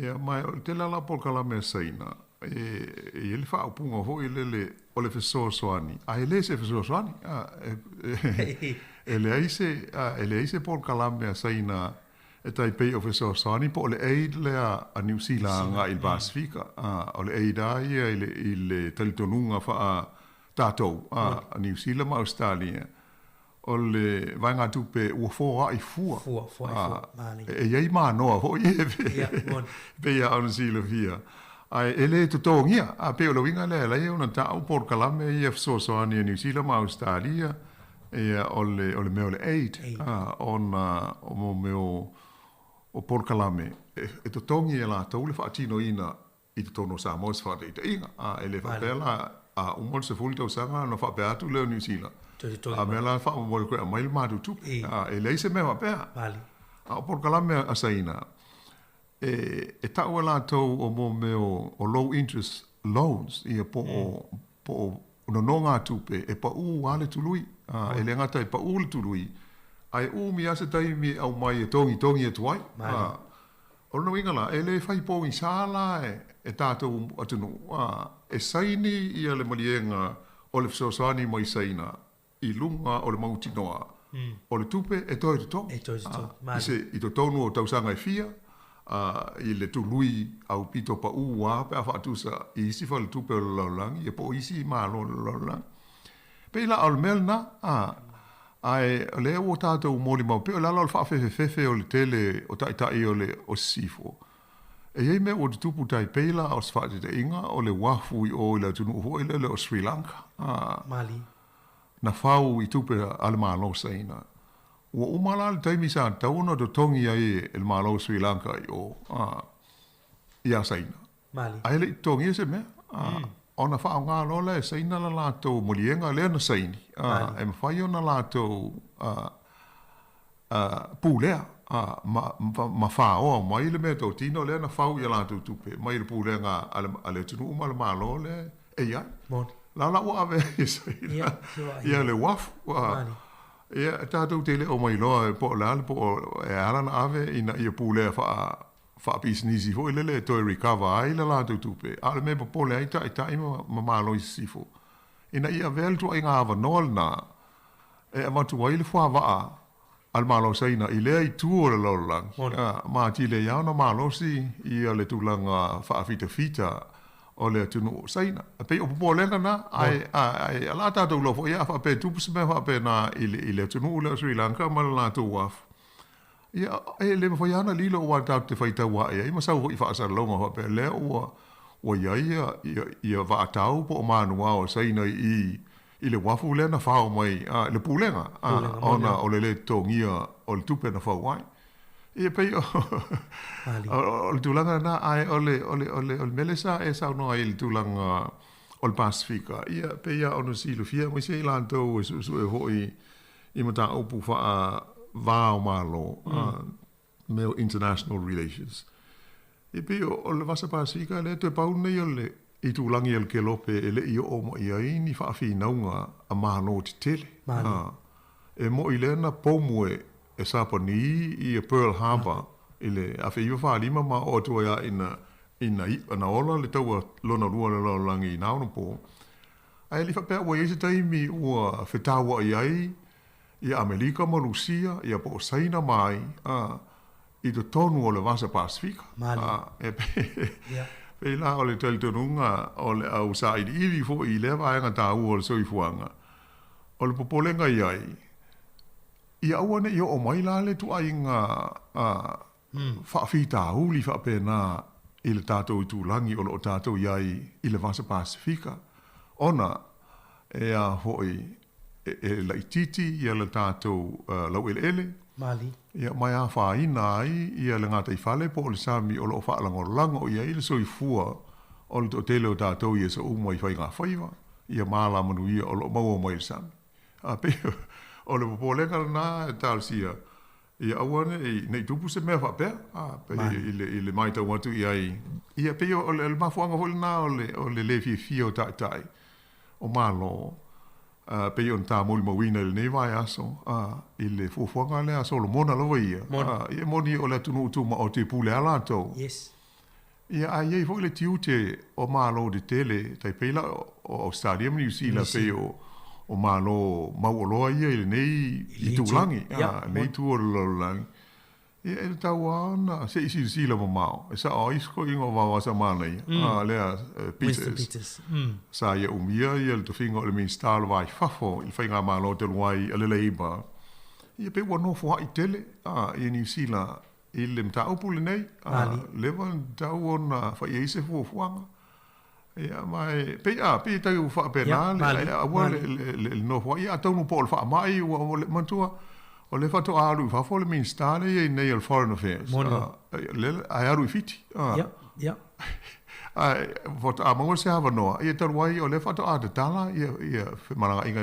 ngata tato a fiti fo ila to ia to no po le ai o me ia e le se excuse po se me foi una alo ia o le tiu te fai lava o le sisi lava mau i tu langa yo le va fa lo ai ma me e ono tupu mai a fiai, ia le soifo manuia, ia mai se ale saunga le mupo le security o tātou umo le nei tu vai o le kelope. Mali, o lau saunanga, lau fionga lau anu ilvaanga, leo puipuinga.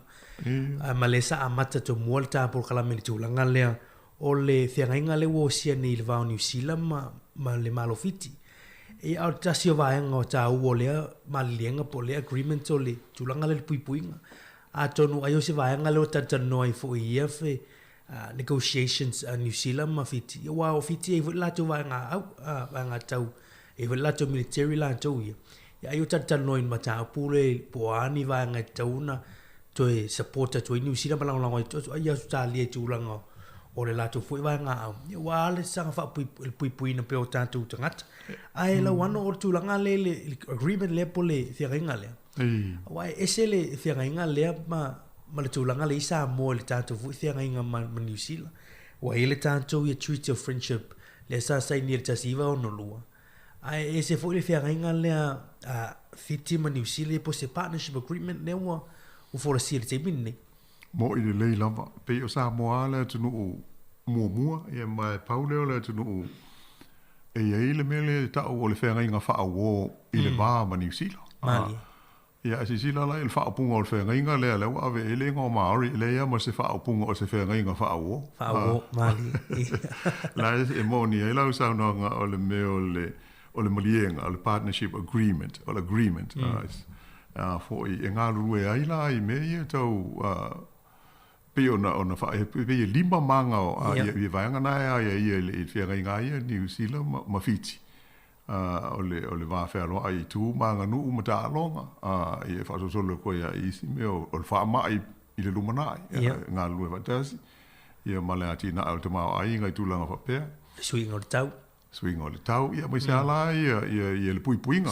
Security e mo i leo e. Aua foi nei ngalo o fiti e saole lei e ia ila la tau fita o le la tau e fai si te leo le military fiti wa au tātou ele mwhaina whaatusa e a Samoa wa ele si tātou fita o tātou na o le nai leo Mali ai o fiti rawa ia o lewa na mautu e mai o tūlanga o le puipuinga e au ngā fo ile ia i o military fiti la tau ele ngata mo la tau lawa a ola ina mo mia il tūlanga ngā lue whaatasi ma New Zealand ma Australia Mali e mwhai o na ngā lue whaatasi a wālae e iai fita e iai i a vaa alfua vaa po le Navy a le malo fiti e ma tūlanga mo i isa la tau Air Force a tau nua e o iai mea ai e tau le puipuinga a tau tasi le vaenga wae ele i lewa foi tātou mai tau ina i whaasaralaunga. Sa anga i ane foi i a fiti i a saina. Ele ngata i a saina a o initia. A hone ngalo se vaenga tele o tangata fiti e tupunga mai tangata initia. Mai e iso o tanga i le vā o te nuu e lua. E a sisila i nei ono pō mali tūlanga o le vevesi i le i le taua i le Ukraine. Alai e te e umana la rolangi i a Lucia. Ai e uoma mai Lucia ma intia. Lai o mai nei ia, lai e whaatau mai ia, sua ua a initia mai Lucia. I se tau mo fie. E mai leia se pisa o initia la tau lai, whai ase o la tau le lei. A le tau mo whai la rolangi e whaini sa, whaasanga i a Lucia, o no le le fifia i ana o se whainga o le tunu o Ukraine. Ia ala ele pisa alu ia initia lanso. Initia, Mali. Ia o le telefo i o mea tau sa ia sa o mawai a fiti. Ia pisa sau mai i initia. O initia lai, ua o mai la tau a o penga mea tau. Mai Lucia. Ia alu tuai ngā mawhea lolo. Ila na ia tau ana mani mo ia wawasa mana ia tau ana maa ngafa ia. Ia New Zealand nei, a misi tātou wai ele o sea tunu utele na oa New Zealand whaatusa ia Australia mo isi no. Ia no inga, ta wana whaatau al vaenga. Lea, ia ai pe na ona ta ua talo noa, ia la, ia la tau o filifili o fo ima tau fia alo ia o ia ma tātau al malo. A tonu e au ngale tātou te tanu al vaenga lea. O leo tātou malamalama i mei e tupu. Wai e tāua wai a fie uma tātou e whai tamai e lunga. Ia.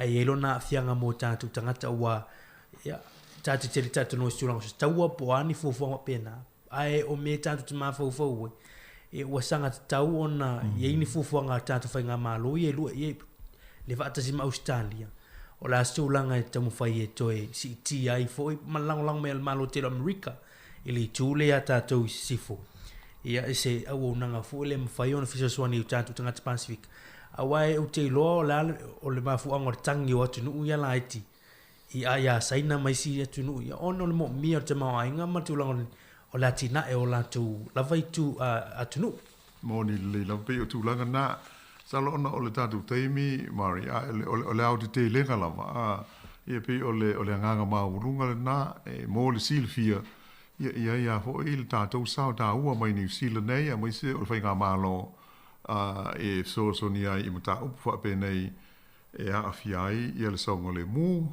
ia ma le so i fu le leo tangata il tatu i tulangi o le Pasifika ai ona o le o mai watu i le teimi o manatu i tulanga o le tala la ta mai ai le taua i Ukraine ia e leini fo linga e vave ona mawase i unga pe ola ia le taua mali ai o la o mai watu pe o le po le sa tu la ia le parlemene Australia ina o uma se sa no nga fa pitoa tu sao mai Ukraine le Palestine o Zelensky ia sa awala mai fo ifso te inga tele vave ma sila ia le mau tol parlemene Canberra ile sa no nga mai le ho itai ia mai ia la pata ia Australia ma tatou inei e awala fa te mala tu sa pe tatou te mamao mai Lucia mali ai fai ngofia e a Lucia na faise fai ngai a fai nai il dato fo isa ngole mule nei tu langi mon ia na matu ai longa na tu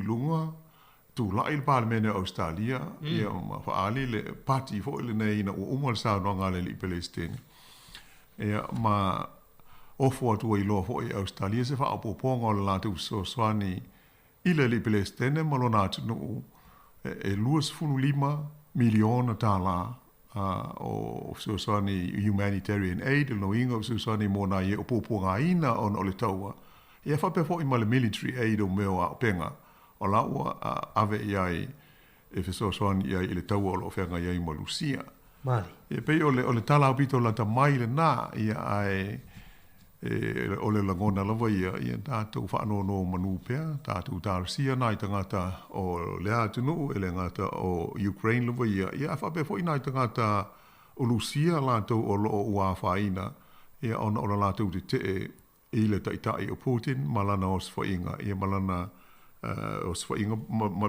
pulenga whaamalosi o whai i le atunu o Ukraine ia ai o manatu ia o le afa pau mai ia le tātou por kalame fo i o le laulangi o aso nei i le nei vai aso. Fa moi le lofa maleanga le lei o le tupau i le langi. Ia tātou toi maua se whailo ingo fo i le vai aso i le manuia. Ai o le nei tu la, whaaftai mauri le so mai, ma tau moli e tuo i le whaaftai tele i le manu o le au whaafonga. E fa malu mua tuo i pa ia se fa mtalanga ua le tusa i lau fa fonga mai ia o le nau lava o se mea le tāra whenga ima se ia ai fa malu mua tuai i lau fa fonga mai ai tātu whilo i le vai aso i le lofa maleanga lei o le lii ia ai mui tele le alotu i whai unga le vai aso so i fua ia.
Tālo whalama I le whaapoponga le nei o telefou mai si whonga le lau mua mo le nei fo I tū lao le aso mua.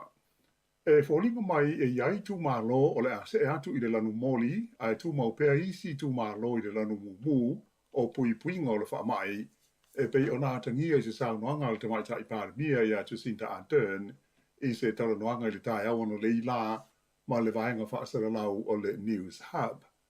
Sa ia ta wai o le fono ala kapeneta I le so o le a talanoi nai e minista I se tulanga o ili ni swinga I le whaonga ina o moli ai maise pe o whetaui ma ua tala whea ngai pea le whaonga ina o moli lanu mumu pe le ai. O le lua vai aso o mwai atu nei na amata whaatino mo iai le malo ni swinga o tula fono o le pui puinga o le wha mai o le poa na nei lea o le a whaamuta ai le whaonga ina o pasi mo tui pui pui. Sa ta ua lael te maita I pāle mia I le tae ona li la. O le a sila te toa li imta maita I minsta o le kapeneta. I le tūlanga o tangata o lo tau fia mo tongu fitinga I le tonu o whale mai ona o le COVID. O le swinga au tūlawa I le moli mumu ma le moli lanu moli. O le tatala lea le ai ni tapula a o le a whai tangata e ma whai ona a wai ni sauninga e whai le tonu whale pe a whai e whaonga le lanu moli. O le tūlai whai le fia nā nei uwa moe o le a whai lo mai ai whala wai tele le tūlanga o le a iei se whai unga le kapeneta e tusa o swinga o tūla whono ma pui puinga o le COVID se fulu ma le iwa. O lo wha awo pēo no sa sao malo si se afi I le tonga vau I me kākole I le motu saute lea ua au fi aise o ngā ele tusa le tele ma le tasi le afe hectares I le taimi nei. O le wā o le whangaloa ingoa o le Awarua Bay ma le tonga tongo o le Waituna Wetlands o lo pēo na afia I le nei mū I ele o le malo I lalo o le purenga le ofisa o le sio manga. E le ngata I tangata fui mū ma ta awa le fui mū ai o lo whaangaina fo'i I tau mwhainga ta pēina lea afi ia ni waalele helicopters ua si dia I le lua vai aso talu ona a matau na sa sao lea afi I lea fo'i vaenga o le motu saute ma e tau mau e se manuu mano huanga e ala ai ia tangata. A o whaasolo ina pa'u I lalo la whainga o pāngata I le tonu whale pui pui o New Zealand I le tonu o leisi se furu tau sanga o lumanai ai o lo tumau peo na iai ni atu ngalunga ma popo lenga o nisi I le malosi o le whaalango lango I le whainga o lo o tau fia ai I le to ese I tangata e whaatali I a whaai unga o lātou ma tā upu I a po o le whaia whoi o lātou whaamasinonga. O le teimi nei e fitu hafe valu se lau lima se furu la whaai o tangata o lo o tuli o lātou whaasalanga I le tonu o whale pui pui o le tunuu mai ua whaalia o se a whainga o pito maa wa lalo lea tanu mai le tausanga e lua afe ma le valu. Sa whaalia se ripoti le mtanga luenga o whaamasinonga o mafuan maa wa lalo whaapea ona o le ngā lue whalangolongo mai o vaenga umaya a fia I mata upu tau whaamasinonga ai maise o le whaatino ina o isi a wala tāla whea ngai e ve soasonia I tangata e whaasalaina whaare tūla whono. Pei tai o le ripoti o lo o wala o iaisa si tangala I titi o la whaai o pāngo tai le tonu o whale pui pui o New Zealand I leisi se furu tausanga o lumana I nei. O lo o fufuaina e le tau no o I le masino uni le tausanga lua afe tōs fultasi o atu I se varu afe la whai o pāngo tai le tonu o whale pui pui umole tunuu. O se a whainga pa u tele lea pe a whaatusa I le se furu wha afe wha se lau sa mua I fufuaina ai le tausanga e lua afe se furu fitu. O lo atangia fo I le ripoti le mawalalo la whai o pāngo tai mo mia ona tuli o lātou whaasalanga I le tonu o le to ese, se a whainga I wha afe iwa se lau I le teimi nei, ia mai o se whai numero pa u tere lea, taru mai le tausanga I lua afe ma le tolu. Ai iai le manatu, o la wha pena fo I o nā rua e maalia I lunga, lea a whainga I le tonu o le se furu tausanga o luma nai. E wila ina fōlinga le lei, ma mātango fia ia whai numela I le whaitau iai, ai o lo wha awapole ina pēr I lātou o lo tau mwhai moni swinga te tele, I lo tonu o whale pui pui, I le whainga leo lo o tā fia ai pāngo tai le to ese, a o tā lia o lātou whaamasinonga, po o ni whaai unga whoi le whaamasinonga mō lātou. Whaalia hoi au tanga luenga o whaamasinonga, o le whaatupula ia pēr o lātou e a fia I le waenga, e ma whai ai o nāli mai nisi whaafi tāuli I le lumanai. e talo na amata mai le wha mai COVID, ua mai ta wina le pa u mai le wha afe o tangata tā fia, a ngā i fo i lalo i le tolu afe le masino nove ma o le tausanga na te nei, lua o lua tasi. E manatu le mtanga luenga, o le awha awo pea o nā alu i lalo le fo i numera, ai pita ai e mauti noa, o le alu i lunga i le tonu o leisi se fulu tausanga o lumana i nei. I le tunu o Ecuador i Amerika i saute, o lipo tia mai ai le mali liu tangata e toa se fulu mo le lua, ona o ni vevesi na ali mai le tonu o stasi e whale pui pui tele o lea tunu i le tae ao o lea sa.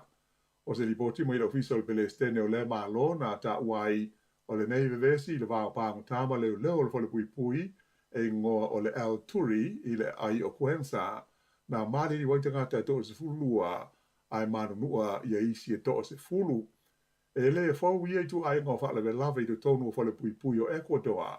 E taru mai le tausanga o mawai rua awhi rua futasi e tusa mo le tonu se lau luas fulu la whai o pāngu tā ua mali liu. Ona o vevesi wha apea i te tonu o whale pui pui o le tunuu. E tusa mo le onus fulu lima la whai o whale pui pui o Ecuador. E ma whai o na ofi ai le tusa o le tonu se fulu awhi o pāngu tā. Ai o le teminei, ua matua o wa atu la wha inga o pāngu tā o lo o tuli ai o la tau whaasalanga. O li potia winga i le maua ni tino maliu o tangata Ukraine i lunga a wala i stasi o pitanuu o le lomua o Kiev e pei ona tā ua le tātou tala i le tāia o na leila. Ua ilonga o na le fia ai tā i o le lorolangi ma ua whaari ai o la tau mana ao ina ia whaia wawe se sua e ngalo ia e whaasanga i a Lucia mona o ni sori ngā tū la whono taua, ma ia whapeo na toi whaia nisi sā ma nisi tāpu se tele e whaasanga i a Lucia. O mori maua lau tu stala whaalvao mā lo, o lo i tonu o Ukraine, wai ai, a o tu muri ese atu fita Lucia mai le nuu e ngō o Pusha, e mā tu o Kiev, sa tele a ina o la tau whasio tia tangata e le o ni fita, ma whola ai i lunga o wala ma au tā whao la tau whale. O stasi o li poti e le newspaper Amerika, le Washington Post, na ta uai e le pule nuu o le aile nei o Pusha, le li o Anatoly Fedoruk, e lua se lau fitu se furu la whae o tangata lutele na maua o tanumia i ni tuunga mau se lua, ma leisi fase furu o tino maliu na fola i lunga o wala.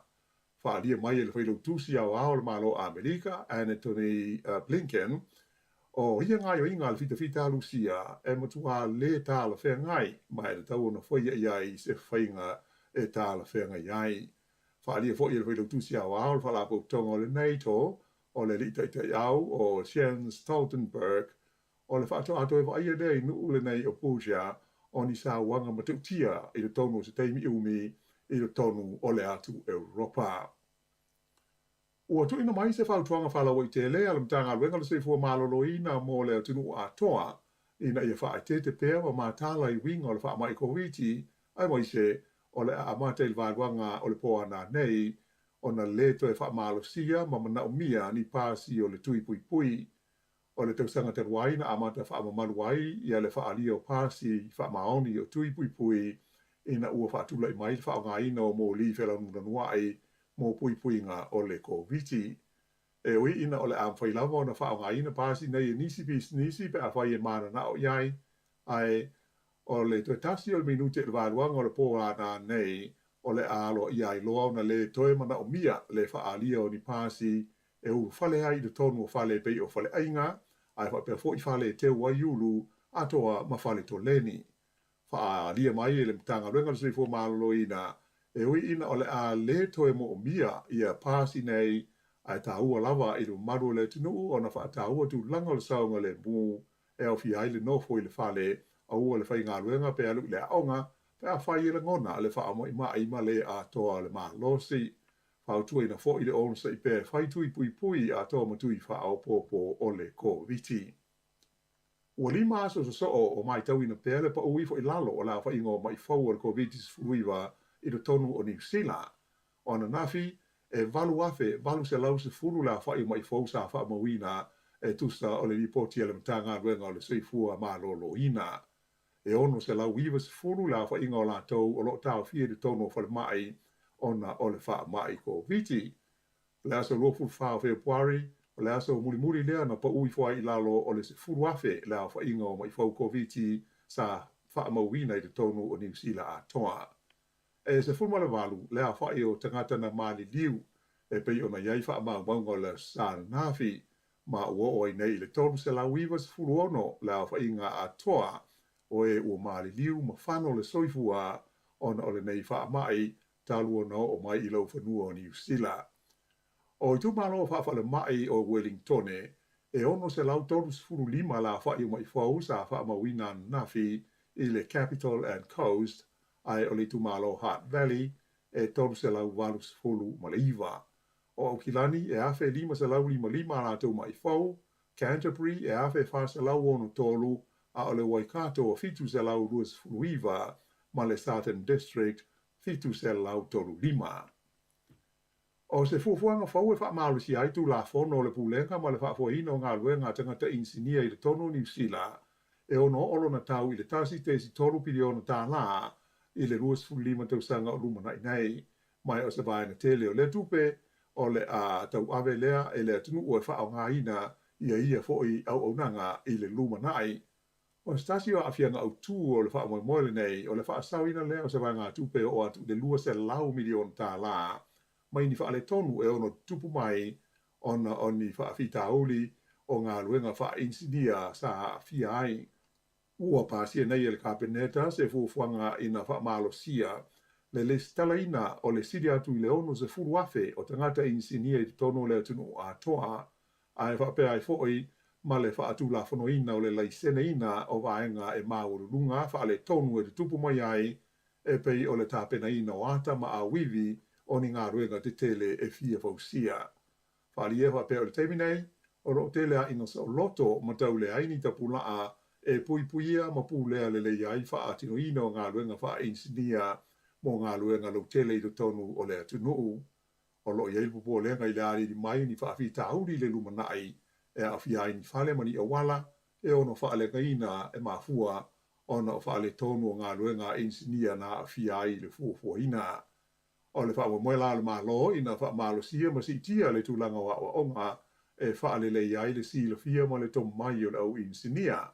Mai o le tau le nei ngā ruenga e ono o atu le tasi tesi ma le lua piriona tā la.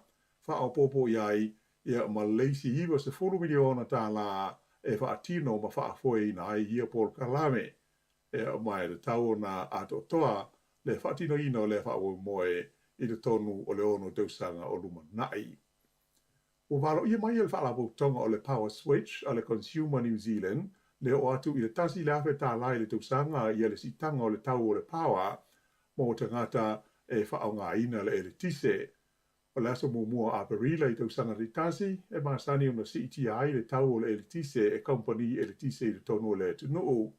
Mai na whaalia mai le Power Switch, te le whainga ma awala o CTI le tau o le ele tise, mai wā whaina i tangata lu te le whaao ngā ina le Power, i le nei tau sanga. Ua langalanga ina le malo tau wa whainga se company, ua la tau woho ina mai se whainga, e wawe ai o na ki lia, ma whaatea ese se puao, i e pe o se fog, i e maasani o na uwhi ti ai i e malaiwa lele. O le company le nei le aiokala estete i ngoa o le Piper Vision, o lo ngā lulue i le ngā singa o se spray, e ma whai o na miti i a wawe ai le susu o le ea, ma wabe ai o na uma ma tea ese ia se ao toa mai se no fua ngai o no uwhi tia ai. O le nganga mo le wha moe au tū o le atau mwhainga, e na ia wha ai tia ai le tau fia ma le a whaina o whemalanga ingo wa lele e pi o na iaia so e tolu le ana a fia ai malanga wa lele i Wellington o na o le ao toa po o le fog. O ia wha le tonu i le so lulu, a le so lua, a so lulu wha bema le stofi na te nei i malai wa lele o Wellington sa fia ai le sidi atu i le lua se lau la whai o malanga whaatu langa ina a walele. O lo ofisio srani i le kompani, o lo ofea ngai ma le nei tau mwhainga, i le Paul Kalame le maa lo mo ngā luenga tau walele o le Government Airspace Integration Trials Program. Whaalia mai le tamaita ai min stau su uenga whaasai nisi o Megan Woods, a manuia tau mwhainga mo le ngau si o se spray, o lono winga, o le ale to i aise mapole i le taimi e toi haafi ai ni malai wa lele i puao po o se ao toa i le lumanai. Ma le tala whaai ua whaalia Estasio Milionaire New Zealand Michael Fay o matua lea I lawa se manatu o le kalapu wa whaila le Royal New Zealand Yacht Squadron I Aukilani I le atunu a toa ina ua le mawhai na pui pui I New Zealand nei le ipu o tu unga wa whaila le ipu le Amerika po le America's Cup. O le vai asa na tenei pei on silafia na whailo ma ialo ia le au New Zealand o lo umia le nei ipu o le a le whaia e New Zealand nei le tuunga tele so ai mo le America's Cup ai o le a ave I le ai o Barcelona I se pania. O le ri milionea o se Michael sa ia langolango ina malosi le ofo ina ia whaia pei au kilani le nei tuunga pei tai ua le manuia.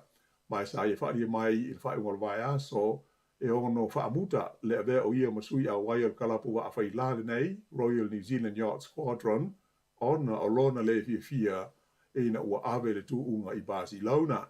Ua fast food 5 tausanga o avea se Michael masui a wai o lea kalapu mai sa ia ta ua sa le te tau lava I le kalapu o na tu au lafo I le mana o le taitai o le team New Zealand o Grant Dalton o lona da ofi o le whai ule nei sa tau o na whaia I le kalapu ai le whaia I le mana o se tangata e to tasi. O le iunga na o le nei wha au pōponga o talafou.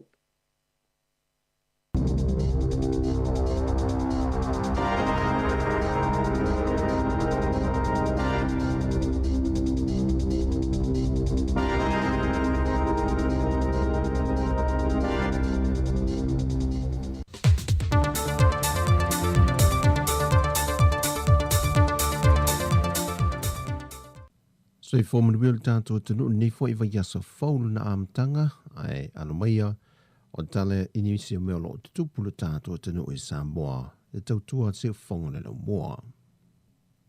Na whaamawina le tai au le aso sā le aso ana nafi le to o lua o tangata mātutua ua maali liu e ele so o tanga I le whaamai o le COVID-19 fulwiva. O le tina valus fulfitu tausanga mai le tu malo whaasale le anga numero lua I savai. Na tau fia il fale mai o mali e totan ma fili le lua I tu sivi savai. Mai le aso tofi tos fumaltasi o mati. Ona o leo ngongo a fia ngona la ea se I tulau. Ni mo nia, whaatasi e male a fia, ele wha mai o COVID-19 fulwiva. Na wha lia ele eini a fia ngatu mau le soifo le tina, ai ele I whaia ona tui pui pui o le wha mai. Ele I manuia tau mawhai ngā li I matamai tai fo mai, mai na malo lo I le tai au nafi. O le vaiaso nte nei, e ele tama ona sfulfitu tau sanga de soifua o malo lo. Lea wa to o lua le tina lea vale sfulfitu tau sanga, wa wha mawina wa maali liu, mai ele sotanga, ele wha ama el COVID-19 fulwiva. Wa pasia ni ma le lua se lau lea o whae o tangato lea tunu, wa mawhai o na a fie tutonu le lua se whamale whae tu la, ele sia mor COVID-19 fulwiva le Omicron P1. O le wha maumonga la tamai, wo o toi lea o whainga o tangata wa a fia, ele lua afe lua se lau fitu se fulmaliva, tanu mai lea so se fulmalifitu o mati. Peitai mai lea fwai numera, toi afe 5 se lau se fulfitu, o loo iai pea sia maola I le temil nei. E toa fitu se lau wona se fulmaliva I lātou sa a fia mua, wa wha maonia wa toi wha fo isia I le malosi, ma ua toi maloloina. Wa wha idon fo ilmtanga ringol se fua maloloina, wa luas fulmale lua afe iwa se lau male wha, so e su enga po test wa mai a ona whaia mole antino. Mai to iwa I lanto wa a fia le wha mai, o lo whano fo e sea il wha mai mto tua. E ka lafi al matanga ringol se fua maloloina, o lo whatu langa I vai tau sanga o lo maua lunga lo lato wa a fia, o lo aisilia I lava le luas fulna 5 tau sanga I le luas fulwiva tau sanga le mātatua, le ua wha mawina le to a luas e la wivas fumaltasi, wa a fia I le siama. Ai o pepe e o antu I le wha tau sanga le mātatua, wa si pe I lunga le a whai wa a fia I siama le COVID-19 fulwiva, le ua se lau tolus fulmaliva le to tele. O le 5 tau sanga I le 1 tau sanga le mātatua, o lo talia se isi sa palai o tui e wha awa wai le tui lo na lua, o whanau mai le 5 tau sanga I le sifun malitasi tau sanga le mātatua. O le vea so nei lo wha atu langa I nisi o whalea onga le tal whatai le tau langa, E whaasolo ai le tuilo na lua ma le pusta, mo i lato ma le sifu ma le walu tausanga le mātutuanga i atu i lunga. O le wha ai unga le vai aso te nei, na saini ai se malienga i le vao le malo ma le whaalapo pitongo le tok manga moe popo ngā tia, e wha amatu o tuai se fiso soani le malo e 5 se la wafe tā la. Mo fuafua ngā lualu ma mao le whaalapo pitonga, mo le tinei o a miongo le sawai no whanau le atu nuu, ai me se lava i le teimile nei o loo whianga iei le atu nuu maa fianga o le COVID-19 furuiva. O le fso soani le malo na tawalatu le fionga le minister o tupe, le fionga mulipola ana Rosa ale molia o, le na ia whaailoa i o le aso ma le teimi mua lea, o wha amatua tu eise sao le malo e fso soani ai, e lango e ngā luenga wha a wau le taumanga, mo le tausia o alo ma whanau, o le toe wha fo i atu se o langa file mu ma le saunga le mu, ma ia a fianga na ia whanau, ai maise le tausinga mo mia ia so uma. E wha maunga le whala putonga, wa fast fumuleonu pasene o tamai tai Samoa, o lo sa wa ina e lanto pa anga i le tino, o sa wanga matanga, o sa wanga il mafau malangona. O le nei wha maunga o se tūlanga wa wha popole ina i le malo, na laio na amana ia le malo le tu inatu, o se vai ngā tupe ve sosoa ni le whala putonga, ina ia tineia le whaafitau li le atunuu. Wa iei nisu whaasala longo wasala lau solo lungo peng ta whailangi, e whaapeo le vaiaso le neia toi fo i umaitanga ta whainga luenga le maloio lato ofisa, e whaawa waia lato tiu te pe o le masani ai, ai tau fia lava o ngā le whanau. Peitai na whaamaunia mai e le suia le ofisa o le pāremia, whaato a fono i le so le kāpeneta, e ilo ai se fuafuanga whaapeo i ai. O le teimi nei, e le whaamaunia le kāpeneta se whaai unga whaapea, mai tele fo i tuolo tilo pea i ai, mo le tautao fio le sao le whaamai, wa pepesi nei le atu no. Wa tau no le tali o su e ngai siria ma le 5 se fulu na whaamaunia le whaamai o COVID-19 frui vai Samoa, le na awinatu i New Zealand mo le whaamaunia, o leitu ai ngā siama le wa pepesi sao nei le atu no. Wa whaamaunia o le PA1 o le Omicrona, le wa fiailu tātou atu no. Pe foi ona se le fio le itua ainga le Omicrona sa tele in pepesi atu no o le lalulangi, e le amatanga o le tausanga le nei peitai, wa whaasolo in pepesi tele atuai le isi tu ainga lona lua po le PA2, lea foi wa a fiai ni usila ma Australia. Ai le pepo whaamtalanga mai le malo wa whaatu mawina i pele to a whao i lantou na a fia, o le whainga malanga i lua se lau se fulmaleiva lea na tau no mai au kilani ni usila, i le aso lua o le vai ason te nei. Sa whaatino o malato suenga ina wa tau no i whaleolo, au le se e atu ino whanga i whaanofo e se ai, ma whaamau ni e le to whao le paasese, wa iai siama o le whaamai. Mai le haafia o le to whao le whainga malanga mai ni usila, wa toe whasuia i e fo le omia whaanofo e se ai le paasese, lena fua le whainga malanga mua lea o le apalasia e le fitu aso e whaanofo e se ai o leo le ato e whao popo i e leisi tolu, ma se furua i aso o le a whaanofo e se ai lea pa sese, o le whaai unga lea le kāpeneta, wa wha leo ngai nai le whaai unga mua na mua i tuku ina mai. O tātou talafowia mai Samoa, manuia ni aso, whasoi foia.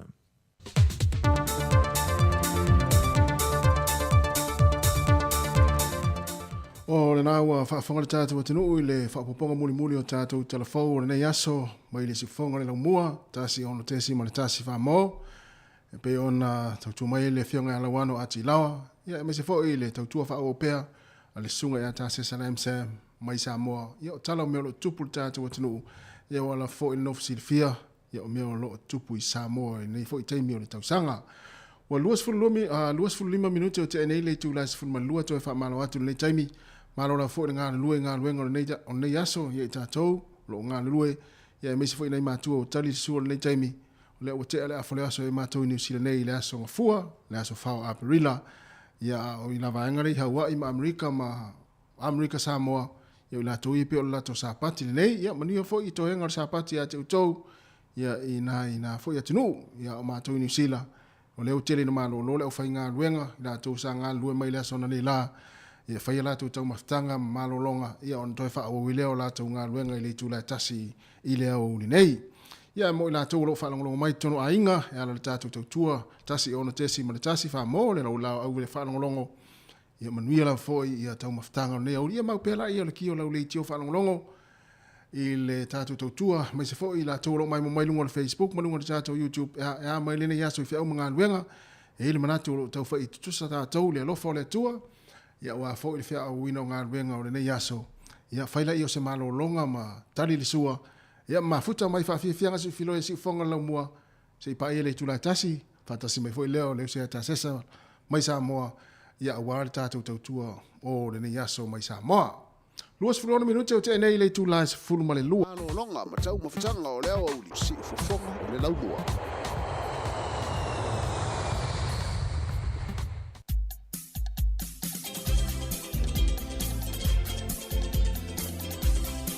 Ia, tātou leo kuka, ia siva mai lo le pesen na walu le aso e kuka.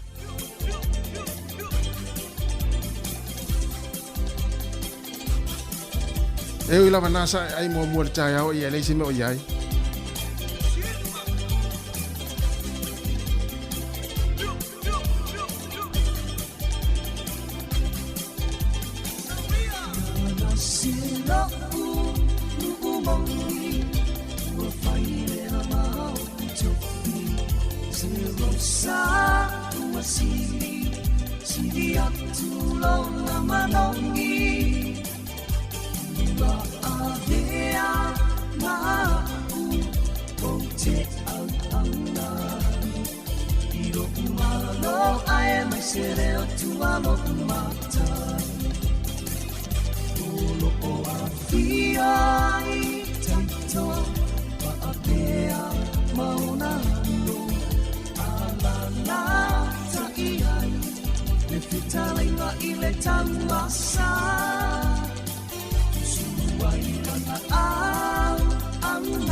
Ole tautua i le pule o le wha moe moenga Te aumanga Tama ole lilo mai ama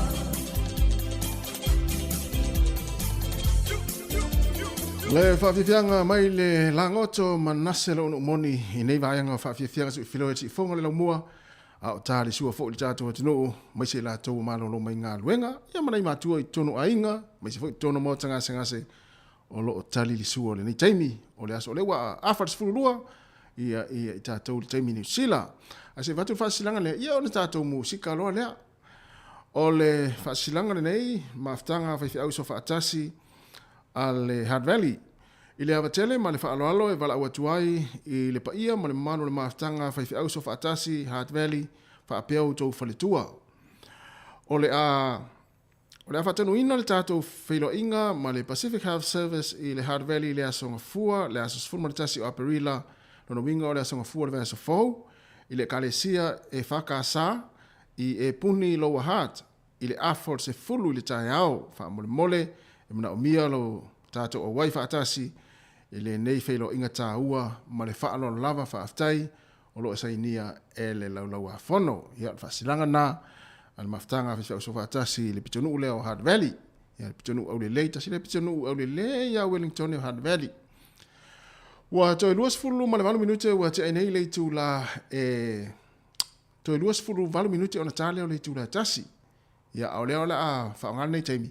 E watu I whawhiawhianga o whaipese, ia ua telefo I po kalame au inatu le tau na leila, ia e mana o mia fulu nei taimi, whaaso so atu ni tātou whawhiawhianga, ia e whawhiawhia inai o tau sa ngā lulue, la tau o lo whiawhia ngā luenga, mai la tau fo I e le o whiawhia ngā luenga, ia I le nei tai au, ia o ngā fo I pese moli moli atu, ia e whawhaingo whiei ma, e fu I se vai ma lui lo whina ngalo pe whaapea ua, wa leanga lau masini, wa leanga masini le whawhainga luenga ia tau leila.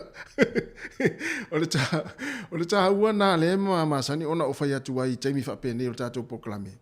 Mō tātou ia no whawhale, se vili le taimi nei o le whawhainga luenga e asi, ia si vaenga le whainga luenga, le tamā po le tina, ia whapea o le tina le whale, ia vili asi le tamā le whainga luenga, po a maila ngā luenga nei aso, wa o le ua tele na malolo ngā luenga tātou New Zealand, ia po a si vaenga fo I le whainga luenga, ia whapea te fia vili asi le tina le ainga, po le tamā le ainga le whale, ia vili asi po a mai fo ia le tūlangolo ia le ainga le taimi, e maa nei a taimi whapeni, vili ai, ia mai whalongo me tātou whawhiawhianga vi pese, wai au ngā fo ilo vili atu, ilo pe sa iei se whale tonu le tau na le ilaile ngā luenga, ia e au ngā la lo vili atu, ia o se vai malu fo I ma se, ia I le whina ngalo tangata sa whainga luenga na leila, ia alailai wa afia le langona na leila, ia le tele uilo atu, e le whale, ia si ilo ilunga lau telefoni vili iai, na fai maila, e vili maila ia pole astala mai si vahenga le whalwhinga luenga.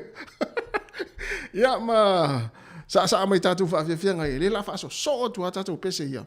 Ia e whaise lua tala ma si vahenga la sa whainga luenga. Lai o ngā luenga ia po vahenga fule le whale. Ia na e vili maila ia tau mai pula al tala na whai. Ia manuia lava ia malolongo le nei auli. Ia ma fuafuanga I la tōlo whianga I mga luenga. Ia tama vave na e te lalo mai ai.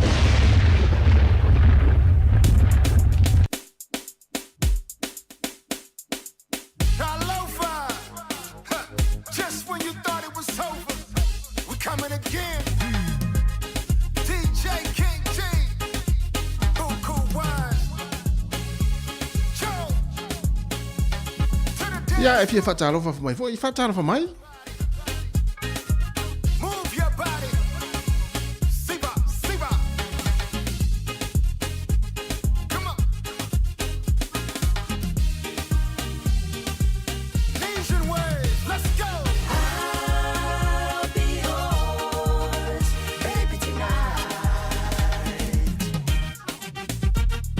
I don't understand one thing when I try to listen to one dub song.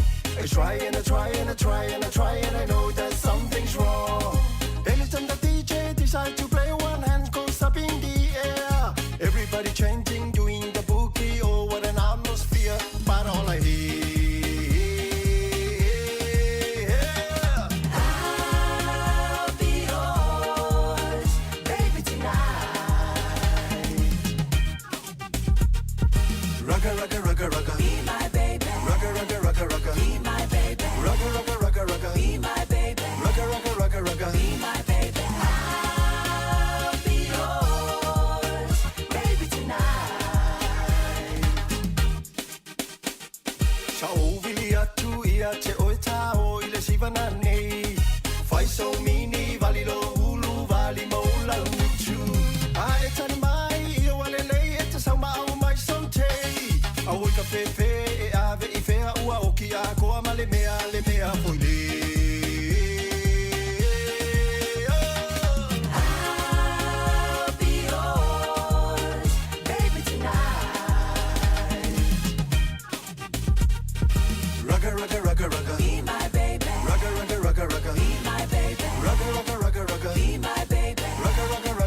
Toi fa o tatu pesena I tatu vala ule tau fai mai e silemana. Ia talo fal vala. Raka, tuma.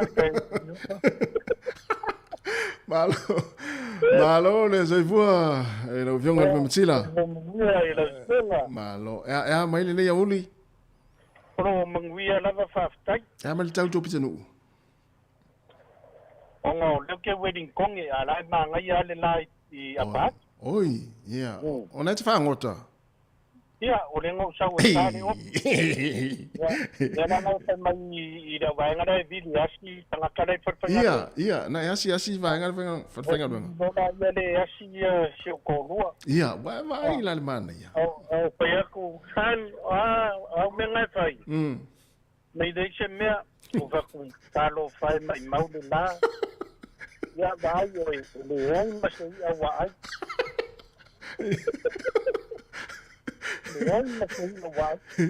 Ia, ele sile. Ia na no kara kurfale, ale wo mga longo ia. Mana ia. E ai masa ia o ai ringe yaso. E sa au ulu matila, e ta ua le vide asil tanga tala whanenga, le ngā luenga le teimine, e masi tātou iu malo lo lewa, wa afale aso, lau tali su. Ore makua se laupa senge ore menga. Ia. Sa oyo, a whai oranga e vidi, a whai oranga ki ngā le loko lo makua, a whai oranga whainga venga, I se ki ngā ore whainga venga. Ia. Ia, a mwana u vidi ako e whesiri ako e whape mai, tare fia I asu. Ia, nā tonu. Vai oi. Oi ki mafau whangalo ngā mea vai leila ngā luenga I la vea. Ia, nā tonu. Ia, mawai reisi la ngonga fau I ta whai or ki ngā por kamala whai ngā luenga. Ia. Vai na mana I o lau vili na e te vili atu la e fia fultina le ainga. Ia oi. Ia ngā. Ia. Ia, ai lore whai ako e vili mea kengia mi o ema. Ta mana mana ko ro vidi patngan wenga ora vidi ya ia ta me ta ore ko so ngan telefon ya patngan wenga yoi fa ko mara kai malang telefon mai au nga fo le lo fa nga no lo telefon ya mana wa fa le mana o fia va ile atal tina ai na la vili la vida ama na lua video call fo le au tiro le si le ya yo le vi sa ora no mela oi ai video tu la fa me la stadia lom tua ina we fa tu e mo se ia a fa ye ya se ia sa wi fa le wala ia wala ye mai ia ba ile ma na yo nata ma na yo le tali mai ma na ore fa so vo mar fa siri ne yo auti ia ma na ia o ele ia la se an leta a tor sira Nei maseia. Ona le ana te fa mo ole ka wifi. Kamo ka waile ka kurkuri au faia si mau kai. Ai vai tu se manu pepe fe mena pepe mele man. O inga kai kongo ole overseas. Ai ma nei la pia nei se va avo lele tama va avo lele anga I tama na tulin man. Ia nga. Ma nei ya.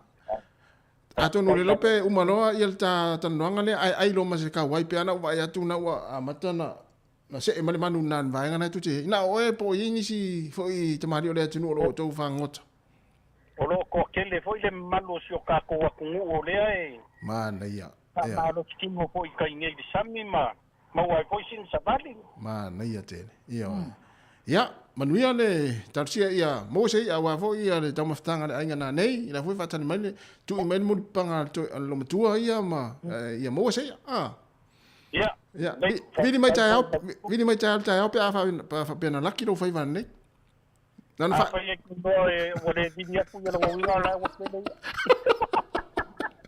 manuia nei aso mo tira ia lo fatu ia va ila fianga lu matsina la vidi mai ngole waf tasi tanga tale fa ala vela ve soro la to ofi tanga ta feo I ngole waf to se fulu I minute ia ona tane o le tu la tasi fa o fa fianga va pese ia lo va fo ile se valu fa tanga ai ia mai o kilani tama ia na ta fa fa ai nga luenga ia te au mo tongi fa pe fo ia le tai ia mai mata fola ma futa mai Australia ia ma lo lava o ta to musika to fa o mai do Ya, le o mo le au le fionga ma sira. Rugga, rugga, rugga, rugga. Be my baby. Rugga, rugga, rugga, rugga. Be my baby. Rugga, rugga, rugga, rugga. Be my baby. I'll be yours, baby, tonight.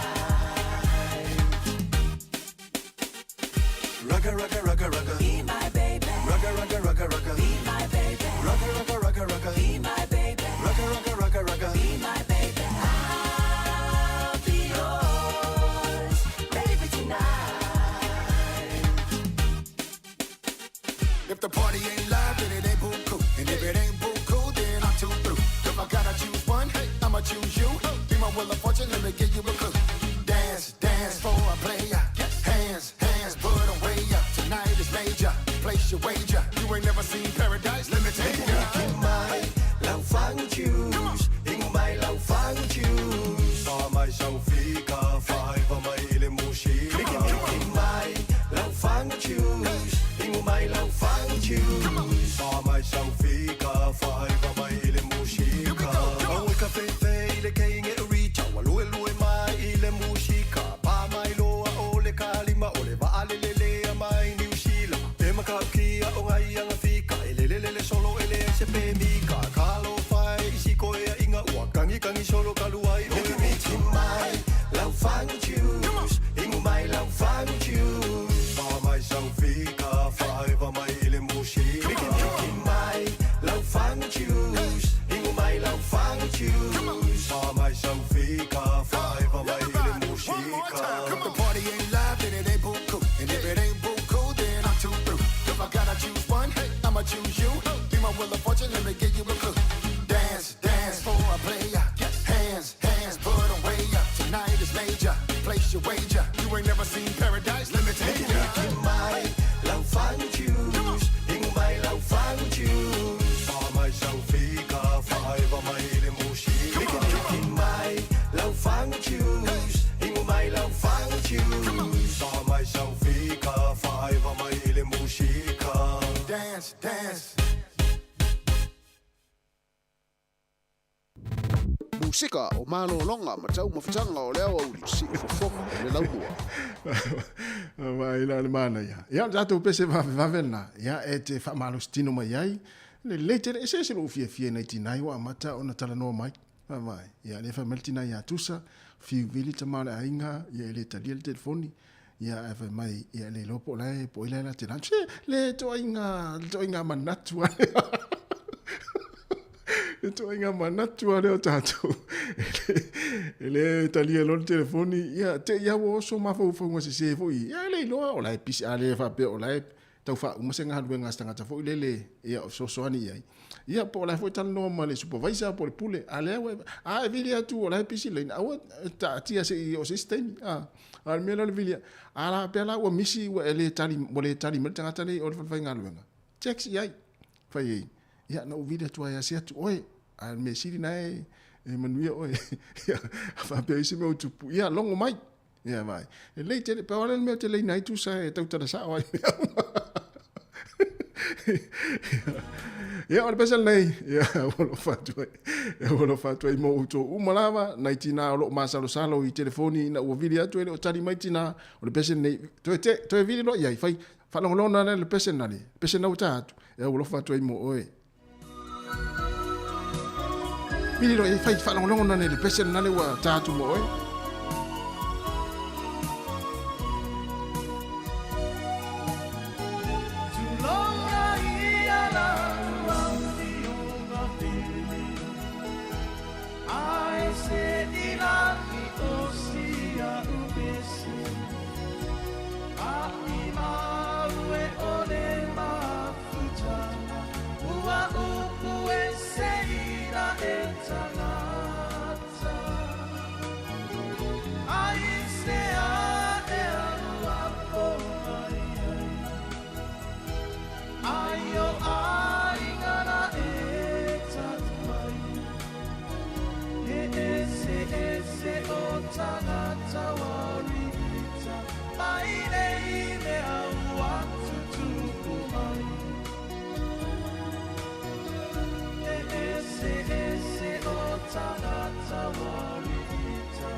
le tani o te inu pea i le kolosa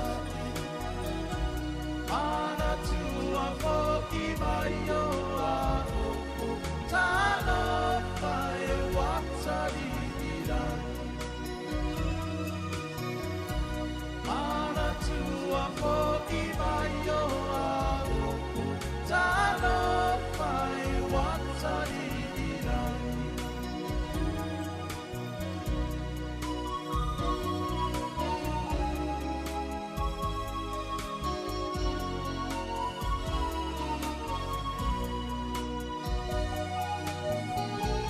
Lofo i tele lofo o le poronga Talu lau susu ai le whai a tonga Su e mani e soto O te nofo ma le wha a maoli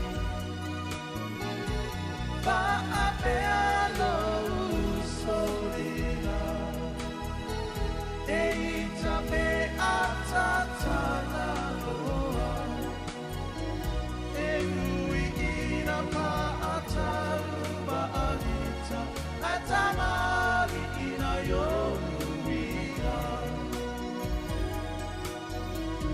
E ui ina pa ataruba alita Atamari ina yoruia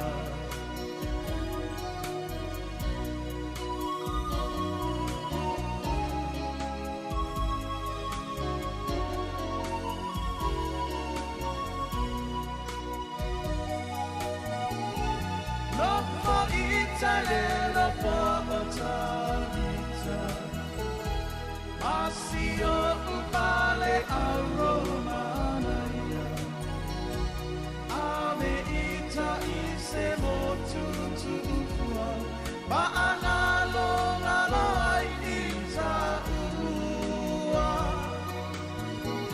Manupe ai uma ole pau matua E o leo ti o tele fia manatua Lo anga le anga ua e pulitua Tanu ai upua o matua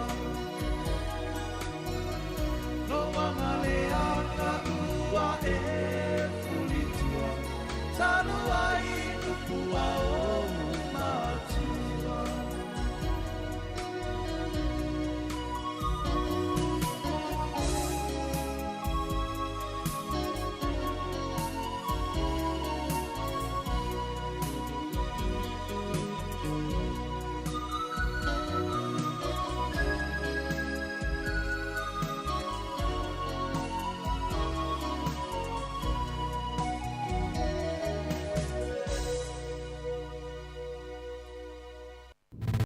Musika o malo longa ma tau mawhitanga o leo au li si ufofonga o le laumua.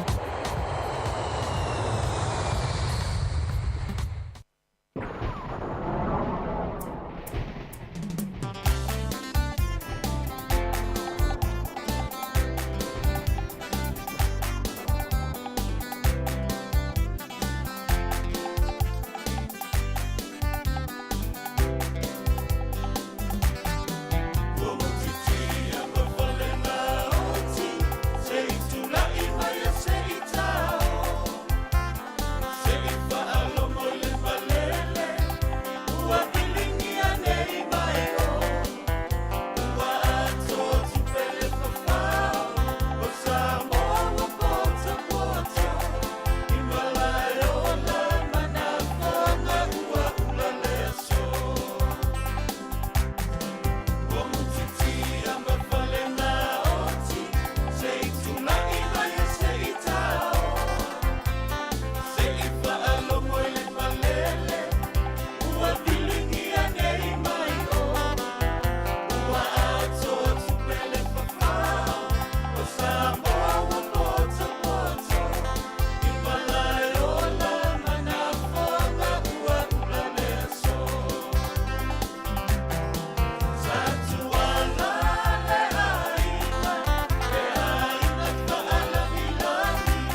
solo uta baioa solo pa manamo aulele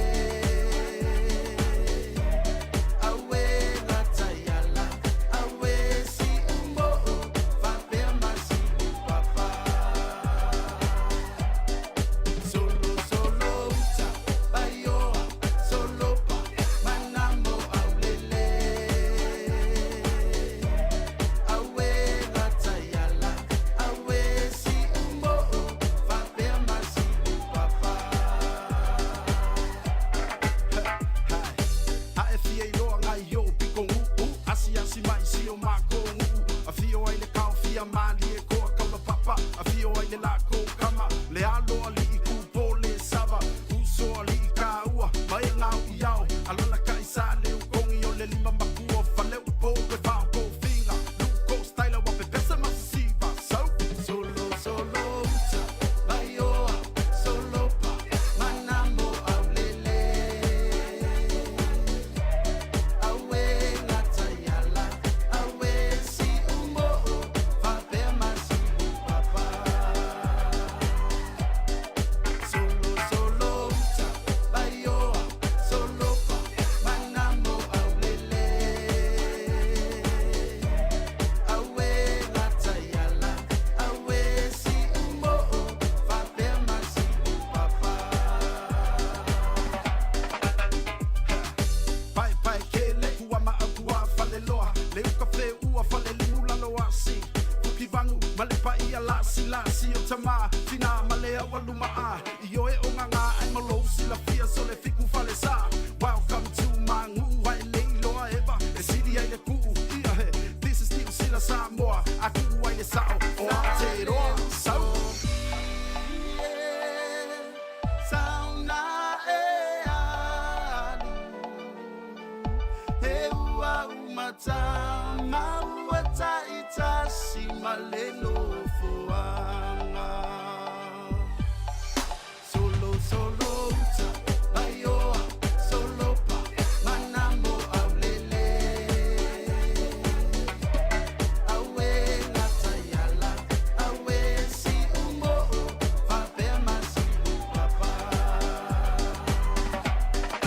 solo uta baioa solo pa manamo aulele awe latayala awe si umbo fa per masi papa awe latayala awe si Pito nua so solo mai le sunga ya Mr. T nei vai ngo fa fia fianga si filo ya si fonga le mua Wellington e tasi ono tesi ma le tasi fa mo ila ula au fa longlongo fa be fo ilungo le app o lungo le tato Facebook ma lungo le YouTube el manatu o le o mai atu le tautua i nei New Zealand ya le fo ila o le atatu taliu Samoa i le tautua le usa sta se salem sem mai Samoa se i pa ia le tu lai tolu ilungo le Facebook ma lungo le tato YouTube ai mo tato lo fa ma futa mai tonu ainga ya le tato le tio fa longlongo mai se fo i ia le tonu mo tanga ngase tono ngaluenga mo le atu fa sta tele tu sai le tato maftanga le yaso ia manuia lava fu fanga toe fa malulua te fo i se upo le longo malie la fa funga mai ana le tautua la fa ngaluenga mo le tayo na le lase pa i mai le taimi ma tu te fa malulua tu ia manuia lava fu fanga ngaluenga toe le tato tunu fa talo fa foi ina iso yu mafta mai sunga sone petelo va be foi le tomatai o i le fatua ia tusa ia ki loa manisi le tato tunu le lo mai mo mai lungo le Facebook mo lungo le tato YouTube ia nei minute ia ona mau pela ia le ki lo Facebook mo lo YouTube le ole atautua mai le uso ta sesa mai Samoa ia pe mai atu le tato tautua i New Zealand nei manuia lava fu fanga toe o le nei uli